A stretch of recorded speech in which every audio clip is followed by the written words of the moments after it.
Okay, just get everything going here. That YouTube stream is running and just starting the TikTok stream up. Okie dokie. Hell is evil and stupid.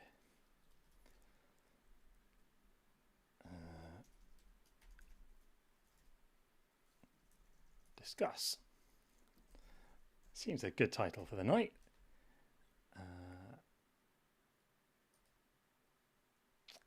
Okay, that's TikTok is now up and running.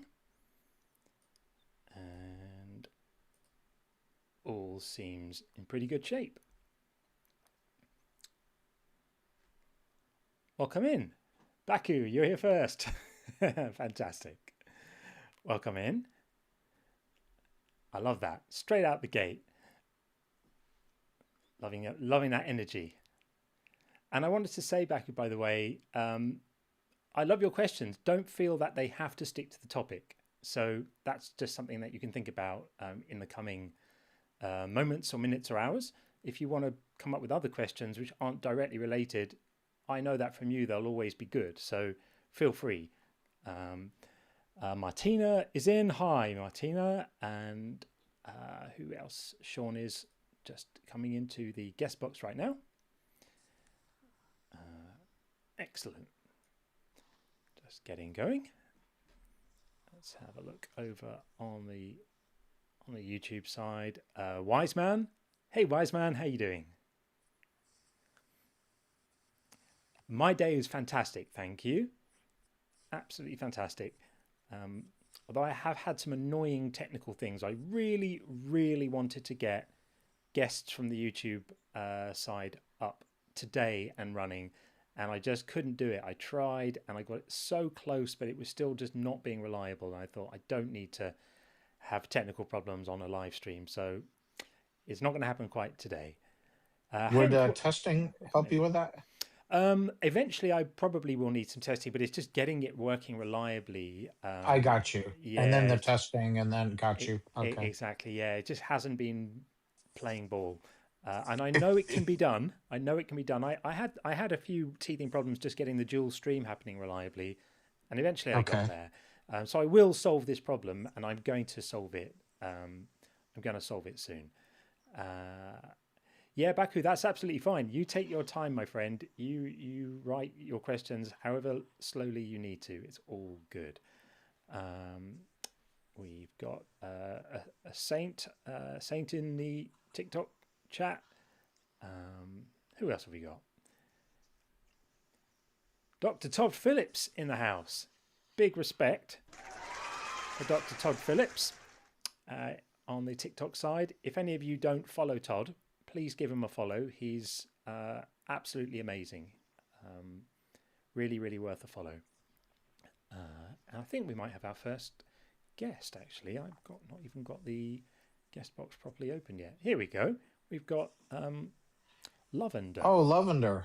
Yeah. Yes, I invited her over. Oh, fantastic. Well, why don't we kick off with that? And we will get going.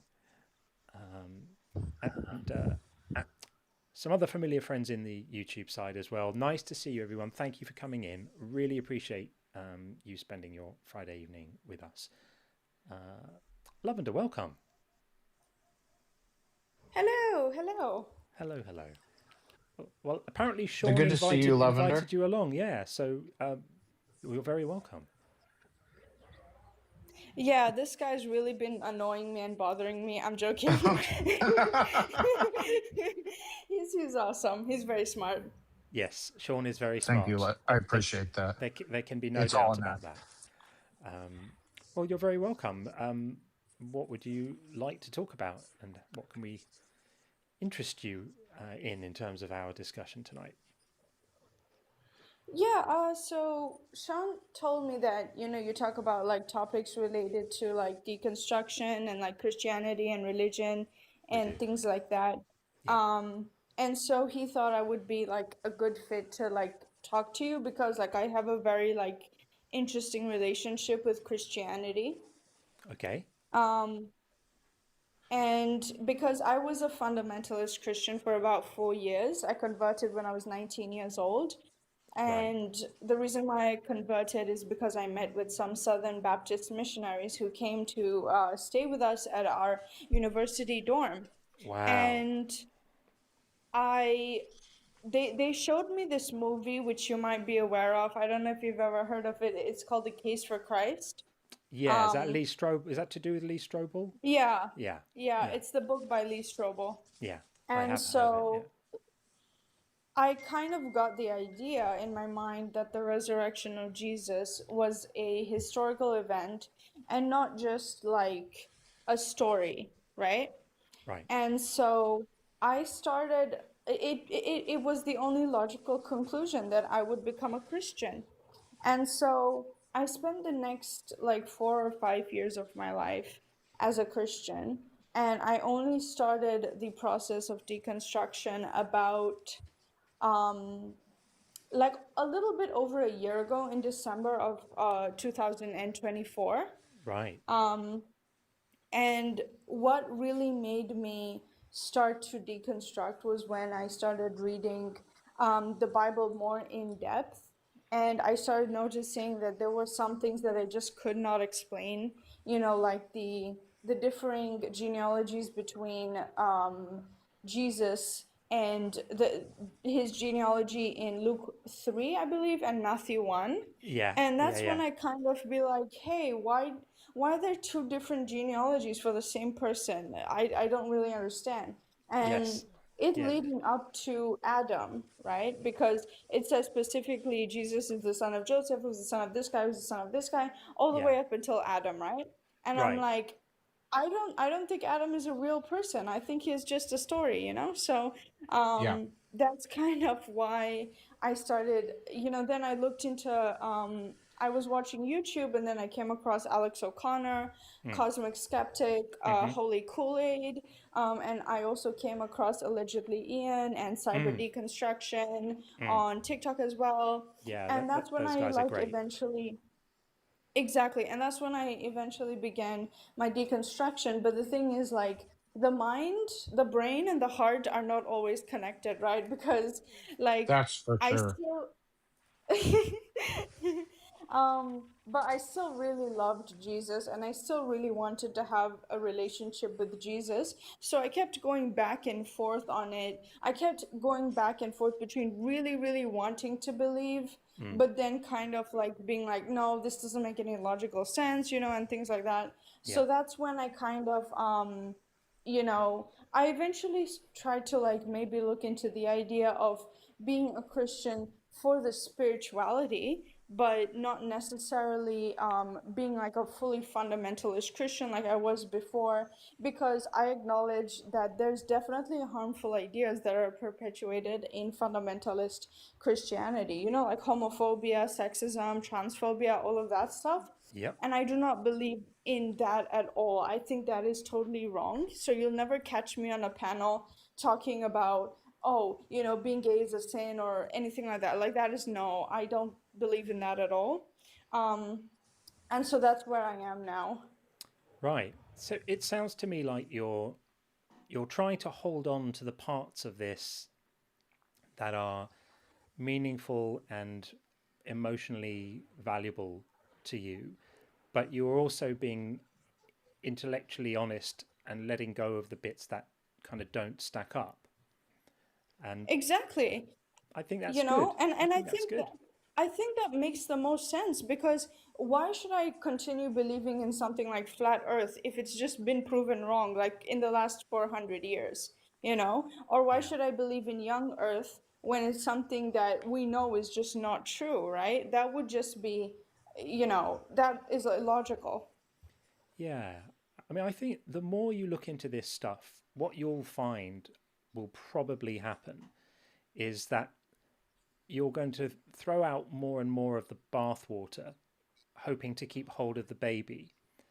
And one day you'll realize there isn't a baby and you'll feel okay about it. It might be a bit painful to say goodbye to the idea at some point. And I say this not to imply that it's the only possible outcome of the situation. You may also find some kind of accommodation where you're prepared to look at this symbolically and that metaphorically and that with a bit of a squint, and make it kind of make some sort of sense enough for you to hold on to some part of it. But quite often the journey you're on is incremental, and that, you know, you reach one position and you're right, okay, I'm here now, I've let go of those things and here's where I am. And then you kind of think, well, maybe I can let go of this because it doesn't really stack up, but I can still have my relationship with Jesus if I just, you know, I'm prepared to be a bit sensible about this. I don't have to be full flat earth, so I'm just going to be here. And then another thing crumbles and falls away, and eventually you'll probably find yourself in a place where you realize that the things you thought you needed, you don't actually need. And the good things that you get from the belief system, you can get from other places without the belief system and without needing to make deals with yourself about what you feel obligated to still hold to be true.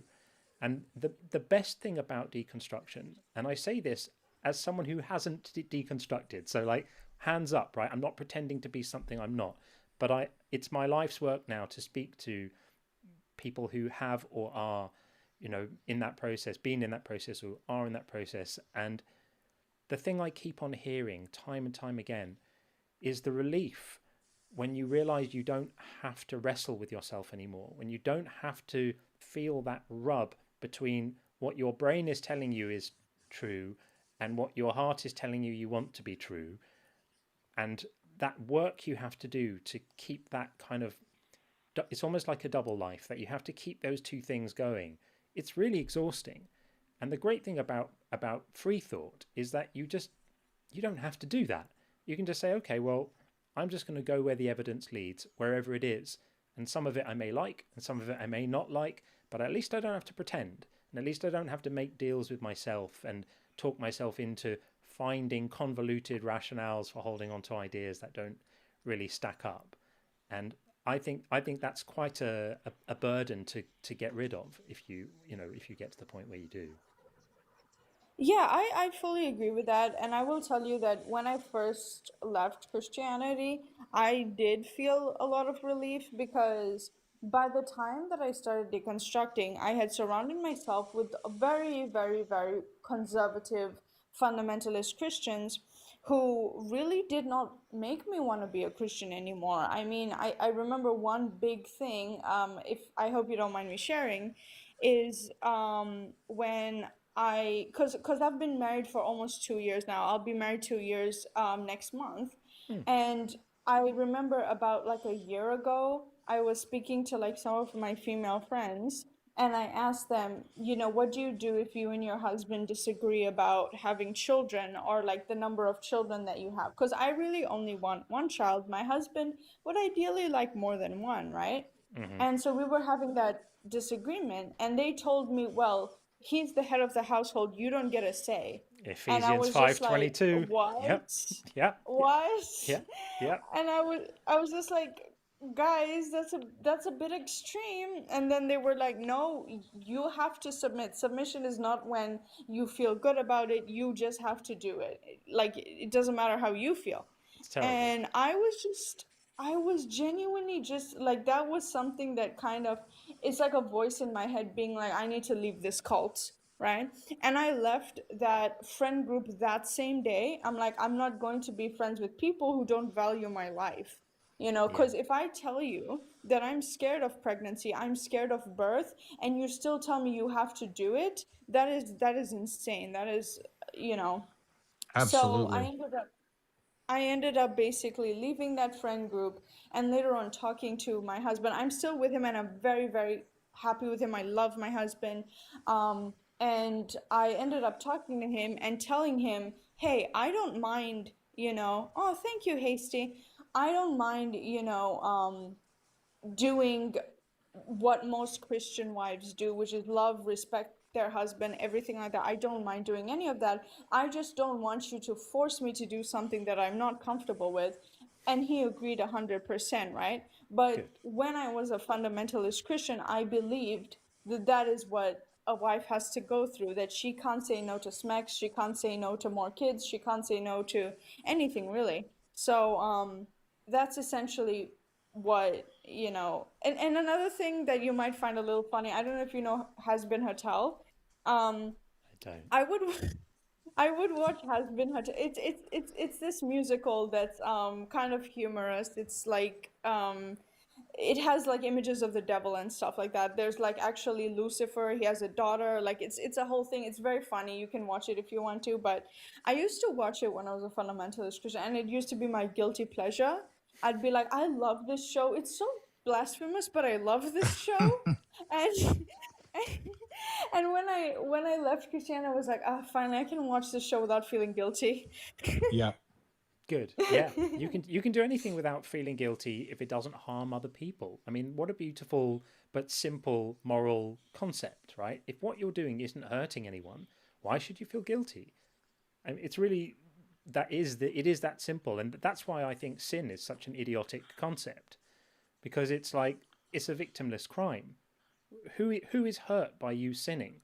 Does God? I mean, I don't think God exists, but even if God does exist, does he get down about it? Is he really upset? The all-powerful creator of the entire universe, who could have configured reality any way he wants, does he go in the corner and have a little cry because he's really upset about, your choice of, I don't know, what you do in the bedroom or something? I mean, it's so ludicrous.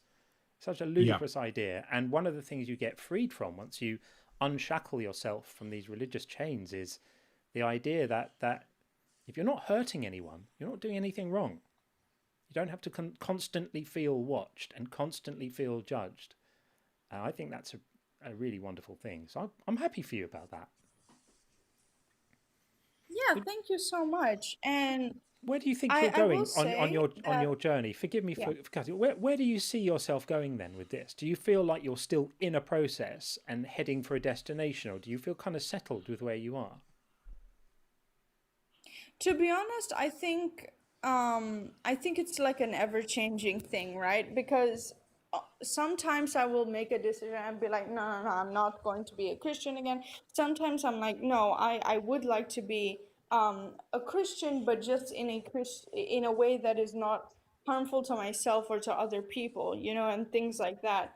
And I would say that, because of my husband, because I love him, and because I obviously still respect his faith, I would still like to be doing things like praying with him and going to church with him, but I wouldn't do it in a way that would be harmful to like myself or other people. For example, we want to have a child one day, and when I'm raising my child, I would never want them to know about the existence of hell, right? Or the lack thereof, right? I would never want to tell them, for example, if you do something wrong, if you disobey, mommy, you're gonna go to hell or anything like. I would never do that because that is like emotional AB, It's right? abuse. To the child. Yeah. Exactly. So that's something that I'm definitely not, and my husband knows all of this, right? He knows that I would never want that for our child, to make them feel so terrified. And, I don't mind, like, there are things about Christianity that I think are very, very, very helpful, like going to church, having a community with one another, and things like that. But just as long as you make sure the values of that church are good. They're not these type of churches that harm children or harm people or who preach hatred. Like, I would never go to a church that says something like, these American churches that are very homophobic, Yeah. So, yeah. We got you. Lavender, I think it's great that you have prioritized kindness and empathy for others steadfastly against your own religious teachings, which is not easy for many people to do. And I really commend you for that. Um, in your decisions about staying a Christian, going back, a lot of it seems emotion based, where you're prioritizing what is right and wrong with respect to how human beings are treated, and I think that's great. Let me ask you, as far as your intellectual mind goes, like taking emotion out of it, and I'm not going to try to push you one way or the other, but I'm just curious. Are you convinced that a God? Are you still convinced, even if it's not the Christian God, that a God exists, or are you sort of in like an I don't know phase, or where are you at with that? So I would say if, we're talking about God in the sense of like a being that has a mind and created the universe and everything in it. If we're using that definition, I am agnostic on it, right? So I Okay. don't know definitively either way, whether or Okay. not. I've heard strong arguments either way, right? Um, Sure. but I think that me personally, where I am with that is that I am agnostic. However, when it comes to my relationship with Jesus, I kind of see him as kind of like the way you can get really attached to a character that Mm-hmm. doesn't exist in actuality, right? Sure. Like, for example, someone might be really attached to Harry Potter because that's what they grew up with, right? They Yeah. grew up with watching Harry Potter, the movies, reading the books, and they get so into, like, Harry Potter is like their comfort character, right? They Sure. just love to, imagine themselves in living in that world all the time. And that's kind of how it is with Jesus, right? Because I would grow up like idealizing these religious men, right? Mm-hmm. First, it was Muhammad because I was born into a Muslim family, and then I found out he was not a very good guy. And then, and then it was Moses, because I watched The Prince of Egypt, and I was like, oh, he's fighting against slavery, he's fighting against abuse. And then I grew up and found out that no, he probably didn't even exist really.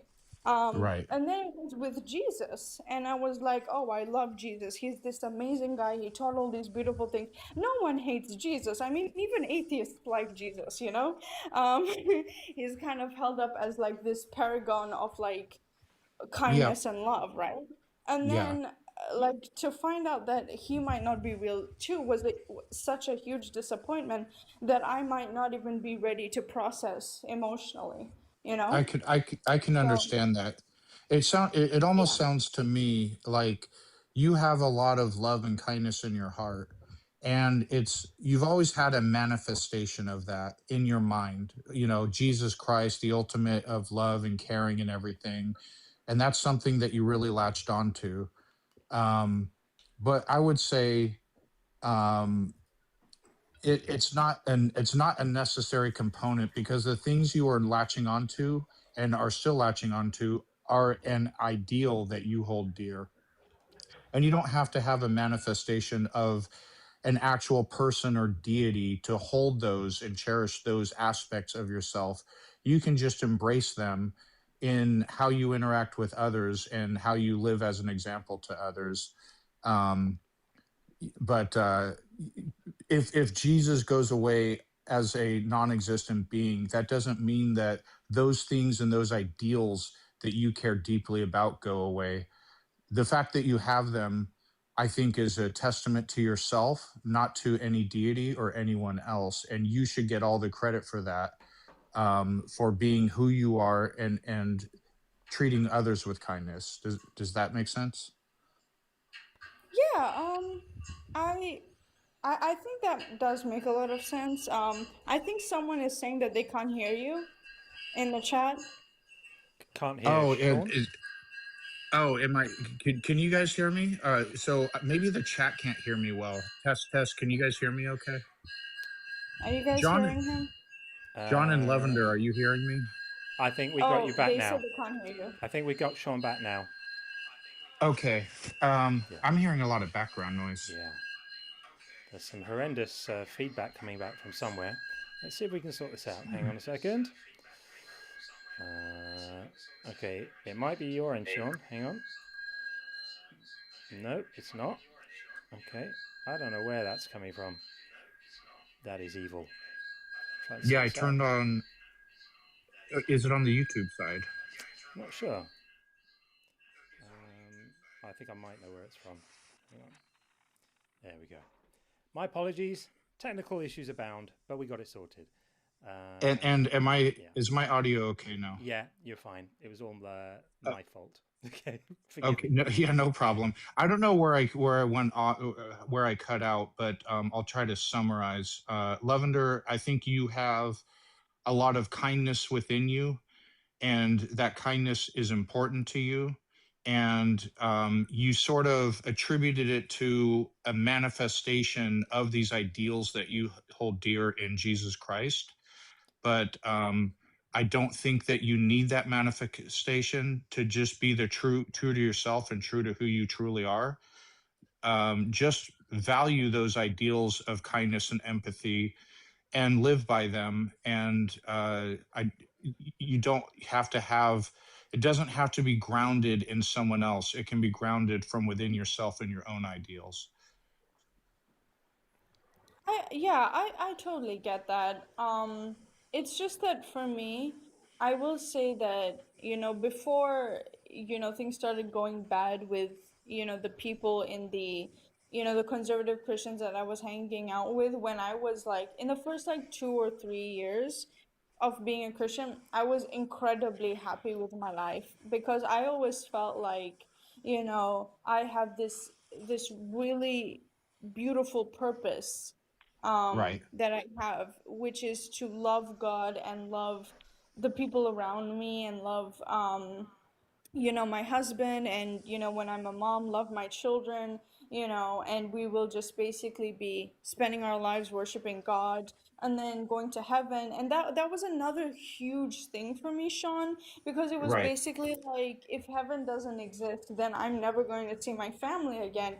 And that was just like hugely painful to me. Yeah. Like it's hard to even imagine that I only have like maybe like another, if I'm lucky, I have another like 60 years on this earth, and that's it, and that's so painful to think about. Yeah. And I'll be honest with you, that's something, the how short life is, and the permanence of non-existence and all that, it's something that I struggle with. Some atheists don't. I just kind of came to a point where I had to accept reality on reality's terms. But what I would say to you is, don't put pressure on yourself to like have to decide one way or the other or anything else. Just live your life, be intellectually honest to yourself, and please follow John.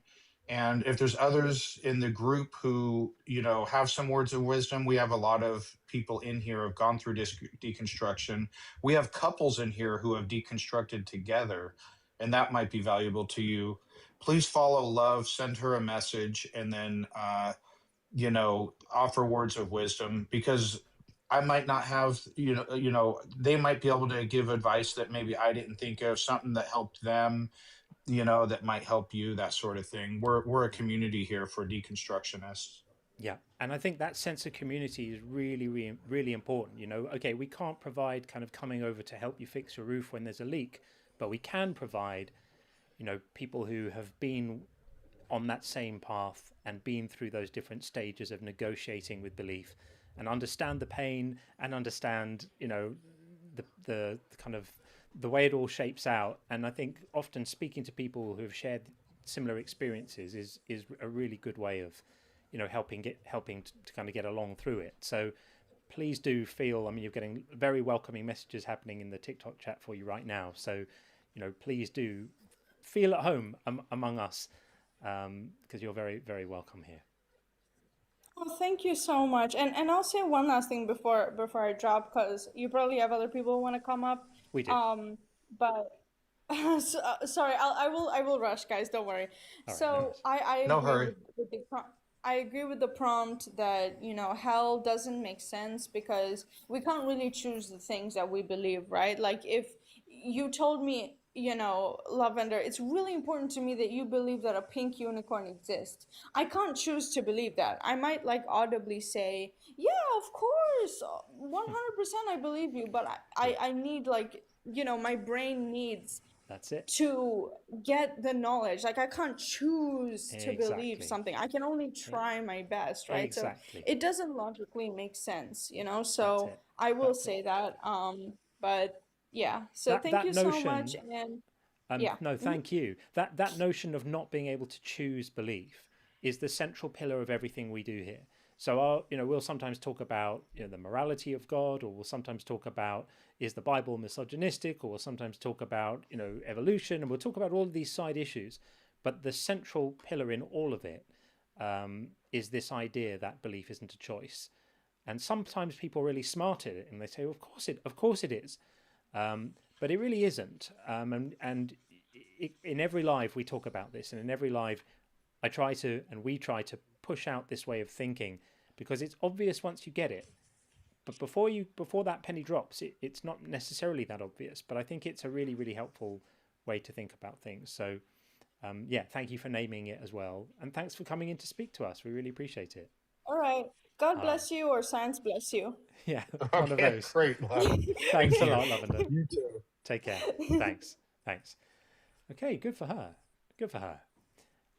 Okay, moving swiftly on, we're bringing in Yazan, who we spoke to before. I think it might have been even on the last live.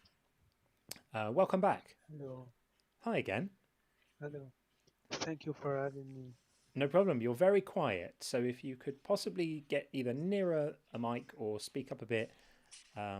Okay. That's much better. Is it okay now?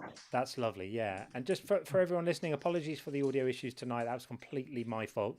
Are the levels okay now? Can you hear my level against my guests' levels and everyone okay? Just give me a quick shout if it's okay, or if anything's desperately too loud or too quiet, and I'll adjust it. So welcome From the back. guest side of things, the audio is good. Good. Okay, great. Thank you very much. People on the TikTok side are happy. People on the YouTube side get a slightly different mix because it goes through a bit of software. But there we are. I'm just reading something in the YouTube chat. Recently found the channel. Did I hear that John has been invited to be on another show as a guest? We'd also love if he and Deconstruction Zone could team up. I've been speaking to Justin today, and we are going to be doing something together very soon. So thank you for saying that.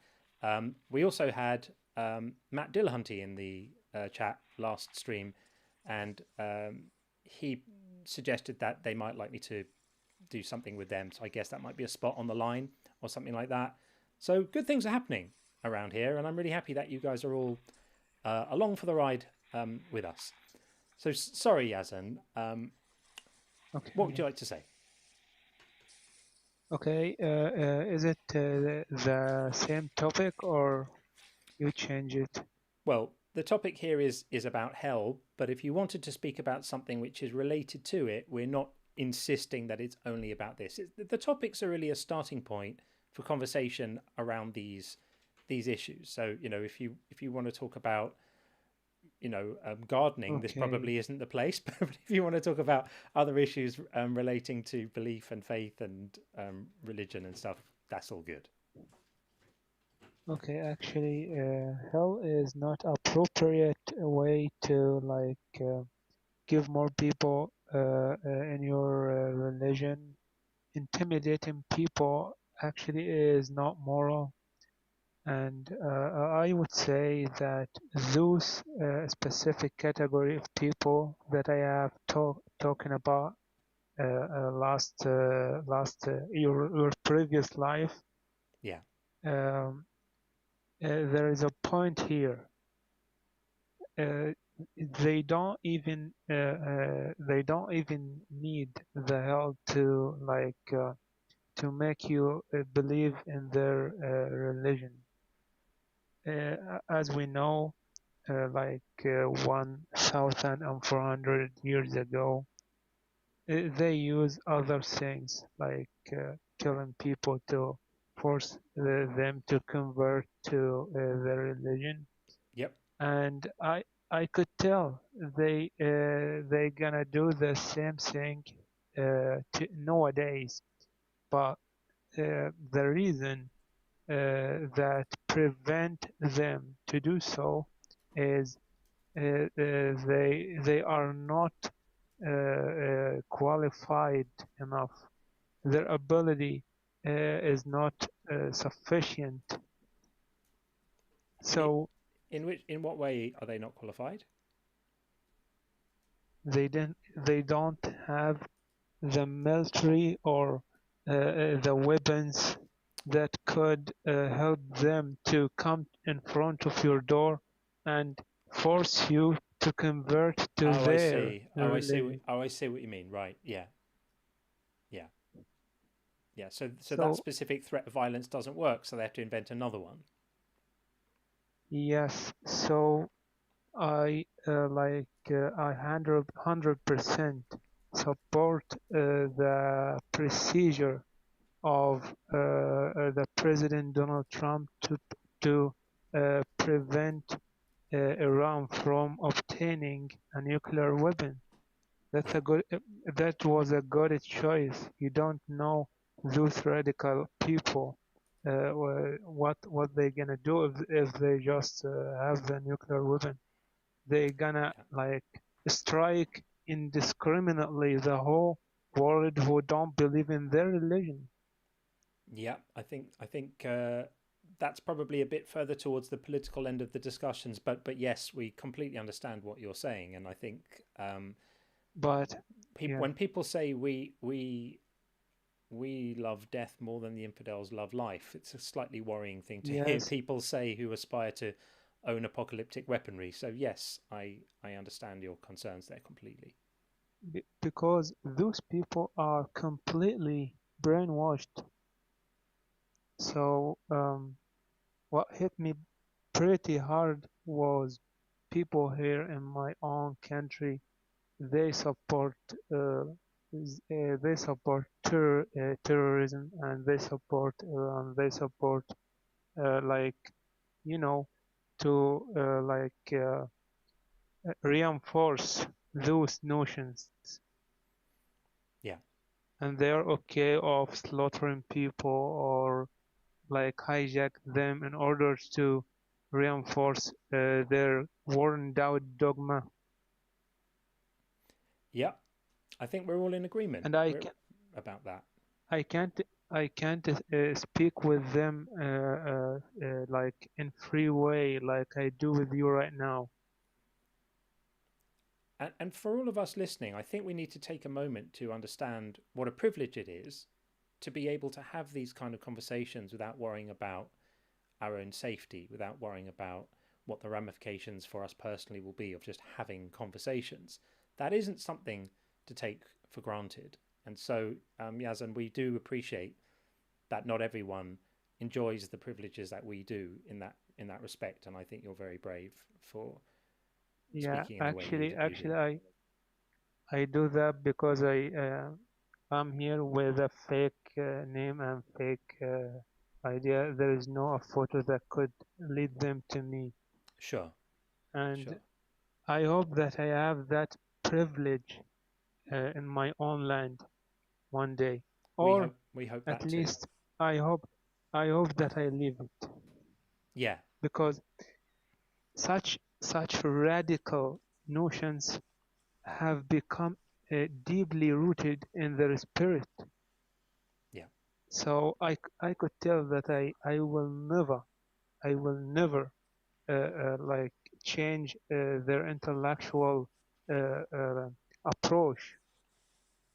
Yeah, it's awful, and we really wish you well in terms of getting to a position where you have a bit more freedom, either by change happening around you or by you moving somewhere else, if that's a possibility. You mentioned that last time we spoke, so we're rooting for you, man. We really are. Yeah, I'm gonna tell you that I'm from Egypt, by the way. From Egypt. Oh, okay. Right. Yeah. Okay. Yeah. I didn't tell you last time. Yeah. Okay. Okay. Well, we hope you stay safe, and you're always free to call in anytime. We're happy to talk to you anytime, and thank you for your integrity and before I go, can I ask you about like a feedback about my English? Your English is absolutely fine. Absolutely fine. With no compliment, please. No compliments. I'm working on it. We all understood exactly what you said, and it sounds like you've worked hard at it. And no one here had a problem understanding what you were saying. So good for you. Yeah, totally agree. You speak better English than some Americans. That's true. I maybe hesitate a little bit because I'm just nervous to speak. You're good. In other language. You did really well. So good for you, and thank you for coming to join us. We really appreciate it. Take care. Come back and see us again. Bye, Thank you. Take care. Thank you. Thanks. Okay. Yeah. What a compelling story. What a compelling story. Yeah. You know what he's going through there. Yeah. Yeah, that's not great. Sheen, how you doing? I'm hanging in there, man. One day at a time. One day at a time, man. Good. Well, you're Good very to go. welcome. You're very welcome. Would you like to talk about our Well, topic or something related to it? no. I wanted to touch up on your topic just to give you a better understanding how it works. Oh, okay. Okay. The first thing I want to say to you is that God don't send you to hell. You send You yourself send there. yourself to hell. We've never heard that Yes. before. No one's ever said that to us. Well, Actually, no, that's that's going why on I'm the here to break it. that's That's why going I'm on here the to break bingo it down card. for you. Yeah. Yeah. That's why I'm here to break it down for you. So Right. the wage of sin Yeah. is death. And let Is- me tell you how that works. Is You it keep true? doing Hang on a evil, second. Hang on a right? second. Slow down a little bit. So, is it true that the price of sin is death and eternal separation from God? Yes, that's a Did fact. Did Jesus co- pay that? Did Jesus pay that price? Yeah, but Because I heard a because funny rumor Christ that paid- he was back in play on Monday morning, and then within a few days he'd whizzed up into heaven, and he was sitting alongside Daddy playing like God games. Yeah, I heard that he didn't die and that he was fine. Is it not true? I think No, that's a big bullshit. con, isn't it? Because we're supposed Nah, to. that's bullshit. He didn't pay anything, did he? What did he pay? Well, yeah, he did. Where was the sacrifice? Well, you got to let me explain it. Do you want me to explain it, or you got the answer already? Well, I don't think you're going to be able to present any evidence of a sacrifice.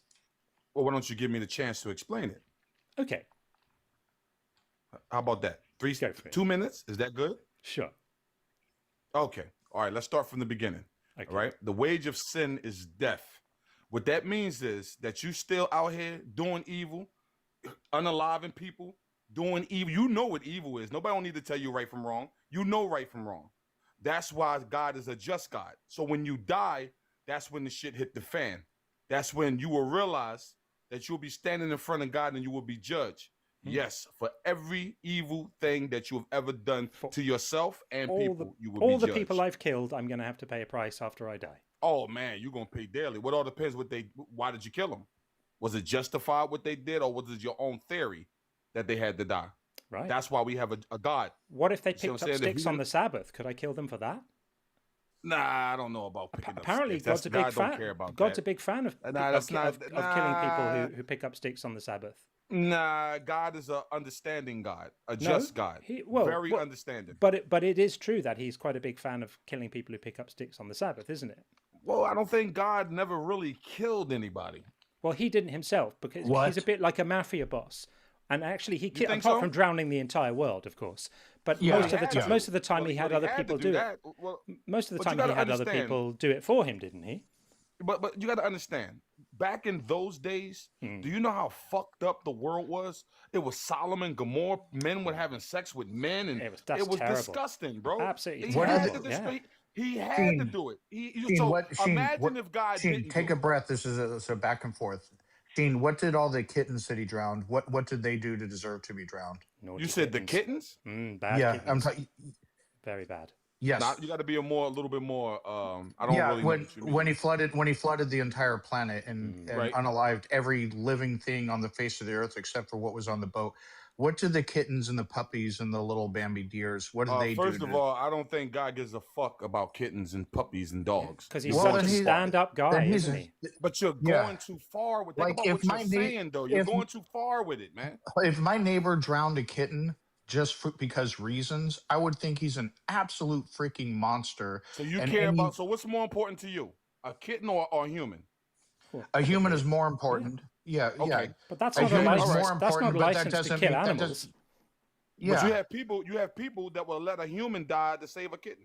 Well, that would be a bit silly, wouldn't it? But an all-powerful God. then address those people. Then Yeah. address those people. Exactly. The bottom line is, if my neighbor drowned a kitten, I would think he's a monster. How about every kitten on planet Earth?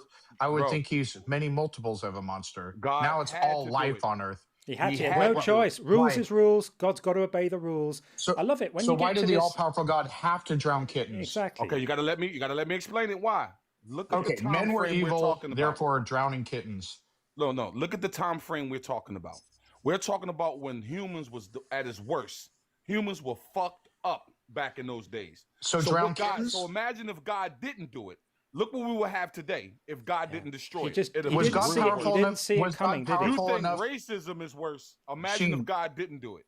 Sheen, here's a question for you. Was God powerful on, let's just say even the babies, because he drowned them too, were evil babies. Like we're living in a world of Chucky. All right. I'm going to grant that. They were evil babies. They were all Chuckies running around with knives and stuff.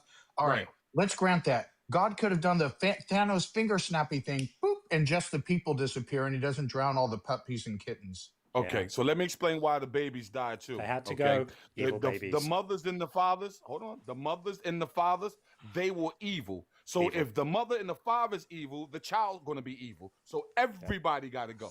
Not simplistic at all, is it? The puppies and everybody got to go. Yeah. So that's that just doesn't keeping explain. it real with you. Now you want to have a good You conversation. didn't answer my and question. Keep it real. You didn't answer my question. You didn't answer my question. I said he could finger snappy and all the little Chucky babies that were running around with knives, they would go to all the people and not drown every other animal on earth in the process. So what was the purpose of drowning all the kittens? That part, you will have to ask God that. But as far as what I'm looking at, let's have a look at some of God's morality, shall we? I think we should have a look at some of God's morality. Okay. Right. So here's God talking to the Israelites about the naughty Amaleks. They were very evil and bad and naughty. So God sent the Israelites to go and deal with them. He said, go and deal with the naughty Amaleks because I don't like them because they've been praying to other gods and doing all sorts of very unpleasant things. Very, very bad. All bad people. So he said, now go and attack Amalek and utterly destroy all that they have. Do not spare them, but kill both man and woman, child and infant, ox and sheep, camel and donkey. That means God was thinking about the future. Is he on something? He was thinking about the future. He was on crack, wasn't he? He was thinking about the future for humans. Dude was high as a kite when he did this one. I don't think so. Listen, if I was God, right? Let me put myself in God's situation. If you and your family before you put yourself in God, I want to ask you a question. I just want to keep it real with you. No, I'm going to keep it real with you. If you were one of the Israelites, then would you have participated in this project? Well, I wasn't there, so I don't know. I'm asking you if you'd been there, and they were like, guys, we got to go and mess up the Amalekites now. They're just not very good. Take your sword. Would you have gone out with them and done all of this stuff? If the Almighty God, the Creator, told me, Philly, you got to go there. I want them all destroyed. You would have destroyed. You would have done it. Yes, I would have did it. So, if God would have told me to do it, yes. And this is why I do this. But who are you? You're a human. This is why I do this. God, though. So He's the Creator. This is why I do this, because these belief systems turn normal people into psychopaths, willing to do anything because their perceived God said so. Yeah, I'm not questioning God. I'm questioning you. You are questioning God. I'm questioning you because let me tell you something. If God told me to go, if God told me to go and kill a baby, I would tell him to go and take a leap, and I would say no, I'm not doing that. And if that was going to cost me my life, then I would give up my life for that because I wouldn't trade my life for having to kill babies. I wouldn't kill babies to save my own life. And it sounds like you would. Well, you do know God can see a mile into the future. You know that, right? So most likely he saw something that he just didn't want no more. Think about that. That's completely ludicrous. But that's commanding people. What were the babies going to do? Dribble on someone? I don't know. Look at the time frame we talking about. I don't know. I think you've got it. You've got it in your head that 2,000 years ago. You've got it in your head that 2,000 years ago the world was full of demonic babies flying around, chopping heads off people, or biting people, or I don't know, crying too loudly or something. I think I had it right with Chucky. Yeah, you had Chucky. Chucky was a good one. Like the world was just full of demonic Chuckies. And God was sending his soldiers out to go and put swords through them all. This is not okay, dude. If I ask you a question, would you be honest? Yes. Yeah. You going to give me your words? You're going to be honest. Always. Yes. All right. I'm going to ask the question now. If you was God, right? If you were God, right?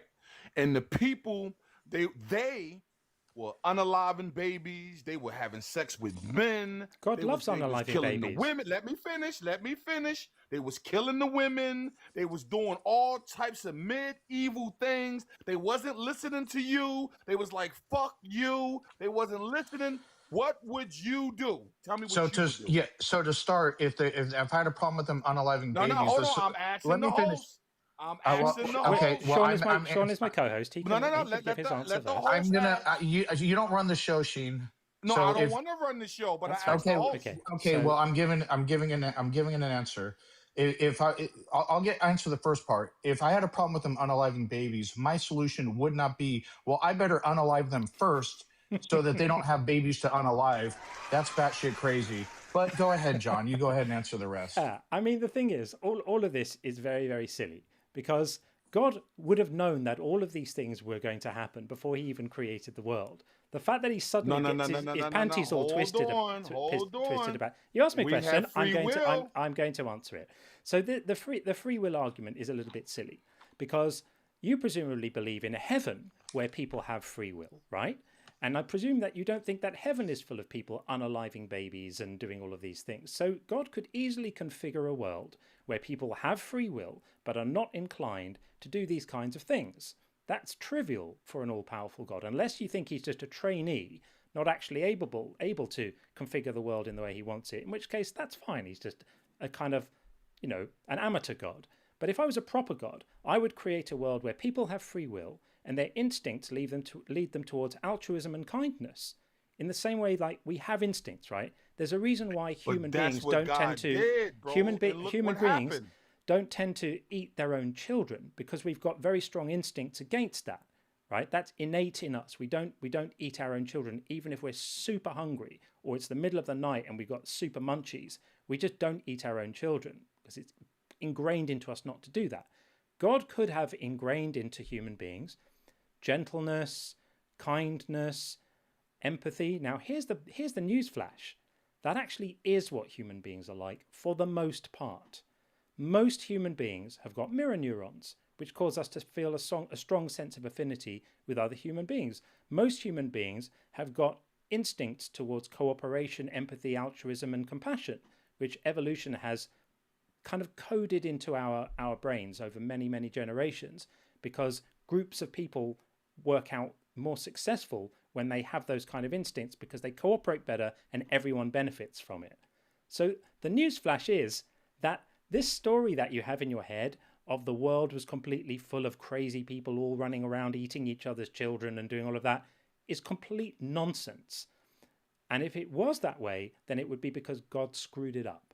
And if I was a God and I was watching my creation misbehave so badly, I would wonder what it was that I had done wrong to make them that way. And I would take a long, hard look at John, myself. but then answer this question then, John. Why did white people treat black people the way that they treated them? Right. You're going to blame God for that? Largely, I'm going to blame... No, it wasn't. Largely, God had nothing to do with that. Largely, I'm that going was just to... evil fucking people, bro. Largely, it was evil people. Yeah, largely. They were evil. Largely. They were fucked up individuals. I'm That's largely what they going were. to blame verses like Leviticus 25, 44 to 46, which sanctify the purchasing of slaves and the passing them on as property to your children. For a very, very long time, for a very, very long time, for a very long time, for a very long time. You got to stop interrupting him. I don't want to. I don't want to mute you, but you got to let him speak. For a very long time, people used these verses to justify the practice of chattel slavery as sanctified in the Bible. Yes, there were some Christians who were involved in the abolition movement, but the Southern Baptist Convention was the biggest organization of its kind at that time, and it was largely convened to protect the practice of slavery because the opinion was that it was sanctified by the God you believe in. So I'm not buying that one. Are you? Come on. You're not that gullible, are you? Surely. Hold on, John. That's not true. That's really? Not true. Listen, what did I just say that wasn't true? You got to understand about man. Man is very disobedient. Man thinks they're God. Hold on. The problem is that man think they're fucking God, and they don't respect the creator. So when you don't respect the creator, there are a thing called consequences. When you don't respect the creator, come on, John. The creator gets very upset. You can't be this naive, man. Yeah, the creator, his feelings are very easily hurt. He's very, very easily upset. Because John, you're not being, you come on. You're going to blame God for man shit? No, I'm going to blame God for his own. You know why we in this shit, John? Because of man. No, God don't do anything wrong. This is such a ludicrous position because on the one breath, you claim that there's an all-powerful, omniscient, omnipotent creator of the entire universe. People are are who- Let him trafficking finish. children. who Dude, you got to let who- him finish. who hand-shaped every galaxy amongst the trillions of galaxies across the universe that we can see. God crafted them all on a whim, in a morning, because he had felt like it. And on the other hand, he's just totally helpless to figure out what to do about his own creation, who are doing exactly what he knew they were going to do if he was omniscient, as you think he is. This is ludicrous. Absolutely ludicrous that people in the 21st century can believe this nonsense and say it with a straight face is ludicrous. Come on, man. Grow up. It's time to grow up. I don't think that past you these silly take stories. Satan serious. I think you don't take You're Satan serious. absolutely correct that I don't take Satan seriously. I know I'm correct, John. Yeah. I know. Yeah. I know I'm right. By the way, have you ever compared how many people God killed with how many people Satan killed? Satan was like, I don't know, 10 or 12 or 15 or 20. Most of John, them he was ordered to do. He was ordered to do by do God. You have children? God, it was like, John, how do many you have children? How many people did God kill? Like millions? John, do you have children? The Yeah. entire planet plus. Whole planet. Hold on, I'm asking John a question. John, do you have children? Uh-huh. Okay. You love your children to death, right? I do. Okay. When your children are being disobedient, sometimes you have to discipline them. Is Sometimes that correct, you just got to John? set them on fire forever. Absolutely. No, hold on, John. No. Come on. See, that's what I'm saying, John. You come on, man. Really? I'm asking a question.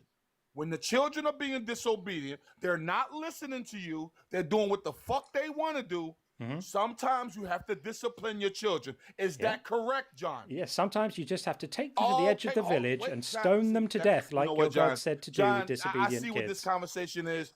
You don't want to admit it. You're never going to admit it. So I'm going to leave. He did John. admit it. What do I not want to admit? No, the fuck he did not admit it. What am I not admitting?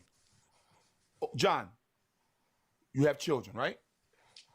We've established this already. What am I not admitting? All right, and you love your children to death, right? We've established that also. You would do anything in the world for your children, right? Yes. But when your children start being disobedient and they don't listen to you, you have to discipline your children. Do you know how I do it? No, John. Do you know how I do it? Yes or no? Do you know how I do it? No, it doesn't matter how you do it because you and God is different. With gentle guidance. That's what you would do with your kids, John. With John, no violence. You know what, John? You one of them dudes, man. You with one no of them violence dudes, man. Ever. And I guide my children gently. I think he's dropped out. He left. Yeah. So this idea that the horrendous behavior of this creator God, who frankly sounds like some kind of crazy mafia boss who's taken a bit too much of the Colombian marching powder, getting everyone to smite everyone and run swords through everyone, and he's just he's like, I'm reminded of Scarface, like craziness, like a frenzy of violence throughout this book. And then it must be framed in terms of that's what a loving parent does for their children to discipline them. What? Dash them against the rocks? Tear open pregnant women? Is that what he does? This is how God chooses to discipline his children. Samaria shall bear her guilt, because she has rebelled. This is how he's going to discipline them. They shall fall by the sword, their little ones shall be dashed in pieces, and their pregnant women ripped open. Is that what a loving parent does? I don't think it is. I think this is psychopathy, glorified and sanctified. That's what this is. And I won't have it. And I won't have it compared to effective parenting, because that's completely nuts. And dude, if you're still listening, if you have children, I hope you approach your parenting obligations as far across the spectrum from the God you worship as you possibly can, because that is not good. I feel so much better getting that off my chest. Okay. Welcome in. Well, Doc Pepper. Hey, how you doing? Very well. How are you? Excellent. Are you just straight up atheist? You don't believe in any God None at all. or a creator? None at all. How do you reconcile the code, the universal constants, the precision of them, and the codependency of them? Yeah, you want to run a fine-tuning argument, right? Correct. Yeah, I just think the universal constants are what they are. We have no idea if they could have been different or not. They are such that we live in a universe where matter could form and where organic compounds could form, and as a result of those things happening, complex life could form through variation in self-replicating molecules. And as such, we have no way of knowing what the probability was. It could be that this is the only way that a universe could be, or it could be that there are many, many, many different ways that a universe could be, and we just lucked out. That could be the case. It could be that the odds of a universe forming in this particular way are a billion, billion, billion, billion to one. Well, if it hadn't happened, we wouldn't be here talking about it. So we are here talking about it. So maybe we just lucked out. I don't know. But making up stories to bridge a gap in our understanding is never a good way to go. Even if I just said, I have no idea how to respond to the fine-tuning argument. I have no idea why the physical constants are what they are. That wouldn't count as evidence for any gods. It would just be a gap in our knowledge that we would have to be working to try and fill.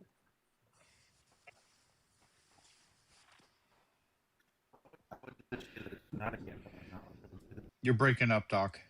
Yeah, that's unfortunate.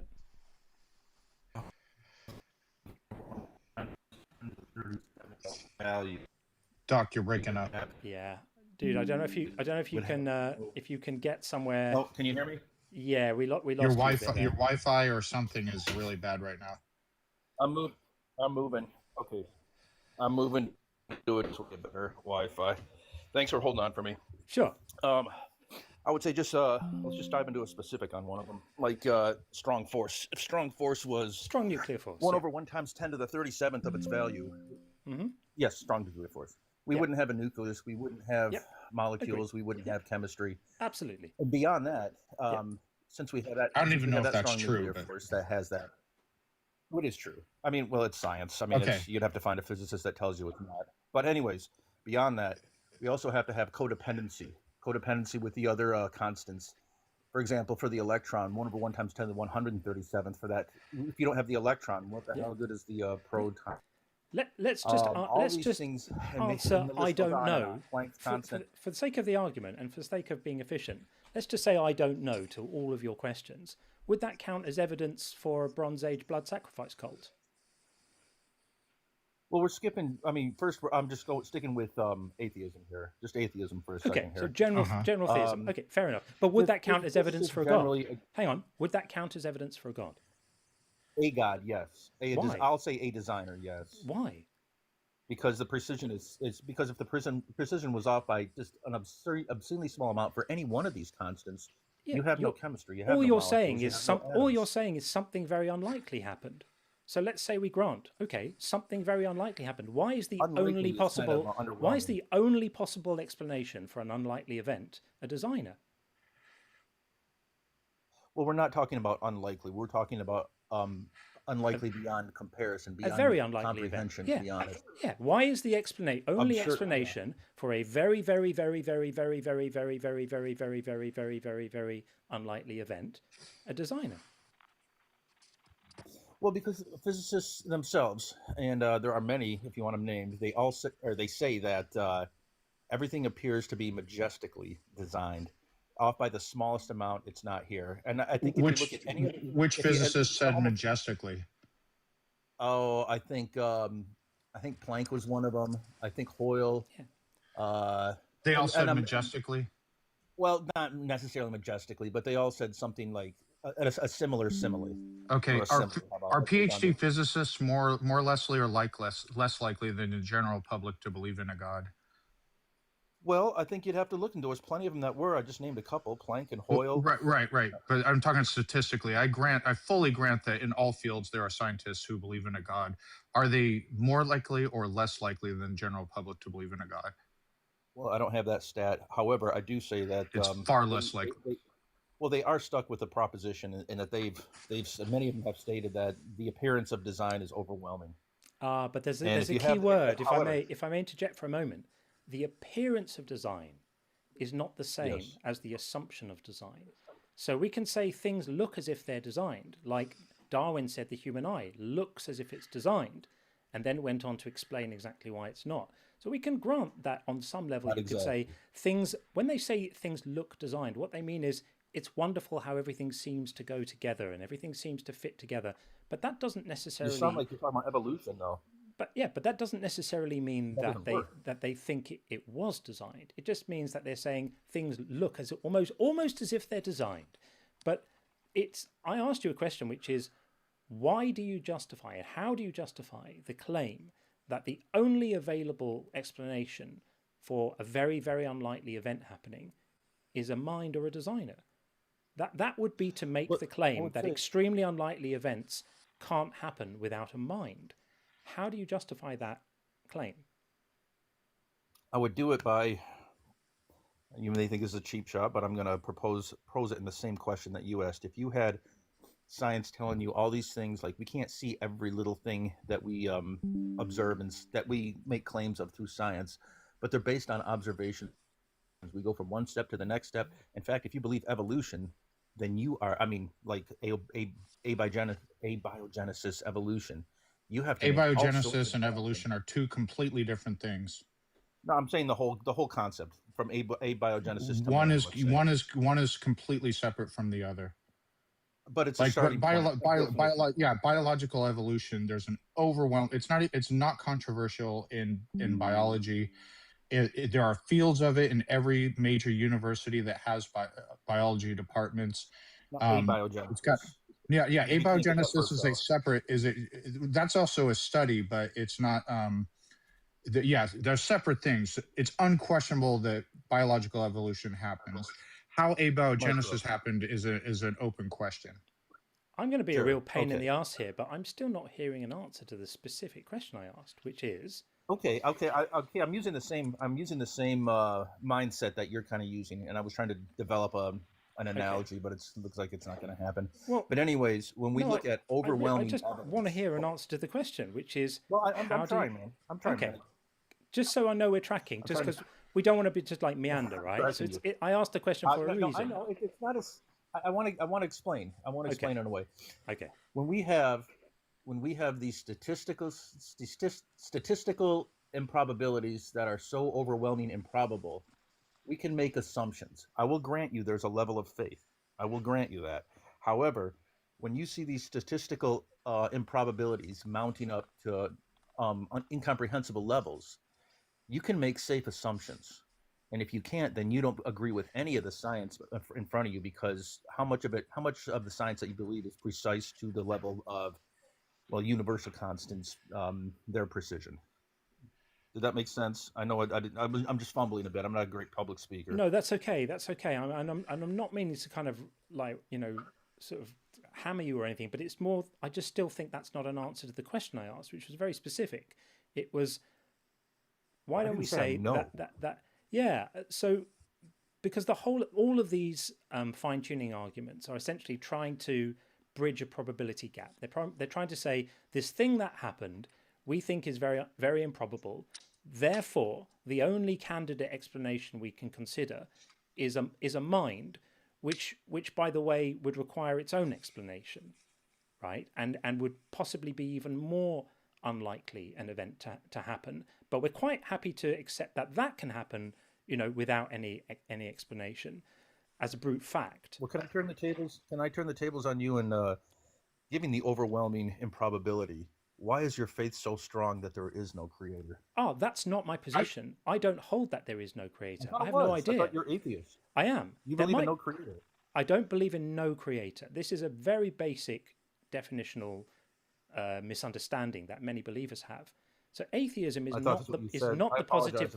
No, that's okay. So I can give you something now that will enrich your understanding of this, and I don't say this as a gotcha or as I'm offering this to you in really good faith. Okay, so think about it like this: every single person who's ever been born either believes or believed that a God exists, or they didn't.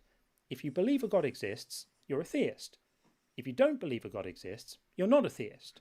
And we have a word for people who are not theists. We call them atheists. Now, within that group, you then have two categories. You've got people who just don't really know and are prepared to say, there might be a God, there might not be a God, I'm not sure. And you've got people who feel a strong belief that there are no gods. which is it's a type of atheism. It's a subset of atheism, sometimes called strong atheism. But I think that's a big claim to make, right? To say that there are no gods, there is definitely no creator, is a pretty big claim to make, because you'd have to evidence it. The moment you make a claim like that, if I made that claim, you would be justified, as you just did, in saying to me, well, where's your evidence for this? And I would have to say, I don't know. What evidence could I give you that there's no creator? I couldn't possibly evidence that. So rather, I take a position of sort of, I guess you'd say, epistemic humility. I just say, well, look, I don't know. I don't know whether there's a creator or there's not a creator. I'm not convinced there is one. I don't have a belief that there is one. So I am an atheist, because I'm not a theist, right? I'm in the group of people who are not theists, but I'm not making the positive claim. Now, with that said, there are some concepts of God that we can be pretty sure don't exist. And I imagine that you probably agree with me that Zeus and Thor don't exist. We can be pretty sure about that, right? Right. So yes. certain concepts of God, we can say, not only do I lack a belief in that, but I'm pretty sure that God definitely doesn't exist. And the problem is that the God of the Bible kind of comes pretty close to being like that, because if you believe that God is all powerful and all knowing and all good, then you only need to look at the world around you right now to know that God cannot exist. So, well, I mean, according to Christian theology, we're fallen. This is a fallen state of existence. It was and you know the whole story, so I won't have to go back into it. Can I bring up a thought? I believe you do, yeah. You look and sound intelligent. I'm going to take your word that you've studied this stuff. But anyways, what if I were to draw it into something like less tribalistic? In other words, less you're Christian, I'm atheist. People have theist trauma. Even Christians do. Yeah. So let's just say, take all that out of it and just say designed or not designed. Would that be an easier thing to say? I think you've already kind of said it, but you could say, I'm not sure. You're saying I'm not sure, right? Yeah. We've been addressing designed or not designed. Yeah. Universe. Designed or not designed. I would say there's no evidence of design. Yeah, Doc, can I give you a thought experiment? Well, I think, real quick, but let me just say this real quick. I think we do have evidence with universal constants. I'm not saying it's proof. I am saying it's pretty solid evidence. I'm addressing that. So notwithstanding, we don't actually know if the constants can be any other way. But let's just suppose they can. Well, that's just switching the precision to the designer then. No, you didn't even hear my thought experiment. Well, I answered your first comment though. Okay, all right. We don't know if they could be any other way. We don't know the ultimacy of the universe, etc. But let's just suppose the current, exactly as the constants are now, is infinitesimally small. Now let's turn on a randomizer, and then the constants are something we're just going to grant it's possible for them to be any way possible. We have a randomizer. We land on some completely different thing that doesn't include us. It doesn't include life at all. But there's other weird stuff. We don't know what that stuff is or what have you. It's still infinitesimally small that it would have landed on whatever it happened to land on. And then you could still argue up the chances that it would have this exact, these constants and this other weird stuff that's here is infinitesimally small. Therefore, a God must have done it. Well, I mean, when we're talking science, unless we're getting into metaphysics, we have to look at what we know. And what we know is what we can see and measure and touch, feel, the whole rigmarole. Yeah. What we do see is precision that is necessary everywhere. And those are just the fact. Precision, granted, the constants are such that the constants that we have are necessary for the universe as it looks now. And you happen to be in this universe and happen to care about your own existence. So you anthropomorphize it and say, the chances I would have gotten this exact universe are very, very small. But no matter what the randomizer generates, the statistical probability is exactly the same. Just like if you deal 52 cards, it doesn't matter what they land on, you would have a 1 in 52 factorial that you would have gotten those cards in that exact order. But it's not remarkable because 100% of the time you're going to defeat those odds. If you do a randomizer on the constants of the universe, no matter what it lands on, what precision is, there's going to be whatever happens to exist, or however it looks, or however weird it is to our concepts here, still statistically very, very infinitesimally unlikely it would have landed there. And then you could still make the same argument, even though life doesn't exist there. You're basically saying big number, therefore design. Well, I mean, that's a good explanation. I think it's got to give you some pause, though, that you need to have a universal generator that puts out untold amounts of universes. However, what we're talking about is a life-permitting universe. How about even an atom-permitting universe? I mean, it's so infinitesimally small, and you have to come up with this multiverse that we can't see. In fact, it came out of science fiction in the 50s for comics, and you're borrowing on this idea. But what we have is what we see, and what we see is majestic precision, and that's just how it is. That's just how it is. If you try to come up with what if it could be another kind of universe? You wouldn't have particles that attract each other. You wouldn't have a different perspective. Go ahead. I'm going to offer you one that maybe hasn't necessarily occurred to you, which is that when we look at fundamental science, when we look at quantum mechanics and relativity and these branches of science which really reveal sort of the nature of reality, something we find is that they are so counterintuitive. They really don't make sense. Now they work, right? They model how reality actually works mathematically to unbelievable precision, and they work, but they're extremely counterintuitive. I don't know if you've spent much time. You sound like you've had some interest in science, right? You're talking about constants. And I have a bachelor's in science. Okay, so I'm not going to be able to compete with someone who's a physicist. Okay, no, that's fine, and neither would I. But a bachelor's in science, you'll understand what I mean by this. Then, so look at how weird the idea of special relativity is, right, and how counterintuitive it is. The idea that even the notion of simultaneity of events, that event A and event B happen at the same time, we would instinctively think that that's a fact about reality, but it isn't. It depends on your frame of motion of reference relative to those events, right? If you're moving and you look at an event A happen and you're moving relative to them, you won't necessarily see the simultaneity. And if you're not moving, you might see them being simultaneous. And all of these things, they tell us that when we get down to the fundamentals, the way reality works is really weird and really counterintuitive. And my strong suspicion is that whatever the ultimate explanation is for why this stuff is all how it is, would be similarly counterintuitive.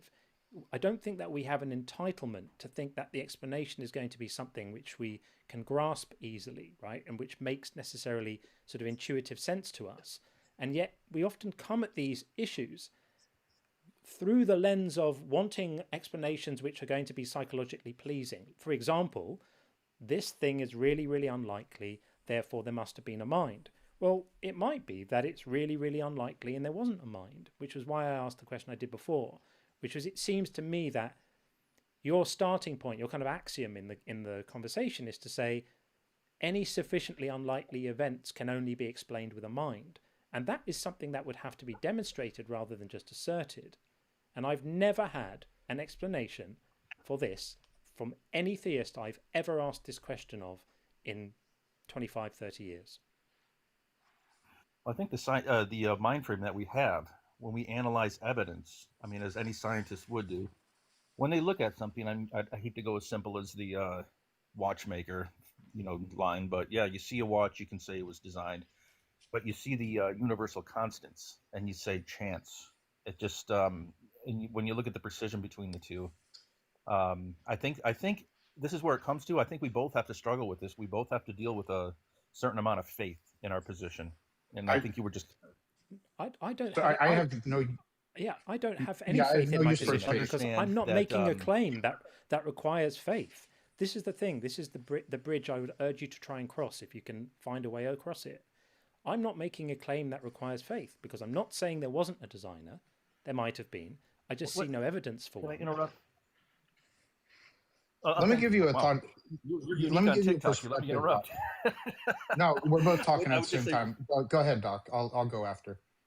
Okay. Yeah. I think you do make some faith claims when you talk about, like, we don't. we don't have the knowledge for this, or from a different perspective, it may be that. I mean, I could say that as a theist. I could explain all sorts of things, even the terrible things you were talking about earlier. I could give you, well, maybe there's this, maybe there's that.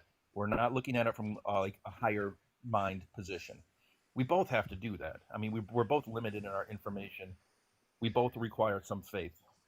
But he's not making a positive claim, and neither am I. I still don't see where the faith comes in. What have I said that requires faith? In defense of while you were trying to defend my position of design, of precise design, in comparison to like just a watch, which requires much less faith to say that was natural causes. Well, we know how watches. We know that watches are designed. You went to the point of saying there's stuff we can't understand, there's stuff we can't see from from a different perspective. We can see this, but that sounds very theist in my opinion. I'm still not seeing the faith. I'm just saying we don't know. Admitting what you don't know doesn't require faith. I'm not saying we don't know, and I'm even certain we'll have an answer. But you're using that ignorance to maintain your position. No, I'm not. And that's I'm just being honest. Yes, you are. The thing is, used ignorance. The thing is, Doc, when you're ignorant about something, when one is ignorant about something, it's not a dogmatic position to admit it. It's intellectual honesty to say, we don't have the answer to this right now. Let's go and work on it, rather than to just say, we're going to pretend to have the answer. We don't have the answer, but I'm just going to give you one anyway, which is the one that kind of feels most psychologically pleasing to me, or justifies other things that I want to hold to be true. That to me is sort of intellectual violence. Sorry? When we don't know, when theists don't know, we'll say things like, well, we don't know the actual plan. We don't know the mind of God. We don't know. We are just limited in our understanding and our evidence and our information. But there's a difference, because those we don't knows normally are there to create a justification for other positive claims which are being made, but which don't stand up. So that's the difference, right? I'm not making a positive claim. I'm not making a positive claim which needs to be defended with an I don't know. Okay, so I just want to be clear. You are not claiming that there is no designer. You are stating you don't know. Is that fair? Yeah, I'm stating that we don't know, and I'm stating that there's zero evidence to think there is one. Because we don't know that Santa we don't know that Santa doesn't exist either. Well, you know, evidence and proof aren't the same. There's plenty of evidence. No. We're disagreeing we're disagreeing about the evidence. But Doc, let me give you a perspective here. If natural, I'm not. Sir, you're gonna get the last word, because I literally have to go after this. I'm not running. I'd love to be able to talk more. No. Come back. We'll talk about it. Yeah. All right. So if I'm not claiming, I'm not like a hard naturalist, but if naturalism was the case, it would be necessary for us to have all the constant, the laws of logic, everything, the way the universe functions now. If a God exists, those things are completely unnecessary. So he would you seem to be approaching this like, in order to create us, God would have had to have all the universal constants, all the laws of nature and of science, etc. But we could just magically, if he's all powerful by definition, he wouldn't have to rely on any of that. So I just want to give you a perspective, and they could be different if God is real, and we would still exist because he's all powerful, and it's not a logical contradiction. Sure. I mean, I created a sandbox. His ideas, his rules, his constants. I literally have to go. My nephew has a play. Sure. I'll come back later at come back, Doc. Come back anytime. We enjoy talking to you. And indeed, you guys are very cordial. I appreciate it, man. Take it easy. Have fun at the play. You too, man. Take care. Thank you. Okay. Yeah, I think that's a sticking point. I don't think that there was a satisfactory answer to that question, and I think it's really the question. It's like, there's a huge assumption at the heart of these arguments, which is to say, above a certain point of improbability, there must be a mind there. Why? That doesn't follow. Yeah. One doesn't follow from the other. It's like asserted as if it's obviously true, and it's actually quite preposterous to say, once an event gets really, really unlikely, there must be a mind involved. I mean, to use the card analogy, right? For anyone who doesn't know, you shuffle a deck of cards, you mix them all up, and then you deal them out on the table. Well, the odds of getting that particular sequence are 52 factorial. It's an absolutely enormous number, right? 52 times 51 times 50 times 49, all the way. You end up with a number which is like greater than the number of atoms in the observable universe or something. Well, there's a really, really amazingly statistically improbable event, but there was no mind involved in that particular configuration. Yes, okay, you shuffled it up, but they could easily have been chucked into a bag and just shaken around and then dealt out. So the order isn't the result of a mind. I don't get it. Yeah, and here's the amazing part. Literally, no matter 100% of the time that you deal those cards to yourself, you will beat the 1 in 52 factorial odds that you would have gotten those cards in that order. Like every single time you deal yourself 52 cards, you defy those odds. So sometimes extreme statistical improbability is actually a statistical inevitability, which is why, just to better explain, if we shuffle up the universal constants of the universe, no matter what the numbers land on, there was an infinitesimally small, we would have gotten those numbers. And whatever happens to exist, or however that universe looks, oh, look, this was created, God must have wanted it this way because the statistical odds were really small. Right. Yeah. I don't think it follows. And the other thing, of course, is find me a person for whom the basis of their religious belief are these kind of probability arguments or cosmological arguments. I just don't think that. Agreed. I think they're introduced after the fact. I think I must have more respect for someone who says I don't know why I believe. It feels psychologically pleasing to me, and so I kind of go along with it. And I love it when people do the Turek thing and say, I don't have enough faith to be an atheist. I appreciate you unwittingly acknowledging that faith is a bad reason to believe something. Right. Unless you tell me faith is a good reason, and I have more of a good reason than you do to have my belief. It's all twisted. It's an unwitting, it is an unwitting concession on their part. It is indeed. Welcome in, Ian. Hi, Ian. Hello, how are we doing? We are fabulous. We're doing very well indeed. Excellent. How are you? Yes, not too bad. Thank you very much. I just thought I'd chime in with you guys to pick up on a few points. I'm on your side. I don't believe there's a God as well. Sure. There's too much disaster and nastiness in the world for there to be one, I think, but that's beside the point.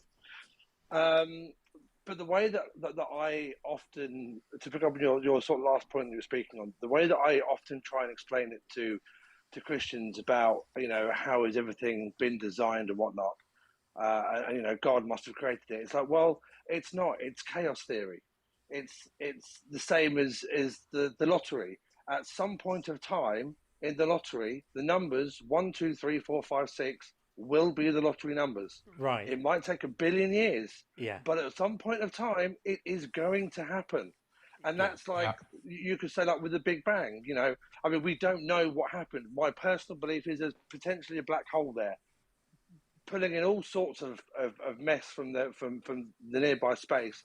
And at some point of time, a whole bunch of chemicals got together and it just was all in the right mix and it all just exploded. And now here we are. Same with the life on Earth, with the primordial soup, whatever they call it. The chemicals were just gently mixing, and eventually the composition was just correct, and bam, life starts. Yeah, and that's how it all goes. And of course, if that hadn't happened, we wouldn't be here talking about it. Exactly, of course, yeah, that's right. And then evolution, they were going on about design. Well, you're right. It is design. It's designed by evolution because it's survival of the fittest. So every time the plant renews itself, it takes the good parts of the plant and passes them on, and the plant just gets stronger and stronger. The weirdest one that I find in nature, just to quickly get this out and then I'll go, is do you know the plant that produces white little blobs underneath its leaves to simulate caterpillar eggs? Oh yeah. Have you seen this? I think I've heard about this. I haven't. That's just so there's a plant out there that used to suffer with butterflies laying eggs on it. And of course, the caterpillars used to absolutely devour it. And through evolution, and the plant literally, you can almost say the plant's got some kind of intelligence. it worked out that if it put little white blobs underneath its leaves, the butterflies would land and go, "Oh, this plant's already been taken. I'll go to another plant," and would leave it alone. Yeah. Oh, I mean, interesting. it's just incredible. I mean, in a weird kind of way, I've talked myself into, is there a God for that to happen? Because how did the plant know that it needed to be white? The plant can't well, of see course it. it didn't know, right? But and what would have happened was that the genetic lottery would have given it a go at, you know, black ones, and they wouldn't have had an effect. Yes, exactly. And then, you know, Exactly. brown And ones, they would have died out. They would and have just eventually the white ones that survived. just were the right size would have conferred us enough of a statistical advantage to be selected for. Have you ever read the extended phenotype, Dawkins' extended phenotype? I haven't, no. I recommend it. It's a really, really excellent book. It's quite old now. I think it's probably 30 years old. But he gives examples there of how evolution doesn't just work to create traits in the organism itself that's being selected for, but it can do things where one organism uses another organism. So like one type of animal will behave in a way which benefits another type of animal. So the genes between the two types are working collectively for selection. It's really, really interesting. I think if you like the caterpillar example, I think you'll really enjoy the extended phenotype. It's very good. Yeah, I'll have to go read that. I actually saw this. I don't know if this is what you're talking about, John, but I like to watch about, you know, little YouTube things about animals and such. I forget which bird it is, but there's a type of bird that found kind of symbiosis with wolves. And what the bird would do, and the bird is a carnivore, it would fly out ahead and like find prey and then signal the dogs, or the wolves, I should say. The wolves would go capture the prey, they have their lunch, and then the bird, it doesn't need to eat very much, it just feeds on the scraps.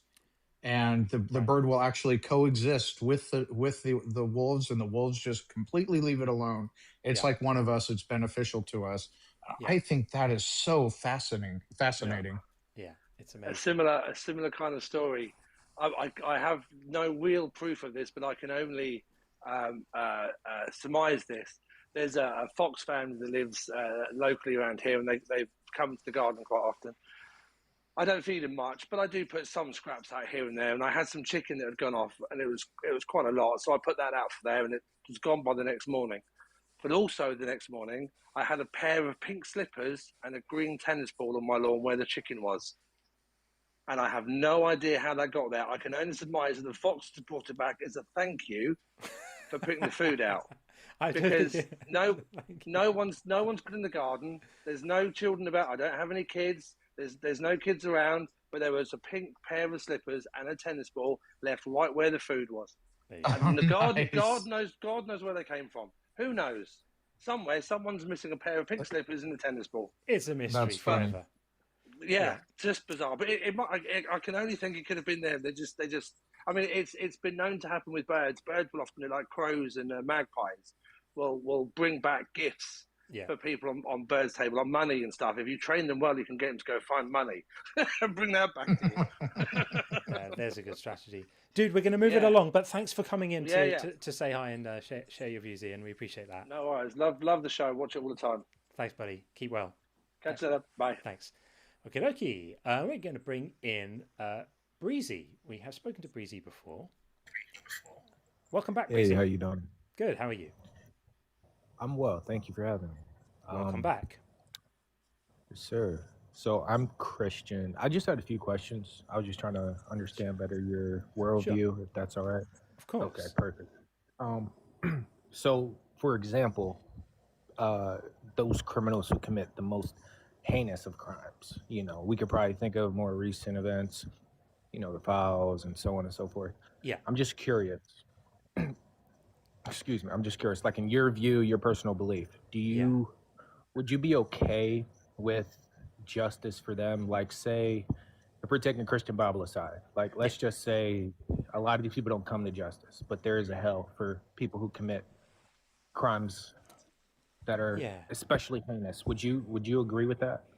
Yeah. Be on board with that? Yeah, I think it, for me, it would depend on, I would need to have a bit more detail about what was actually specifically meant by that. So, like, I really do understand the sort of sense of kind of moral outrage that one can feel if you think about the fact that some people go through life screwing other people over, get to the end of their lives, and don't ever kind of pay any kind of price for it. And I can understand that the sort of discomfort of feeling that people can live a life and then never kind of face the, consequences or accountability rather for their actions. So I understand where you're coming from.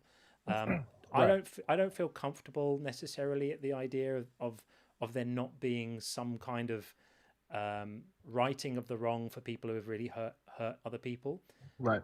But I do think that our inclinations towards retributive justice, which is the idea that someone did something wrong, therefore the right thing to do is make that person suffer. I'm not necessarily sure that that is an instinct in myself that I feel proud of, even though I feel it. Do you know what I mean? Yeah, no, I do. So, and I appreciate that response. So again, I'm really not trying to be disingenuous with these questions. Of course. No, it's a fair question. It's a good question. Thank you, yeah, Sean. for sure. Because my follow-up was going to be, this isn't my full belief. Some may call you heretic, but in the Christian Bible, there's a lot of verses that talk about perish. The wicked will perish. There's verses talking about the righteous will walk on the ashes of the wicked. There are plenty of Christians who believe that there is a temporary torment, but the separation from God is for eternity. And then there's others who believe there's a temporary torment, and then there's a reconciliation where ultimately all will eventually be saved. That part I'm not researched on. I'm not fully sure about.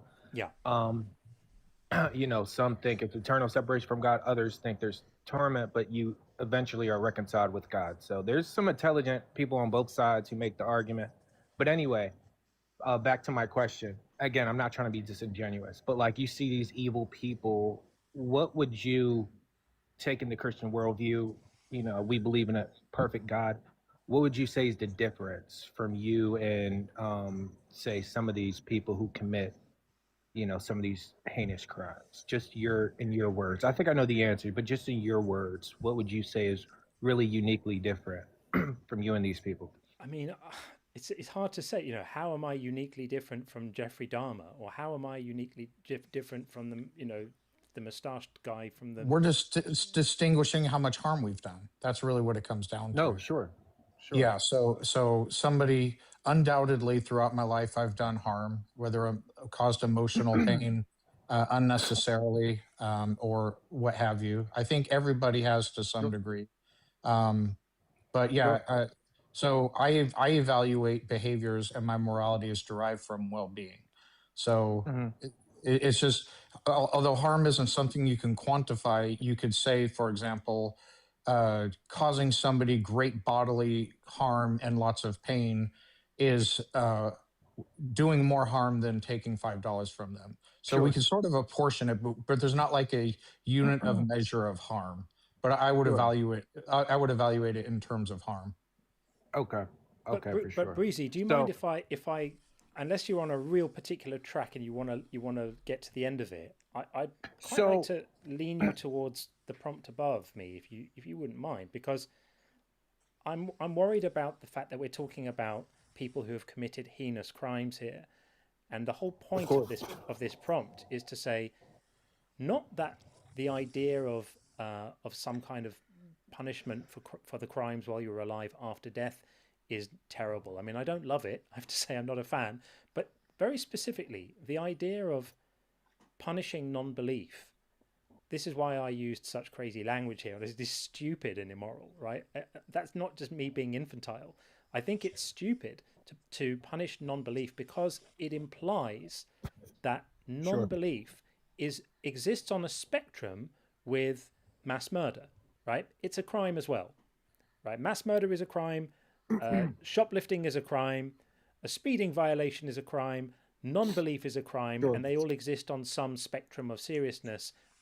And it's on the basis of where on that spectrum they are that we should judge their punishment. That, to me, is a stupid idea, because non-belief isn't an action that you do. all the other things are actions that you do. All of the other things require you to decide how you want to act and then act that way. Now, there are people who say you have no free will and there's nothing you can do. Your brain is just going to do what it's going to do anyway. I'm not making that case here.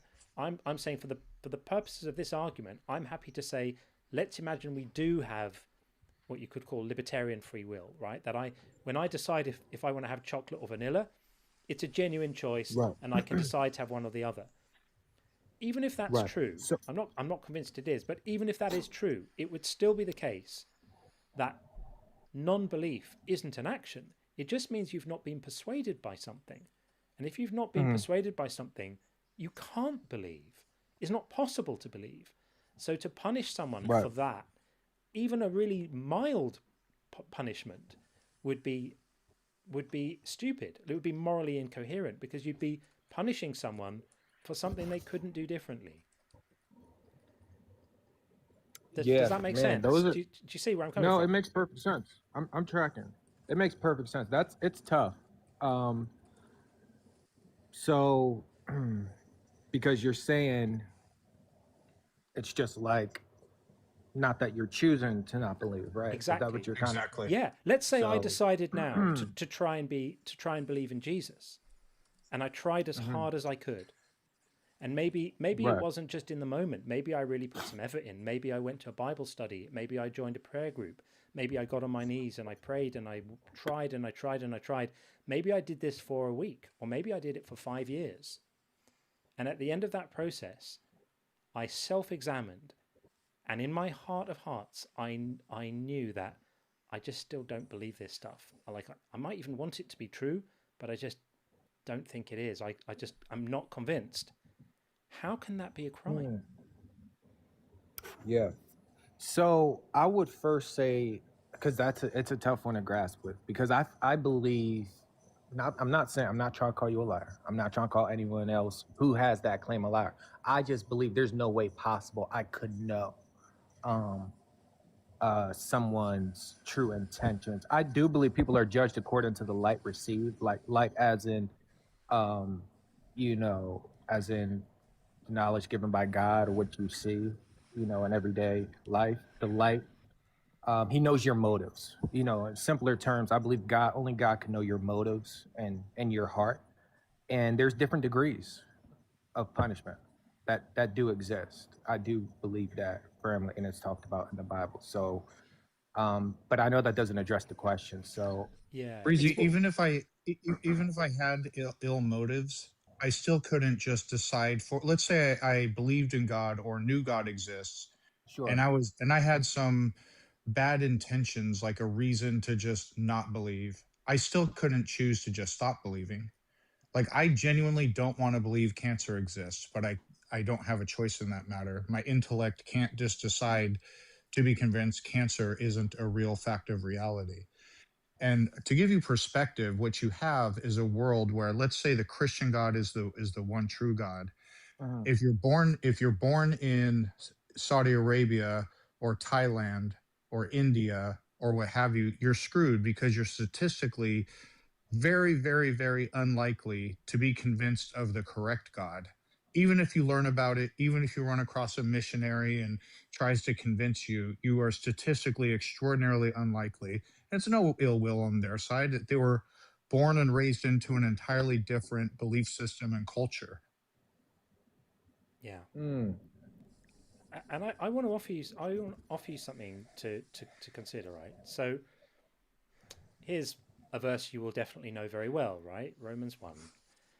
And for the wrath of God is revealed from heaven against all ungodliness and injustice of those who by their injustice suppress the truth. For what could be known about God is plain to them, because God has made it plain to them. And ever since the creation of the world, God's eternal power and divine nature, invisible though they are, have been seen and understood through the things he's made, so they are without excuse. Now, what verse? I'm sorry. This is Romans 1, 18, basically, to 20. To me, this is one of the most disturbing passages in the whole You Bible. put the wrong one up on the prompt. Did I run the wrong one? Oh, this is I was listening. I was like, yeah. This is my screen share thing. I beg your pardon. I'm reading out what's not on the When screen. you said Romans 1, I mean. That's completely my bad. Let me just fix that for you No, now. you're totally fine. Get Romans 1 up. Hang on. It's being dodgy. I'm so sorry. I've got this clever system that's supposed to put my my Bible verses up on the screen, and it ain't doing it for me today. Quite right. I'm going to just copy this into that one. Okay, the screen share's not working while he's right doing now, that, Radio Spencer's in the room. Everyone give him a follow. He does great content. Absolutely. I'm so sorry for getting my screen sharing not right. Let me sort it out right now. Bear with me. So basically, this verse is basically saying that you all know it's true, that if you don't hold this belief, it's because you're corrupt. If you don't hold this belief, it's because it's plainly obvious and you must be denying it. And I just think that is a really, really nasty, evil thing to say to people, because it's essentially accusing everyone who doesn't believe of being disingenuous, of being dishonest. It's right there in the text, right? It's your wickedness which is causing you not to. It completely removes the possibility that it could just be because you've looked at it honestly with as much intellectual honesty and open-mindedness as you can, and maybe you really want it to be true, and you just can't get there. I mean, so many of the people in my community lost their faith, right? They didn't choose to walk away from it. They lost it, and it was like a bereavement. It was, many of them say, the most painful thing that ever happened to them. So, yeah, no, dude, and it's really tough to reconcile with, because, again, I believe that there's like general revelation. Like, if we're going to talk about those children or those folks in other countries, let's say, who don't know the Christian God, I do believe through his creation, he reveals his power and design, but even more importantly, conscious moral law that's kind of written on our heart. So, like, for those people in the Old Testament who didn't know Jesus or didn't really interact with God, there is that moral law written on your heart. So you do, in a way, reject him. You know, there is the Muslims would say that about you and Allah. You know what I mean? Like why is if it's like given to us like ascension to believe that he exists, why is it so actual belief in the right God so consolidated into geography? The Bible Belt USA, I think Romania has a very high, I might be wrong on Romania, but certain countries have very high Christian populations in terms of density or percentage. Others are near zero. Everyone's heard of Christianity. It's just being born and raised. What's more likely, that just by geography, people will end up being more or less rebellious? Or is it just people are born and raised into Buddhism or Hinduism or Jainism or Islam, etc.? It's tough. Yeah, I mean, that's something to contend with. And now, to make it worse, if God actually exists and he's all powerful, he could let us all know he exists. He could say, hey, I exist. This is the right religion. These are the rules. Now you have the free will to follow me. He could do that for every person on the planet and just solve all of this. And the most common objection we get to that is, well, it would interfere with our free will. To which I would ask, if Breezy, if you convinced me God exists, did you violate my free will? And you would say, of course not, because it's absurd to say learning things is a violation of free will. It's no different than if God convinces us. We're just learning he exists, and then we have the free will to follow him. Especially if he's going to we're not going to get the divine pardon for our sins. We're going to burn for all eternity, or whatever else, whatever your hell theology is. It's kind of on him. Yeah, like if I found out I had a son from 20 years ago that I didn't know about, and his mom told him like, oh, your father passed away in the salt mines, so he doesn't know I exist, it would be incumbent upon me to go find him and say, hey, I exist. And then that son, my son, could then choose, hey, I want to have a relationship with you or I don't. So my question to that real quick, and again, I hope I'm not coming off disingenuous. No, you've been, I'm really trying to listen. You've been great. You very, very sincere conversation. You've been great. Definitely, I appreciate that. Yeah, we recognize that. Because a lot of this is, I believe there's other apologists or Baptist Christians who can explain it better, but it's still, it's tough because to your recent question about why God doesn't let us know. Why God doesn't, he knows what it will take to convince us. Yeah. Why he doesn't just do that. And I think he could just miracle the information into our head, and I still say that doesn't violate free will. Okay, because that's where I'll say I believe there's he chooses. There's a mechanism. That's where it's difficult because there is. I can't remember the scripture off the top of my head, but there is a. That would be divine revelation. If he just miracled the knowledge into my head, that's like divine revelation, which Christians love. So it's more, I say a mechanism. I mean more so, you have to humble yourself. I'm not saying you guys are humble. You guys have to humble yourself, but then God also has to convict you with the Holy Spirit. So it's like he chooses you, but not really. Like you have to welcome it, and he chooses you. And there's who he chooses to, push further with that knowledge. I don't think there's an atheist in here that I could tell you at minimum the vast majority of atheists in here that would want to, if a God exists, whoever that might be, whether it's Yahweh, Shiva, or whoever, right? If a God exists, we genuinely want to know. We're just truth seeking. That's it. We're not like, I don't want to believe in God. And I'm one of the ones John was talking about where I lost my faith and I wanted to continue believing it. And I'll be honest with you, mainly because I don't like the idea that after we die, it's just non-existence. I think that sucks. And I think life is way too short, but I just have to accept reality on reality's term. Because no one in here is trying not to believe God exists. We're just, what's convincing to you isn't necessarily convincing to us. And it really just comes down to that. Yeah. There was a great lady who explained this, believers, or I'm sorry, not believers, but God has a way for those analytical thinkers, like people who need evidence, they can't rely solely on faith.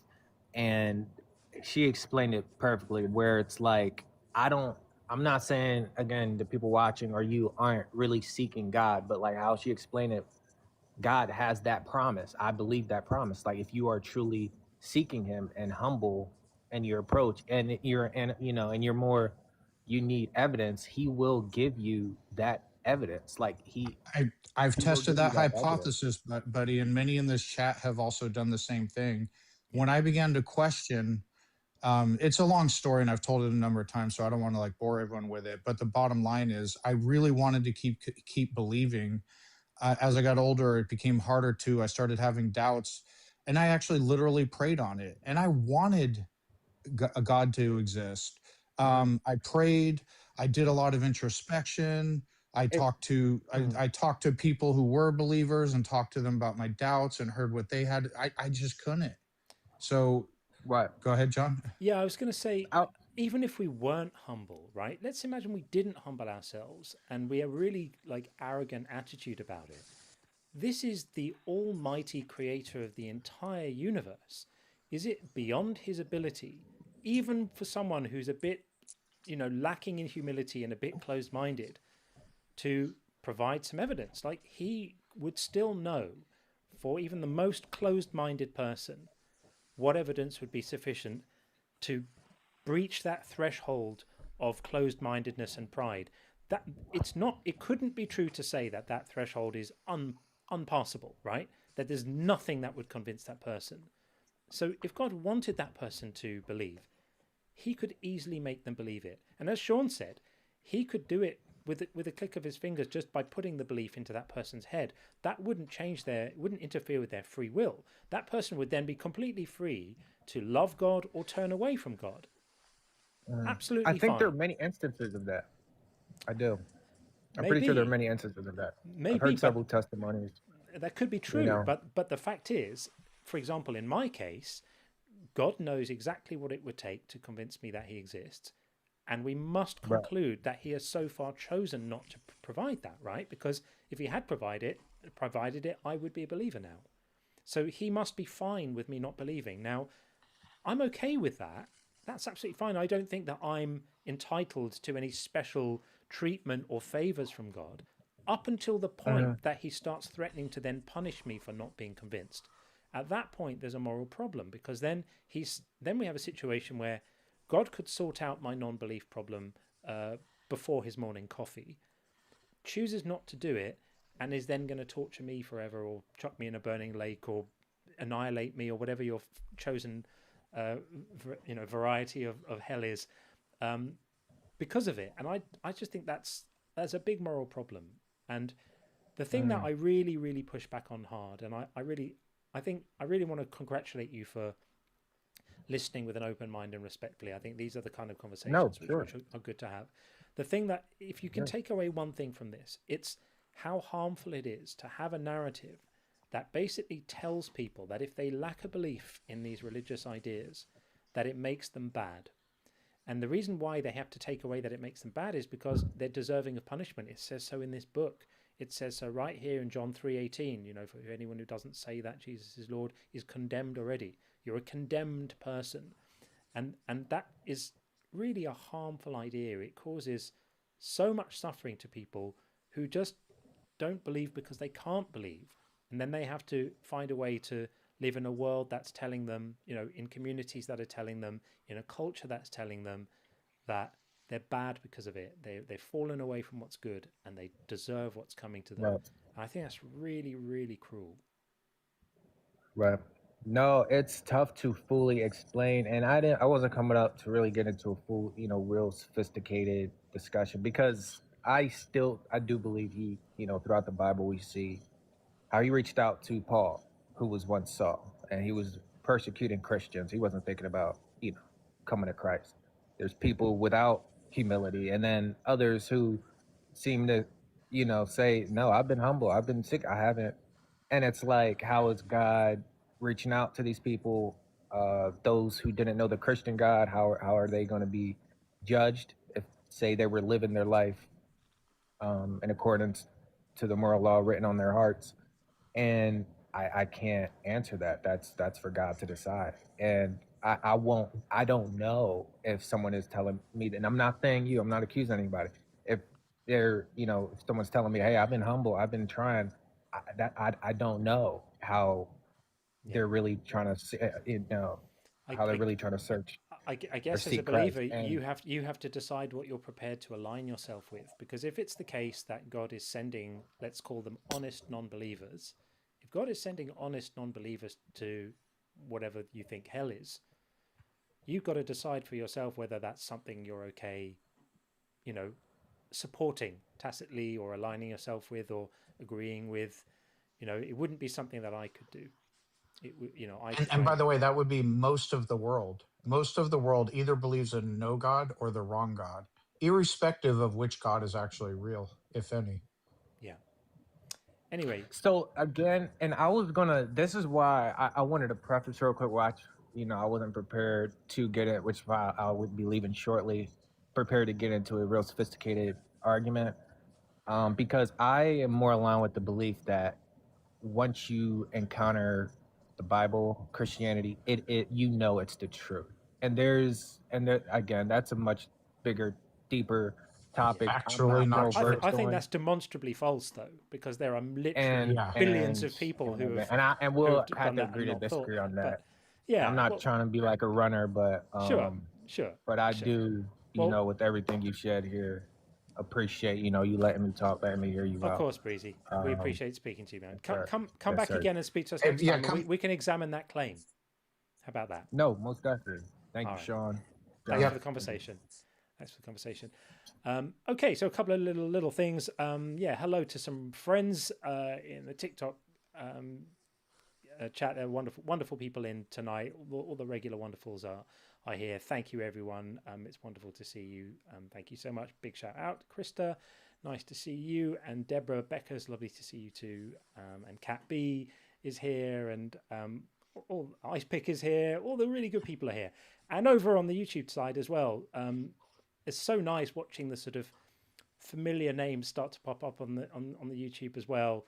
Martin is here, and Jim Smith is here, and in fact, Jim Smith asked if I am from a Jewish family.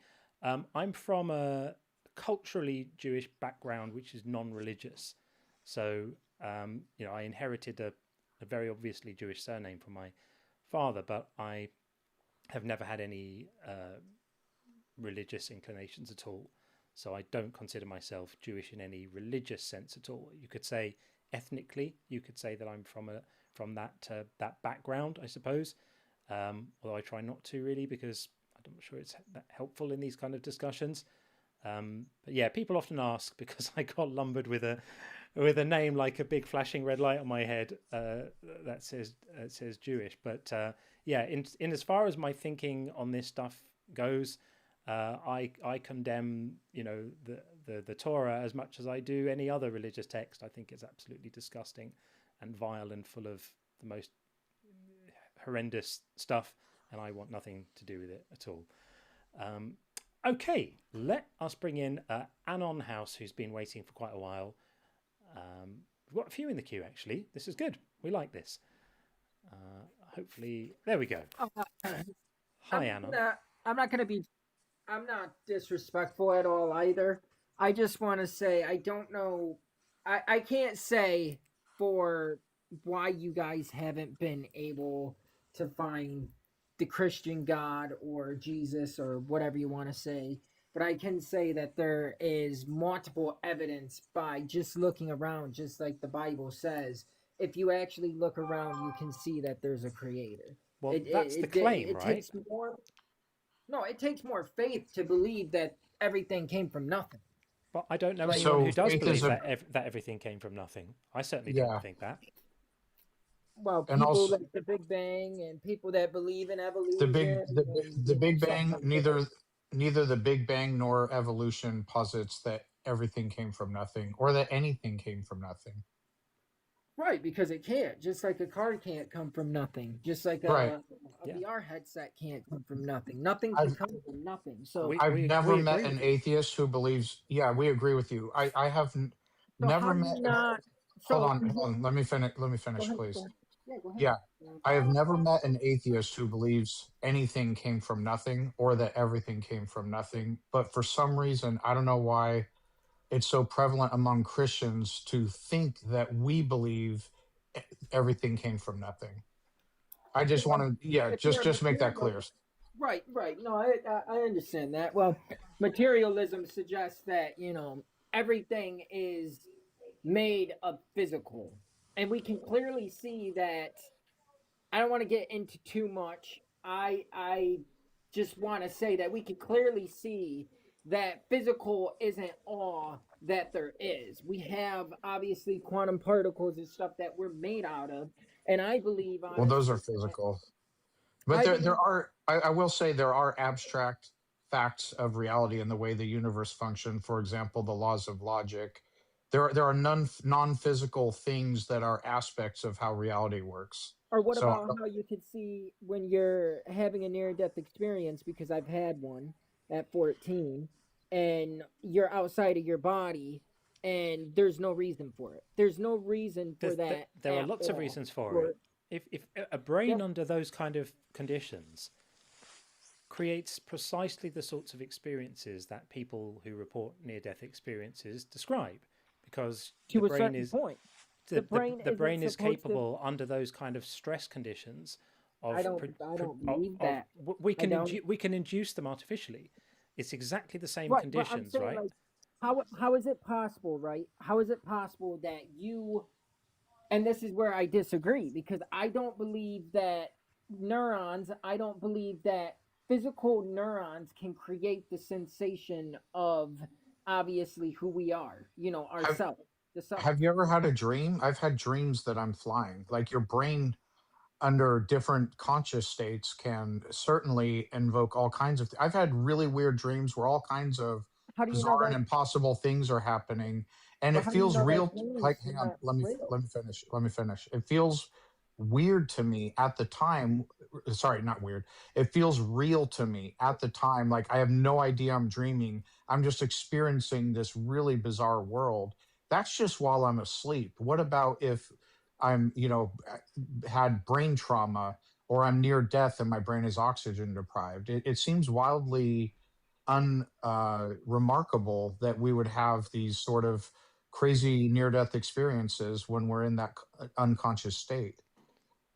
Well, that's what I'm saying. So how do you explain somebody, because I've listened to a lot of near-death experiences too, because like you said, I was 14 when I had it. So how do you explain how there's people that literally come back and they say that they never met this loved one or whatever, but they finally, tell their parents or whatever, hey, I know so and so now, I met them. Or when people are doing surgeries and somebody dies or gets pew-pewed, and then all of a sudden they say exactly what was going on They don't. on the operating table. They don't. They don't. They don't. They don't. That's how you explain it. Is that they don't. There have actually been. There actually have been well controlled studies into this effect, where situations were set up in rooms where these things were happening a lot, and people were asked to describe what they saw, and there were things placed in the room in positions that you would be able to see. And no one ever could. No one ever could ever provide the correct answers. When you actually control for conditions, these things are not real. And brains under these kind of conditions produce, as I said, exactly the kind of experiences that people talk about. Amazing, very, very vivid hallucinations and feelings of white light and moving towards it and peace and all of these things. Your brain is flooded with all sorts of good stuff in those moments, as it's anoxic and full of all sorts of stress hormones. Answer the reason. You got to answer the reason for it. What is the reason? He was answering that while you were speaking. I was literally telling you that your brain under those conditions, where you're starved of, your brain is starved of oxygen, there are all sorts of stress hormones being released, the brain is doing all sorts of things to try and keep itself going, try and keep you going. Part of the effects of that are the experiences that people have, and they can be induced artificially. If you put a brain into those kind of conditions with drugs which produce the same kind of thing, you have the same sorts of experiences. They are a little bit different. They're very similar. I've listened to so many. They're similar, but they're different. They're different still. They're similar enough that we can understand the phenomenology of what you called a near-death experience, but what my friend Finkelstein in the YouTube chat called a not death experience, or a not death experience, which is of course what they are. These aren't people. How do you explain somebody who's dead for 20 minutes? Isn't the brain supposed to not be? If the brain is unconscious, people aren't supposed to come back and say that they had a vivid. Well, every time someone has a general anesthetic, the brain is essentially switched off, and you stop having conscious experiences. But you can still have vivid hallucinations as you come out of anesthesia, which a lot of people do. That's very common. These things are all explicable by sort of first year medical students. This is not vivid. This is, not vivid. I don't mean vivid. It's not deep. This is not profound. This is basic stuff. Okay.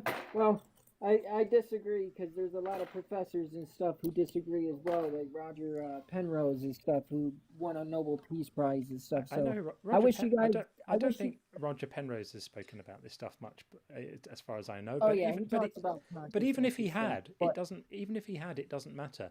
And even if it were the case, even if it were the case, let's say for argument's sake, it were the case that there is some existence after we die in some kind of level, and all these sort of materialist notions of there not being a soul were false, that wouldn't be evidence for a god. It would just be evidence for some kind of continued existence after life. That doesn't imply a creator in any way at all. Okay. Well, I disagree, but you guys have a wonderful rest of your night. And you. Thanks for coming to talk to us. Take care. You as well. Okie dokie. I think we have, I'm not sure how to pronounce this. It's Kyra. Is that right? It's Kyra? I wonder if I'm saying that right. Hello. It's Care. Are you there? You're in.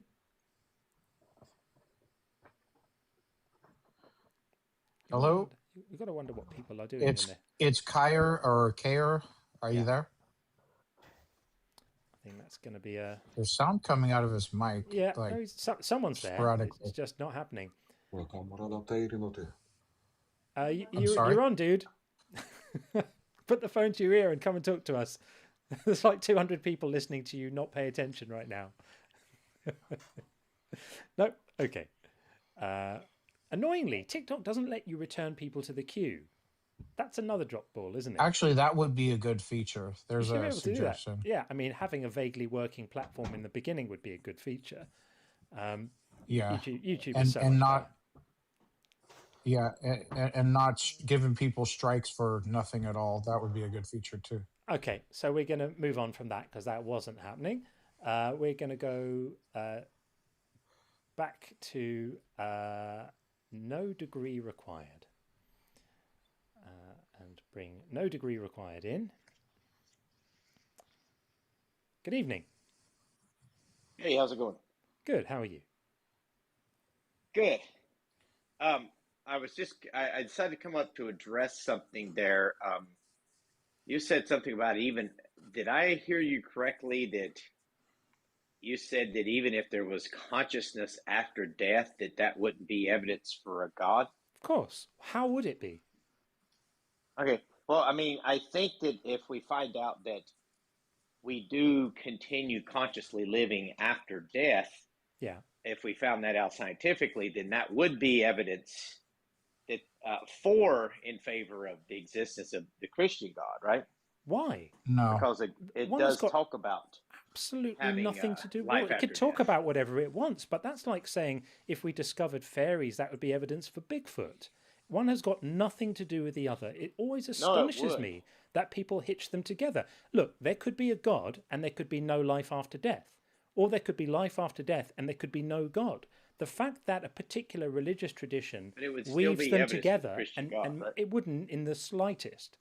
Would it be evidence for the Muslim God? Yeah, it wouldn't be evidence for any God. If you found out that if science was able to discover, yes, consciousness continues after death, then that would be consistent with what the Bible teaches and what theists believe. Right? It might be consistent with it, but that doesn't mean it would be evidence with it, because it would be consistent. Yes, with it would be evidence. It would be consistent with Islam too, but it's not evidence for Islam, is it? Yes, it would be evidence for Islam too. If they believe that there's consciousness after death, it would be. That's what I'm saying. It would be evidence. It wouldn't be. You may not think it's good evidence. It wouldn't be evidence at all. How about Hinduism? Would it be evidence for Hinduism? Sure, if they believe that there's life after death, then sure. So basically, every religion that has ever been posited, it would be that has ever posited that there is consciousness after death. This is a logical fallacy called affirming the consequent, where you say, if A happens, then we would be likely to see B. And then making the argument that if you see B, it's likely that A happens. It's like saying, if it rains, the ground will be wet outside. Go outside and you see a wet ground, and that's evidence for it having rained. Can you see that that's fallacious? No, it actually still wouldn't be fallacious, because evidence, what you would expect to see if it rained, would be a wet ground. Right. Now, it could just be simply dew. It could, but it would also be that wetness could have got there another reason. Way or the other. It's not evidence that it rained. It's not. It's just evidence that It's just that evidence that you have a wet ground. All evidence is just something that increases the probability of something being true. That's all it is. It's not even making a bold I'm going to correct myself. You might be able to say, well, a wet ground might build a case towards it having rained, but it still could easily be the case that there could be life after death and not be a God, and it just be a coincidence that in a particular religious tradition it spoke about both. Well, sure, you could say it's a coincidence, but that would what I'm saying is the Bible does speak about life after death, right? And then if, let's say, science in the future discovers, yes, there is life after death, then obviously that would be consistent with what Christianity teaches. So that would be evidence for Christianity. That's what I'm saying. Yeah. Okay, so do we have can we verify that there is consciousness after death? Well, I mean, I don't think we can verify it scientifically, no. Okay. Yeah. So, But I'm just saying, I mean, there, it's an interesting I'm just thought going by experiment. what he had said earlier. Yeah. That didn't seem weird. It sounded weird for him to say that. NDEs are not consciousness after literal death. There comes a point where you're just dead. Now, different hospitals may have different criteria where someone's clinically dead if their heart stops, but that doesn't mean there is a point where somebody is at the point of no return, period, permanent death, end of the road.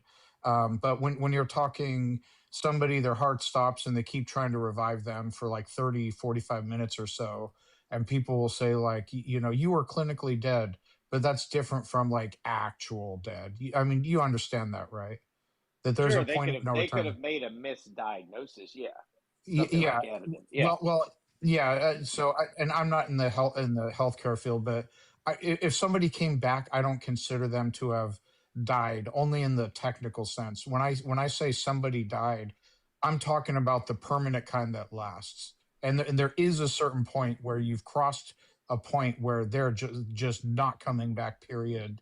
And so consciousness after that is what I would be referring to. Okay. Like near-death experiences aren't near-death experiences are near-death experiences, not death experiences. It might even, you don't even have to call them, you could just call them out-of-body experiences. Where sure, I've had those. Your consciousness seems to separate from your body. I've had those in dreams. Well, I mean, maybe you have. I don't know. Yeah. But what I'm saying here is, like y'all were talking about a while ago about I knew one of you said that they've tried to test for this and it hasn't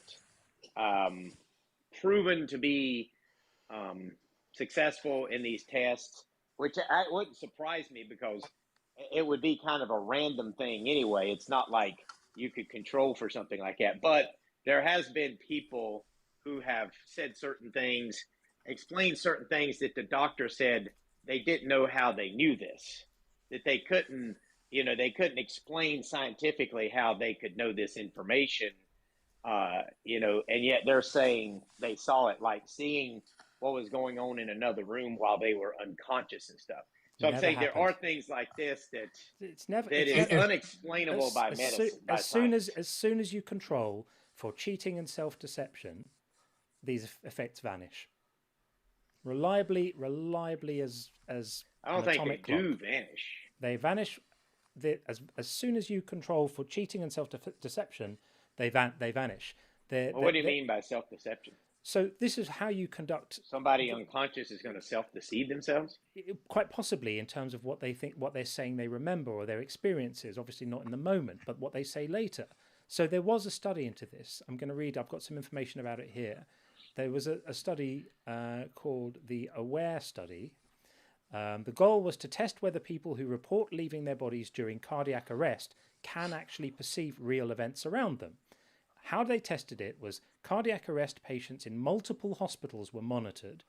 Shelves high up near the ceilings displayed hidden messages only visible from above.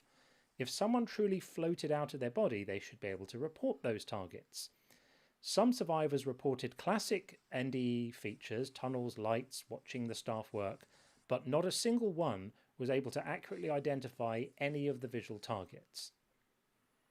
So that's quite a clever way of doing it, right? If you're going to be in a room where people regularly have cardiac arrests. Did they know ahead of time that they were going to be in this situation? And or was this, they just put this out there and then said, okay, if this is happening, this is what we'll expect to happen? I think it's quite a clever experimental design. How would you experiment for an out-of-body experience? Because you'd set it up in a room where people regularly have cardiac arrests and are regularly on the edge between life and death. And you say, okay, we're going to have a good sample size of people candidates for this research in this room. It's non-invasive, so you're not going to have any problems with getting over ethical requirements for ethics research concerns. You're just putting some signs in a place where no one can see them. That's all you're doing. And then anyone who reports having an NDE, you say, oh, you floated above your body. Excellent. What did the signs say that were around the room that would have been easily visible from up there? And if it was really happening, people would have, at least one person would have noticed them. And let me ask you something. If you have a situation in which they did not control for this and someone had an NDE and they did say something like this, would that be evidence as well? It would be poor evidence because it wasn't controlled for. So I'll give you an example where that kind of thing can happen. So do you know who Uri Geller is? No. So Uri Geller is an Israeli guy who in the 70s and 80s managed to make fortunes by convincing the world that he could bend metal objects with his mind. He was basically bending spoons. You must have seen him on TV at some point, maybe when you were a kid or something. This guy raked it in. He had companies paying him money to find where water or oil was or stuff. I don't know exactly, but he was doing very well for himself.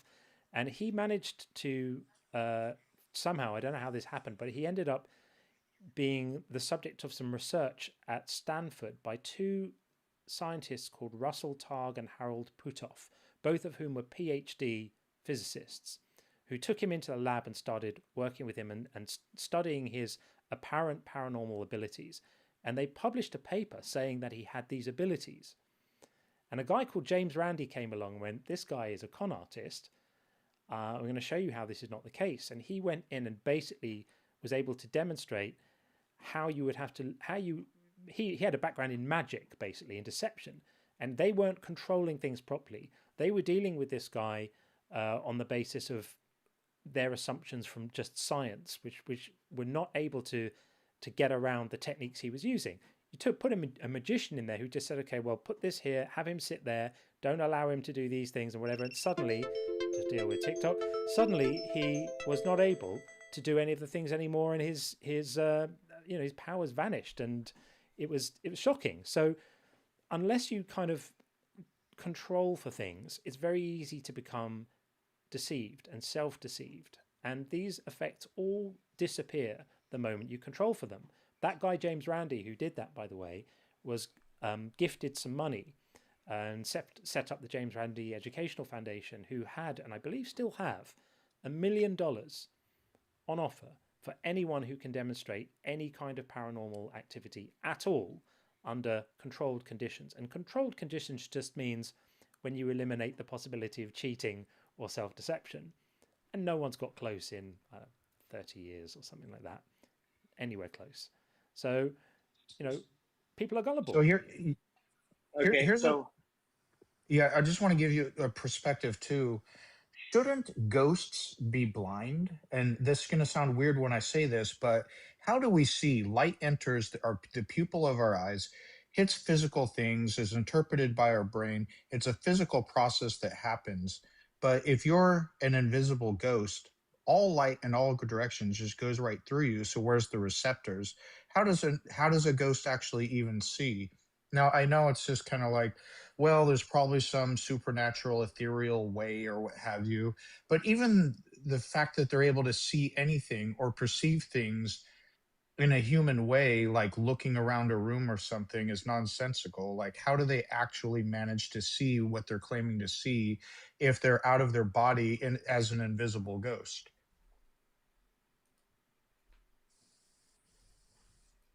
Well, I don't know if a ghost, I don't know what you mean by ghost. I don't believe there's ghosts in the sense that people come back and kind of haunt other people.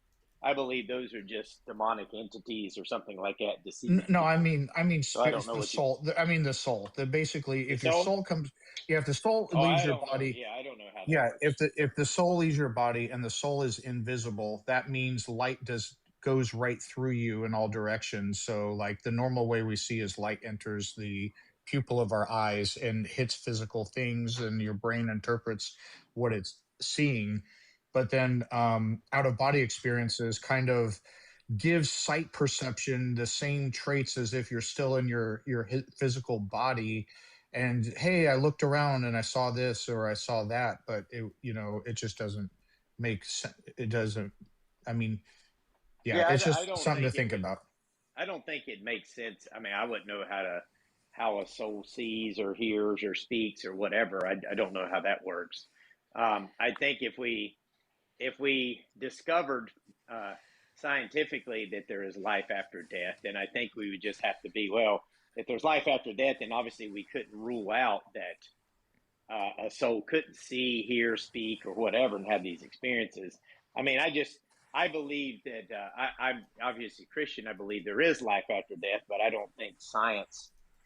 I think science has its limitations, is not capable of proving that. But I do think that there's things that science cannot explain, like the Lazarus syndrome, these cases where people did have these near-death experiences or out-of-body experiences, or where they were declared clinically dead, and they're giving information. I think the other guest was talking about this, where in one case, someone described what was going on in a room next door where they were having a leg removed. They were able to see that and talked about what they were wearing and the person was wearing, and the doctors didn't know how they figured this out.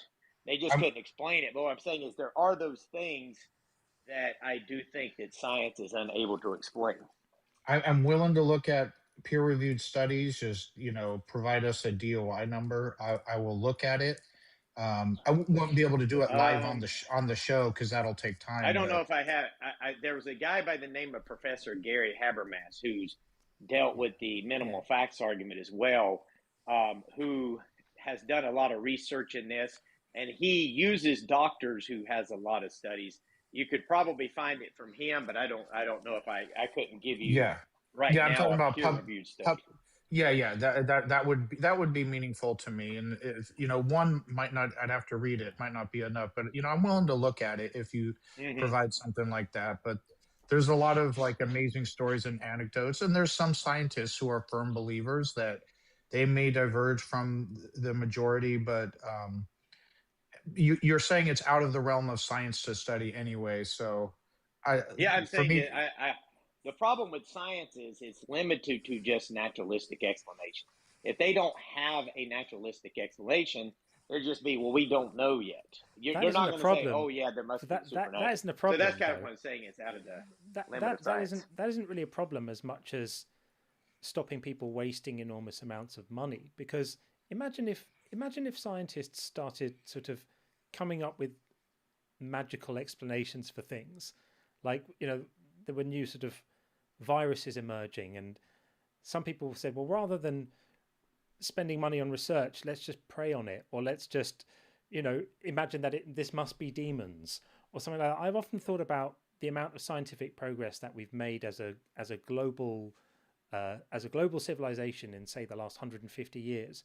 Imagine if instead of working on those problems with the assumption that there are naturalistic methods, right? The sort of assumption of naturalism, I think it's been called methodological naturalism rather than philosophical naturalism, right?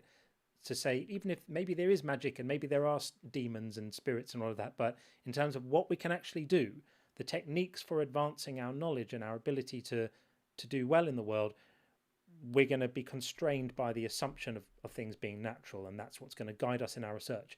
Imagine if they hadn't done that. How much worse our lives would be now.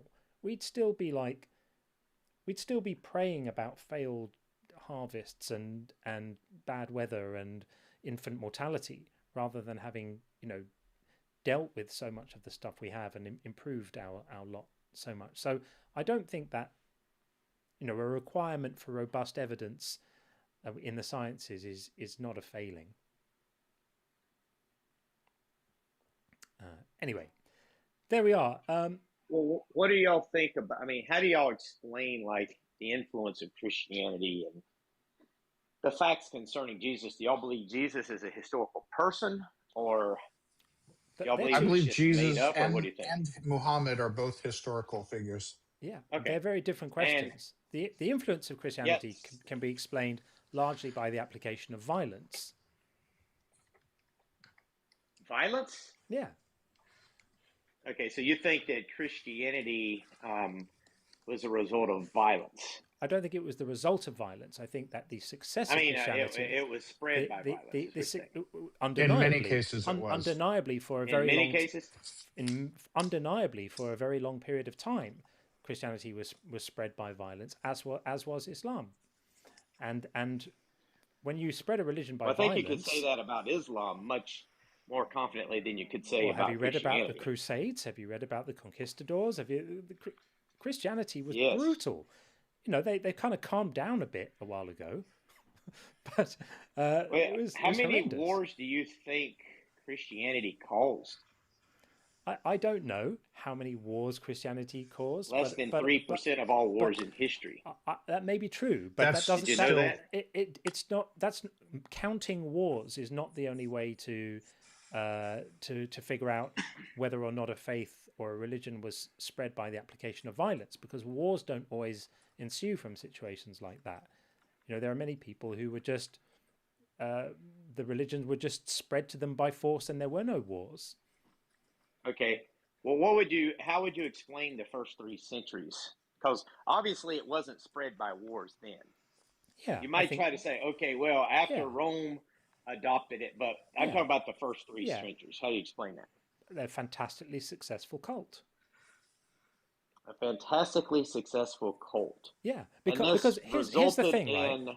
Here's the thing: if they hadn't the greatest empire in the world, if it hadn't been, then it wouldn't have been adopted by the Romans and everything that happened after that. It just happened to be the one that did well. There were lots of other ones that didn't do so well. If one of the other ones had done well, we wouldn't be talking about Christ now. We'd be talking about Brian or some other dude. Okay, so we know according to history that Jesus, according to historians, was crucified by orders of Pilate in the 1st century, right? And that his followers, who were terrified at this, suddenly became emboldened, claiming he had rose from the dead. And this sparked a new religion out of Judaism. It sparked this, I call it the fulfillment of, but it sparked Christianity, in which they made Sunday their primary day of worship, and they started talking about the resurrection, spreading the gospel. And what would have caused them to act so boldly like this? Did they just decide to make this up and say, hey, we're just going to deceive a bunch of people? Or do you think it was self-deception or something like that, where they were so grieving? What do y'all think happened there? I don't really know. I have no idea. Yeah. We don't have to have an alternative definition, or excuse me, we don't have to have an alternative explanation. It's just a matter of, I don't know. And if it's going to be somebody actually rising from the dead, I'm going to need more than certain people believed it or certain people really believed it. And by the way, I'm consistent on that, because we could find today multiples of people and actually interview them who proclaim to have, all corroborating each other, alien encounters, and I don't believe them either. I need more when it comes to extraordinary claims. Do you know who David Hume was? Do you know who David Hume was? Who, David Hume? Yeah. Yes. I know he was atheist philosopher. He was a Scottish, yeah. Have you ever heard his quote about miracles? It's rather wonderful. No. So I actually think I do have one of his quotes saved in my phone, but I don't remember what about miracles. He was a fantastic thinker. He said basically, no testimony is sufficient to establish a miracle unless the testimony be of such a kind that its falsehood would be more miraculous than the fact which it endeavours to establish. In other words, he was saying you should only believe a miracle claim if it would be even more extraordinary for the witness to be wrong than for the laws of nature to be broken. It's a really good way to think about these things. So if you say to me, well, how do I explain how all these stories spread? How do I explain why these people were willing to say all of this stuff and, you know, potentially get in trouble for doing it? I don't know. But it's easier to believe. It makes more sense to believe. It strains the credulity much less to think that there might be psychological, societal, group dynamic, emotional reasons why a cult could start around the death of a charismatic itinerant rabbi then that everything we know about biology, physics, and all of that stuff is all wrong, and people walk on water, and dead people can come back to life, and whatever. The other one is always going to make more sense. That there's some alternative. I mean, yeah, but the problem with that is it actually puts you in a bit of philosophical problem yourself, because if you think that the world could have been saturated by Christianity and transformed the world by some sort of natural explanation, like a deception or something like this, where they were just a cult, then that leaves you vulnerable to say, you know what, the beliefs I have now that I hold to, how do I know that that's not the case for myself? Here's the fact of reality. How do I rule this out? Here's the fact of reality. We have over 1 billion Christians, right? We also have over 1 billion Muslims. We also have over 1 billion Hindus. And at minimum, most of all of them must be wrong. And possibly all of them are wrong. So have you heard of a, do you know what an argumentum ad populum fallacy is? Yes, and I'm not making that. Okay. Yeah. I'm not saying because so many people believe Christianity. I'm saying because of the influence of Christianity. Because Islam, even modern Hinduism and Buddhism, these things have been shaped by Christianity. Islam is right in the coattails of Christianity. Hinduism is older than Christianity. Yeah, but I'm saying that the modern Hinduism has been shaped by Christianity. Even people like Thomas Holland, who's a modern historian, will say this. Even if I bought that, which I don't, I'm willing to look at what you mean by influenced. But so what? We're in a global society. Give you a source for that, if you're I mean, we live in a global society. Different people influence others. I can't get to like this religion influenced people of this religion. Therefore, an all-knowing, all-powerful deity exists. Like I can't draw the logical dots from one to the other. Yeah, it's simple. It's simple parsimony. It really is just parsimony. I think the issue here is, though, the reason why Christianity is unique among the other religions is Christianity is the one. Atheists. Sorry, my earphones just went out. Even a modern atheist's ethical beliefs, the sciences that they hold to and stuff like this has been shaped by Christianity. But that's I think it's unethical. I think it's unethical. Yeah, I think it's unethical to prevent gay people from marrying and having relationships or telling them they're bad. Did I inherit that from Christianity? Yes, because you inherited the idea that people somehow have some sort of innate rights. That comes from Christianity. Oh, okay. So I've got one for you. I think it's unethical to condemn people for a lack of belief. Did we get that from Christianity? There you go. Unethical to condemn people for a lack of belief. That one I wouldn't say you necessarily got from Christianity. Right. Yeah. So what makes you think? Sorry, go ahead, John. I was going to say we have moral intuitions, and it's not a surprise that some of the things that make up our society and our civilization are remnants from a time when the majority of people in this part of the world, at least, were Christian. Right. Of course, that's to be expected, but that doesn't necessarily mean that that the Christianity is the important thing there. You know, if you look at what was the religion of most scientists in the 1700s? Well, most of them were Christians, because most people were in this part of the world at that point. So of course we would expect to find that the things that we inherit from those people could be said to have been inherited from a Christian sort of environment, but they're not Christian in nature. It's just that's what the world was like then, and the way we make progress is by moving away from these things. The principles of Christianity, the Christian worldview is what I'm saying. The Hindus have an ancient practice of dana. Look it up. In Hinduism, is fundamental virtue of duty, dharma, representing voluntary selfless giving of resources, time, and knowledge without expecting in return. Did they travel into the future and borrow that from Christianity, then go back in time and begin those practices? Well, it's interesting you mentioned Hinduism, because what, like historians like Thomas Holland point out is Hindus were virtually, you could say, useless when it come to sciences and things like this up until until the influence of Christianity. That's and a wild pivot, he's not a Christian, by the way, saying this. That didn't address my point. My point is there's an ancient practice in Hinduism of dana.